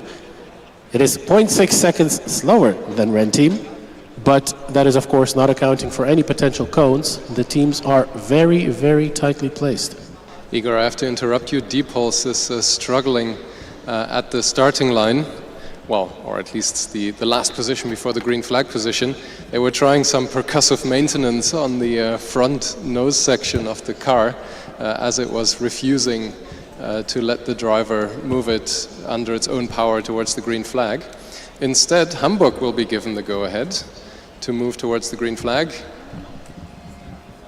Behind them, getting ready, is car number 31 from Too Fast and car number 117 from Delhi. And I see the car from Delft, number 85, being pushed in right behind that.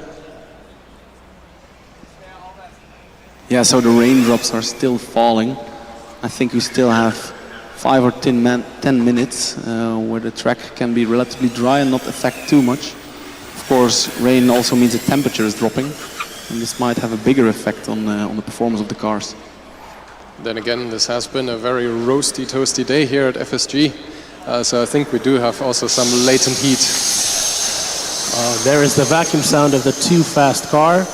They seem to have re-engaged it. Let's see how that affects the performance. I'm not sure how well it does. Then the first corner looked pretty out of control from my eyes.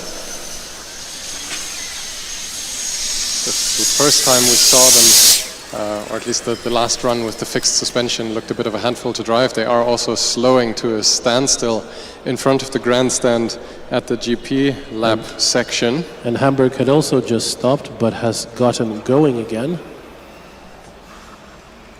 There's a recovery team running for Munich. Hamburg is still going steady. Yeah, but the Hamburg car also parked it for a brief moment there, managed to restart it. I think this is the first run of the second driver. I'm not 100% sure. Let's hope so that the driver can do another run after this, hopefully without any issues. Mickey here with the binoculars looking at the Too Fast car. The issue appears to be electrical and not mechanical. Yeah, so they did their first run with their active aero, then they did their second run without the active aero. Now they tried it again, so maybe that's the cause of some of the issues they have, because only the one without the active aero was a successful run.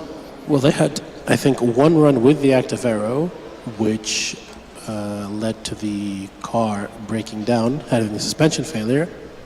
They fixed the suspension and then had 2 runs without the active aero, and are now having a run once again with the active aero. But again, as Mickey is observing, it appears to be an electrical issue now stopping the car as opposed to something mechanical. Yeah, as a consequence, Delhi is being held at the green flag, and Hamburg is also having to wait with their second run of the second driver. Delft is also at the ready in the queue position. Tractive system is charged and the T-cell is blinking away. Right behind them, Akron, car number 330. The front wingless kit is back. And 1, 2, 3, 4 cars behind that I can't quite identify behind the fence. Warsaw is showing themselves. Car number 289, car number 14, and 323. So quite a flurry of activity here in the last less than 20 minutes. Hopefully the TU-Fast car can get cleared quick. I can no longer see it myself, so it must be moved, must have been moved somewhere where it can be safely stored until the end of the event. Yeah, we have had a few interruptions like this where cars were stranded out on track and had to be retrieved while there were cars available, and the number of seconds that we've actually had a fully empty queue here were very limited throughout the day. So maybe there is some hope of a slight extension of the opening of the Autocross, but don't take my word for it, only the officials' words count. No, I wouldn't hold my breath personally. Meanwhile, Delhi car on track. Last time they were here, they also had some issues during the run. So far, it's looking clean.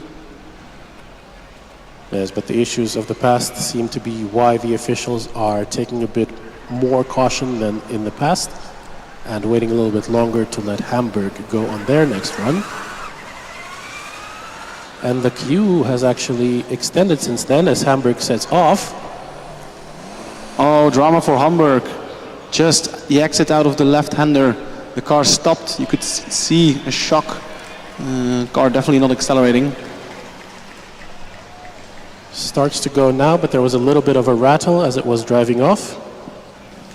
Yeah, this also means that Delft will be held at the green line for a little bit to allow sufficient space for them towards Hamburg. Delhi is putting along throughout the infield here, making not very much noise actually, car number 117. With just over 15 minutes to go, the queue is extending even further as Delft is given the green flag.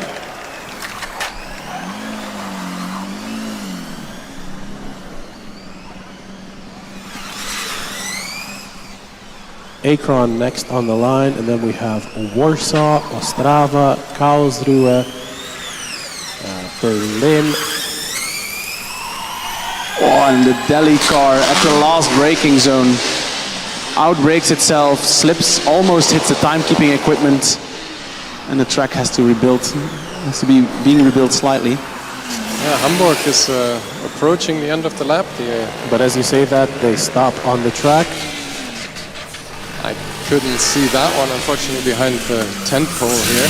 I guess the track masters a little bit more time to replace the cones. Delft team, meanwhile, looking very rapid. The car rotating very quickly in the corners, very stably. Yeah, first sector time not too promising, a 41.54. Hamburg stopping again just in the middle of the last lane, so Delft should be getting a rerun on this run. No, the Hamburg car just managed to start again. Yes, yellow flag is retracted, and the Hamburg car does make it across the line, so Delft, this run will count. Oh, braking late, Delft car, but just manages to keep it on track and across the finish line. It's an improvement for them, an 83.50. This is their third run of the day. Meanwhile, Karlsruhe has started their final run, I believe. And we have Akron nearing the finish line as well. As Budapest is giving the green flag, let's see what they can do. Akron in the final chicane now and crossing the line with a time of...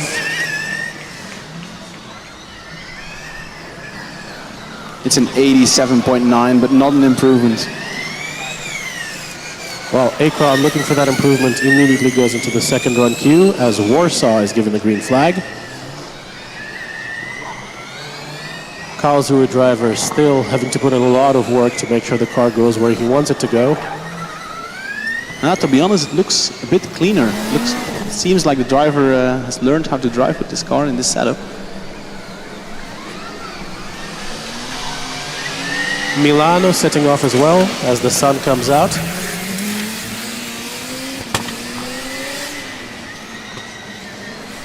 We had a couple of raindrops here earlier, now the sun is back. Welcome to the weather at the Hockenheimring. I don't think we need to worry about potentially damp track conditions anymore until the end of this session here. We have just about 13 minutes left. Kit crosses the line. And it's an 85.1, not an improvement of their best time. And it seems it's also the last run they will do today. Budapest approaching the finish as well. Budapest with an 81.9. That's an impressive time. It's an improvement already. And this is just the first run of the second driver. Boom has set off with a power slide out of the first corner, now already almost at the Grand Prix section. As Ostrava is setting off. Big slide from Warsaw into the horseshoe here, collecting 3-4 cones in the process. They won't be rebuilt in time for Milano to pass, but no muss. And another slide from Warsaw into the final chicane, definitely outbraking the capabilities of the car. There's 4, 5, 6 cones, some before, some after the finish line. And a couple more under the car as well, as Diepholz does set off, and Budapest lines up for their next run. An incredible flurry of activity here in the closing minutes. I see 4 cars on track at the moment, about to be joined by a 5th. Akron taking advantage of the not fully rebuilt track yet. They're actually cutting the final chicane ever so slightly. That's their advantage though. The cones just weren't there, placed in time by the officials again. Delft, meanwhile, has left the dynamic area, so choosing not to go for their final run. Trouble for Ulm. Just in the final straightaway, their front wing seems to have almost fallen off entirely. Yes, wobbling quite hard. The left side hanging down onto the ground almost completely. The right side seems to still be somewhat attached, but the scrutineers are already swarming the car to check this out. Ostrava, meanwhile, slowing down but getting going again on the track, and Diepholz is not too far behind them. We have Lausanne waiting for a green flag, and Stralsund next in the queue, and 2 more cars waiting for a final clearance further back, and that all with just over 10 minutes to go. It might be tight here between Diepholz and Budapest. And especially tight because we're getting some more reruns. Diepholz with a yellow flag caused by Akron. Akron is pulling actually off the track entirely. And back onto it now. Budapest also getting caught out by the yellow flags. That is not Akron, that is Ostrava. Oh, my bad. Ostrava actually pulling very far off the track now. Potentially to not impede the cars behind, but they were definitely not motioned by the marshals to do so. I cannot hear the engine of Ostrava, so I think something stalled there and the driver decided to park it next to the road. Yes, and Diepholz and Budapest both going directly into the rerun queue, but first we get to see Stralsund. Let's see if now they can beat the time set by the historic car earlier in the day. Ostrava still parked here. I see some car further by the Nordkurve going around the track, but a little bit slowly. I think that might be Lausanne. It is Lausanne, Igor, and indeed they seem to be moving quite slowly, very slowly through the pendulum. Stralsund with a stall into the second corner and having trouble restarting the car apparently. Ostrava meanwhile managed to get going on their own volition. Stralsund gets going as well. They're pulling into the exit line of the dynamic area immediately. Diepholz waiting for the green flag. And we have Ljubljana lining up in the queue, followed by car number 20 from Magdeburg, I believe. And yet more cars still joining at the back of the queue. just under 10 minutes to go. Oh, the car from Diepholz almost spun it on the first straight.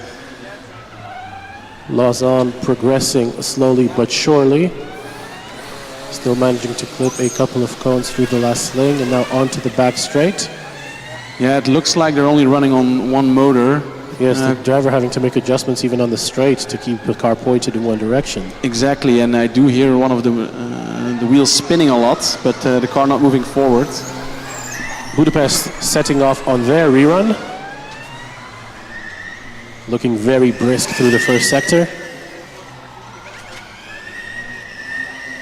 Wow, that left-hander after the kink looked super quick from Budapest. Ljubljana now getting the green flag as well. As Magdeburg rolls up to the flag. Ljubljana had their fair share of bad luck today. First a stalled car, and I think they also had issues in their second run where they came back. See Augsburg making their way through the first run queue as well. And this would be their first run of the day, I believe. Twice they were already in the queue and twice they had to retreat. I lost sight of Budapest ever so quickly, but just ever so quickly the car does look once you do see it. They seem to be super quick, Jonas. Yes, as we see Diepholz making their way through the final chicane. Let's hope for an improvement for them. Wow, the Budapest car, I saw sparks coming off the front wing as it hit the ground just before the horseshoe. Very promising first sector, 38.49 across the finish line right now. 78.92, great performance from Budapest. That is a super impressive time. Well done by the driver, finding the limit of the car everywhere. Great job. Ljubljana making their way through. Doesn't seem to be running at max performance, but nonetheless going steady. Diepholz lining up at the green flag again. We did see quite a number of cones being hit by this driver. I'm not sure if that's driver related or car related. Augsburg now finally making their way to the green flag on the third time of asking.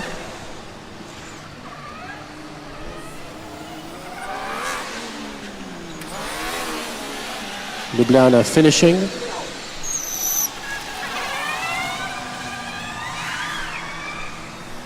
And big cheers for the Augsburg car. Ljubljana getting a rerun, Mati's indicating?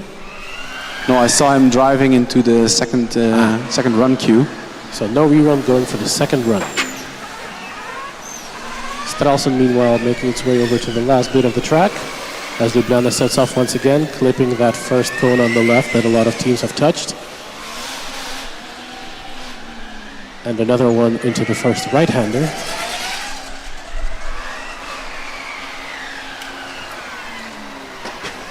Stralsund crossing the finish line with a time of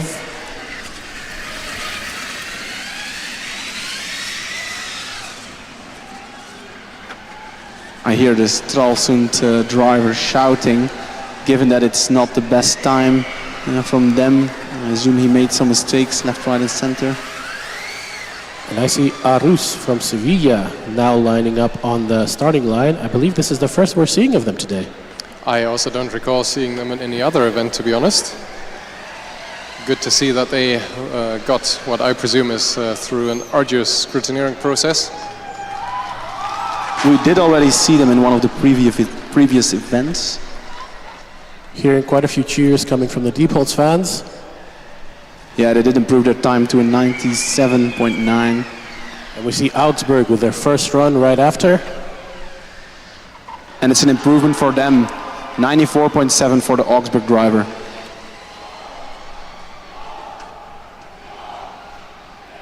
And Augsburg is going for the second run. Ljubljana nearing the finish.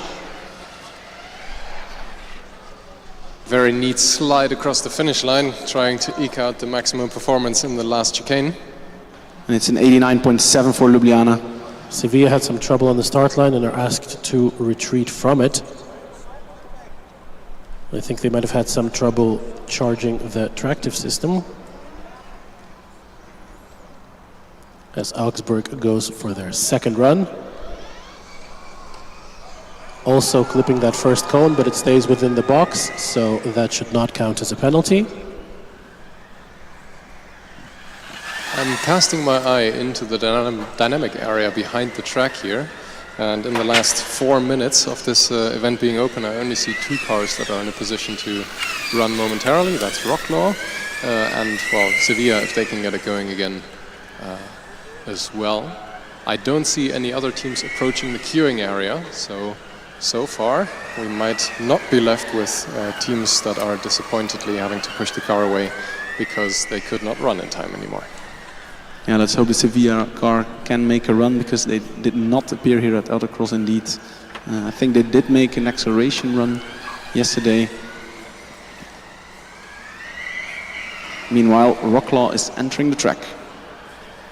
As for Sevilla, the red light was flashing just now, but very quickly switched back to a green.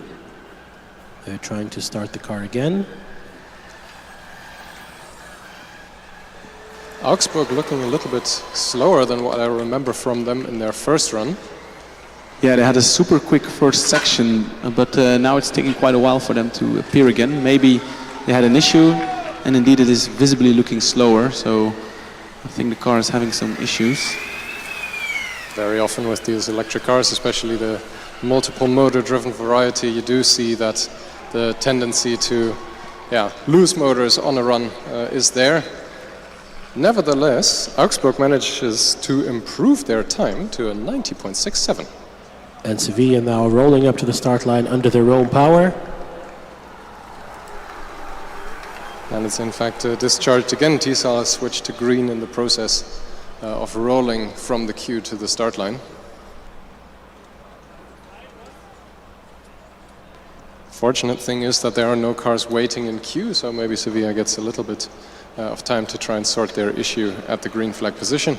2 minutes to go. System is charged. Green flag is waved. And they're off. First run of the day for Sevilla. It's also the first run of Rocklaw, who is slowly but steady making his way across the track. Yes, they've been going slowly, but no hiccups on the way, so they should finish.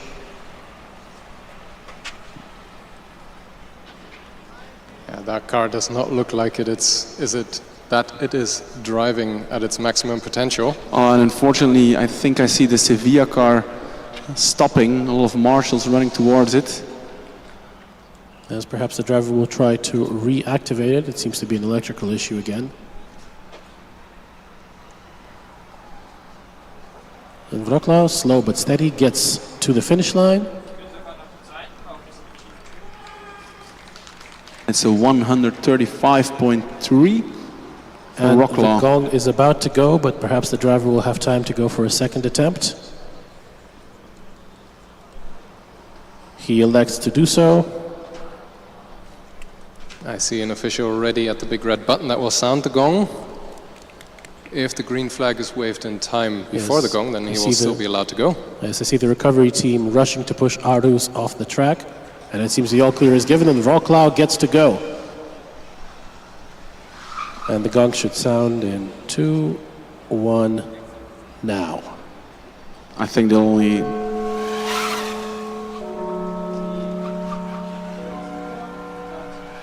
But the lap from Wroclaw looks a lot quicker now. It looks a little bit more promising than their last go-around. I don't know about you guys, but this gong always reminds me of my middle school days, basically. How long ago was that, Jonas? Too long.